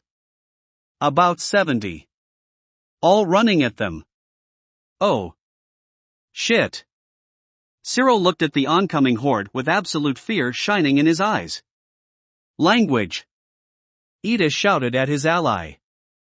Really? Now. Siro was honestly shocked that Ida would still be concerned about such things. A hero should never let loose such profanities. Even in the face of danger. Ida rationalized, before tucking Kaminari under his arm. Heroes should also know when they are outmatched. Like just now. Grab Mina and run. And with that, Ida took off in the opposite direction. How am I gonna do that? She's covered in acid. Siro shouted at Ida, but he was already too far away. Ah! Damn it! Knowing he couldn't just leave Mina there, Siro shot his tape out at her, covering her in tape before using his other arm to swing away through the air, beginning Mina with him. However, Sanson quickly dissolved the tape, causing Mina to go hurtling to the ground before Siro's tape caught her again. Ah! Could you please? Stop! Dropping me! Mina felt like she was gonna vomit, not only from being swung around on tape but from constantly falling and being lifted up again every time Sanson ate through his tape and he had to catch her again. Sorry. If you can't tell, this is really hard, and there's a horde of demons after us. Siro turned back to see the Beowulfs were gaining on them. Mina looked at the oncoming horde of red-eyed death and knew she needed to get the kid off of her. Hey, kid, what's your name? Mina asked as calmly as she could. Sanson. The goo girl said. Oh, that sounds like a great name for a girl? Mina was unsure of the gender of this living blob of acid, but the voice she used sounded feminish. You are a girl, right? Sanson formed a head near Mina's face and nodded. Okay, Sanson, do you like heroes? Mina asked her. Sanson nodded. I wanna be a hero. Well, then you need to let me go, Mina told her in a gentle tone before she looked at the horde. I know they're scary. But I can't just lie here and do nothing. A hero has to be brave. Can you do that for me, Sanson? Be a brave little hero? Whoa. Sanson repeated. I don't want to hurt anyone. My quirk hurts everything. I know. Mina smiled at her kindly. Acid can really make a mess sometimes. My quirk makes acid too. But I use my acid to take down bad guys and save people. So acid can be used for good too. And I'll show you how if you let me go. There were a few moments of silence before Mina felt Sanson's acid started to move off of her, and the goo girl came off her and fell to the ground below, with the Beowulfs coming at her. Wait! I didn't mean like that! Mina shouted. The Beowulfs quickly descended upon Sanson, with 3 of them lunging at her, with their claws extended out. Only for them to be grabbed out of the air by Sanson's newly formed tentacles, and shoved into her acid body, where they struggled a bit before dissolving away. Sanson expanded herself, getting bigger and bigger, until she was the size of a bus, and faced off against the army of Beowulfs. They never stood a chance. Zero stopped swinging and brought the both of them to the ground, where they just sat and watched in shock as Sanson tore through the demon-like wolves, swallowing them in her acid, slamming them around with dozens of her tentacles, forming weapons out of her body, and using them to crush and slice the Beowulfs by the dozens. Oh wow, she's really killing those things. Zero could only watch in awe as the massacre unfolded in front of him. Ida ran up to them with Kaminari still in his arms. What the? The class president watched as Sanson beheaded 6 Beowulfs with an acid axe, at the same time as she impaled 12 Beowulfs with her acid tentacles. At the same time she dragged some Beowulfs into her body, while also forming a massive acid mouth to swallow 5 more Beowulf. By now Sanson just looked like a massive acid monster that was brutally killing everything in her path. Should we stop her?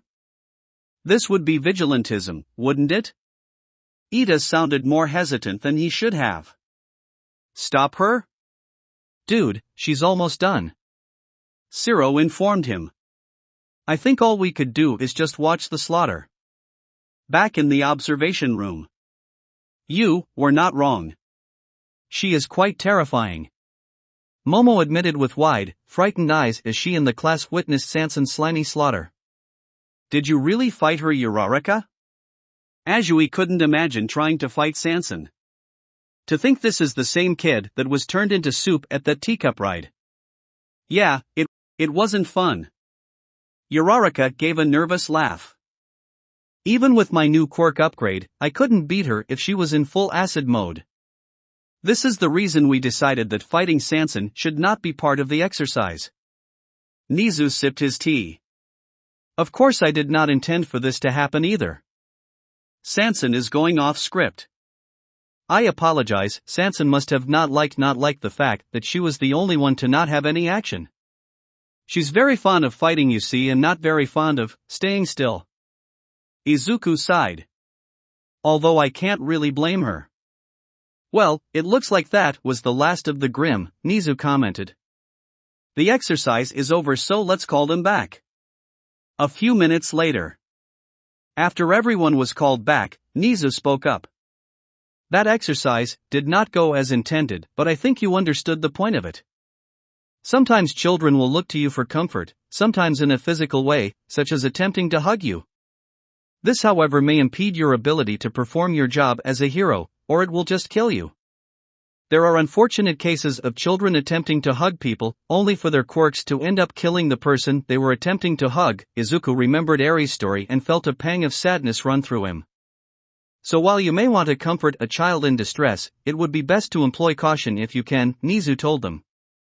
Mina pouted, but stayed silent, out of fear of provoking Nizu. So using your words to calm a distressed child is a valuable skill, one that may end up saving your life, Nizu told them.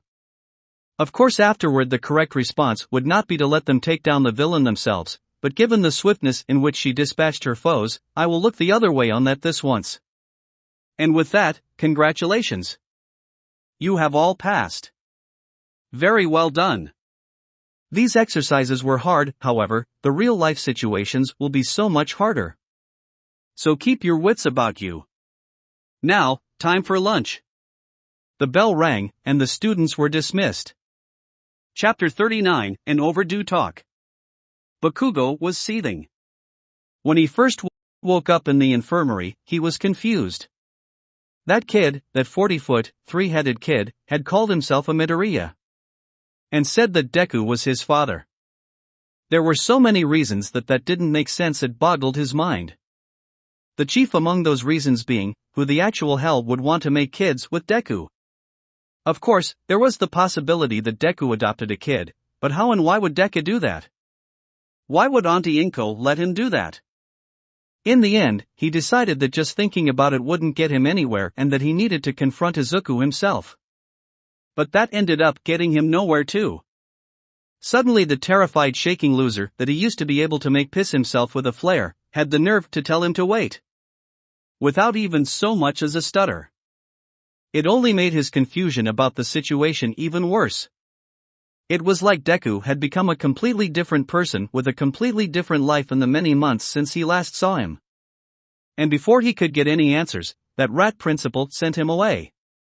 So all he could do while he was waiting in the infirmary was seethe in anger and wonder how the fuck this happened. Fortunately for him, he wouldn't have to wait much longer. The doors to the infirmary opened and in walked Aizawa, who immediately made his way over to the short-tempered blonde. Midoriya's ready to talk to you. He's in one of the teachers' lounges waiting for you, Aizawa informed him. I would have liked for him to stay here for a while longer, but I'll go get his crutches, Recovery Girl said. I don't need any fuwa. Bakugo was bunked on the head by Recovery Girl's cane. Quite, Recovery Girl said before going to get the crutches. A few minutes later, Bakugo, now using his crutches, was following behind Aizawa as he leads him to the teacher's lounge where Izuku was located. I hope you realize how fortunate you are that Midoriya is even entertaining you after all you did to him, Aizawa told him. He doesn't owe you anything. Why the hell do you care? Bakugo snapped. He had been on thin ice since he got to UA and so he'd been trying not to shout at the teachers, but he honestly couldn't hold it in anymore. Since when did any of you assholes care about shitty Deku? All my fucking life you teachers told me that I was fucking unstoppable and kissed the ground I walked on and that Deku was lower than dirt. Then I come to UA, the place that's supposed to be for the best of the best, and now Deku's somehow calling the fucking shots and I'm being treated like shit. I guess this really must be that confusing for you. The world suddenly must seem like it flipped upside down. Tell me Bakugo, did you bother finding out what happened to your old schools, teachers, classmates, and principals? Aizawa asked, the confusion on Bakugo's face telling him that he didn't.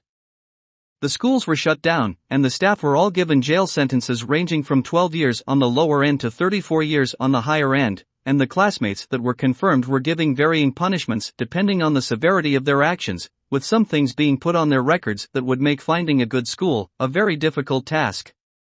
Out of everyone though, you got off the luckiest, by Midoriya's request. Bakugo's eyes widened slightly with a bit of shock. Do you know why we cracked down so hard on those schools and the people in them?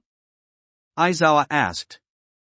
Because quirk discrimination is a plague that we've been trying to kill for ages.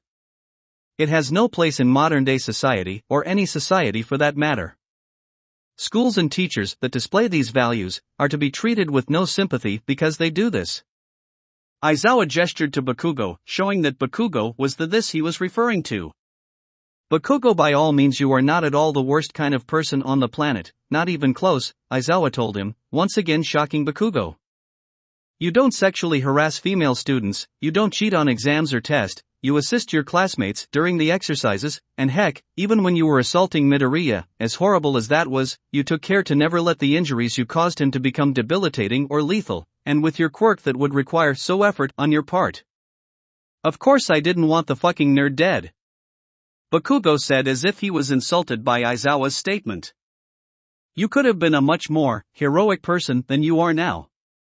Maybe even the top student. The problem was that you were raised in a toxic environment, Aizawa told him.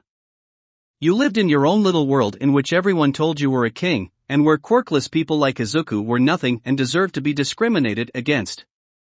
But now that that world is gone, you're left in the real world struggling to figure out which way's up and which way's down. Bakugo didn't know how to feel about that. He wanted to deny it. Say that Aizawa didn't know what he was talking about. He didn't want to admit that maybe he really was wrong. But he wasn't an idiot. He saw the way the people around him looked at him. Teachers, staff, and especially students. It was like there was something wrong with him, like he was a disease or something. And even some of the students at his previous schools and his own parents gave him those looks in the past. He'd never given it much thought other than just labeling them as losers and moving on. But he sure didn't feel like a winner now. People are telling you things that are contrary to what you've grown up believing, and as such you're resisting. Which is why we're being so harsh. Aizawa continued. It's not because we necessarily hate you, it's because we need to get through your extremely thick skull that it's not okay for heroes to think that they can hurt innocent people. Bakugo grits his teeth, but doesn't respond. The rest of the short walk to the lounge was silent. After a few minutes, they reached a door with the Woods Teacher's Lounge written on it. Aizawa turned to Bakugo and gave the teen a stern look. Midoriya is inside. Before you go in, there are things you need to know. TCH. Just spit it out. Bakugo growled. He just wanted to talk to Izuku already. First, I'll be waiting outside, meaning I'll hear you if you shout of any threats or use your quirk. Both of those things will be met with disciplinary actions. Aizawa explained. Bakugo gave a light growl. He knew he was going to have to try real hard to restrain himself. Second, it probably wouldn't take much on Midoriya's part to get you expelled. Aizawa continued. That made Bakugo freeze up for a moment, as shock and a bit of fear coursed through him, at the thought of Izuku being able to get him expelled from UA, his dream school. The only reason you were allowed into this school in the first place is because the Midoriyas didn't take legal action against you. And I have a feeling that there is more to what you did to him than what we know of. Depending on what it is, that by itself could get you expelled. And if Midoriya wanted to take legal action against you, then you'd definitely be expelled. Aizawa explained. So I'd suggest you watch yourself while you're speaking to him. Your future depends on it. And with that, Aizawa moved aside, making way for Bakugo to enter. Bakugo hesitated for a moment but quickly buried any fear that may have been lurking within him and his face settled into his standard scowl. And so he entered. The teacher's lounge was nothing special. Just a few chairs, some stuff for making tea and coffee, and two couches that faced each other with a glass table in between. Izuku was there, sitting on one of the couches, doing paperwork seemingly, with a cup of coffee beside him. When Bakugo entered, Izuku looked up, and their eyes met. Deku, Bakugo growled. Izuku didn't respond at first, at least not verbally. Instead, he took a deep breath and then took a long sip of his coffee. Once he put the coffee down, he looked back up at Bakugo and said, "My name is Midoriya." Again, Bakugo was taken aback. Izuku hadn't asked him to stop calling him Deku since before even middle school. And even then he'd always asked him to call him Izuku, not Midoriya.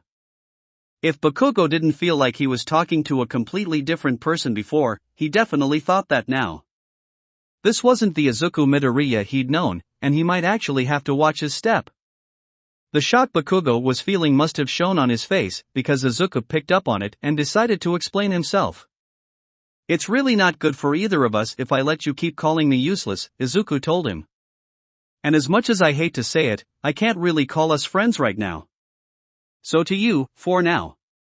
It's Midoriya." Bakugo didn't respond. He didn't really know how to respond. His pride wouldn't let him capitulate and do what Izuku said, but he was too smart to just ignore him. So he just kept his mouth shut. After a bit of silence, Izuku spoke again. "We're going to be here for a while, so you'd probably want to take a seat." TCH. Bakugo did just that, sitting down on the couch opposite to Izuku, and continued to silently glare at him. He looked down for a moment at the papers Izuku was fiddling with before. It was definitely paperwork, and there were some pictures of people on them. "Alright, now. I did promise you an explanation," Izuku said, regaining Bakugo's attention. "But we have to establish something first. I am not the same person I was when you last saw me." "No shit." Bakugo spat. "I have kids now, so I've had to look at things differently." Bakugo had just taken notice of something. Izuku's tone, the way he spoke, was all very tired. As if he hadn't slept for days. And his face reflected that tiredness. "That includes you. You see, I can't just let you walk over me like I used to or keep praising you when you really don't deserve it. And I can't let you continue to stay how you are." Bakugo felt his anger spike, and he let out a growl. "What the fuck do you dash? They don't know about the suicide baiting." Izuku interrupted him. Bakugo felt like he got hit with a bucket of cold water, as he realized what Izuku just said, and what that implied. "If I told them this, your future would be over," Izuku said. His tone was dead serious.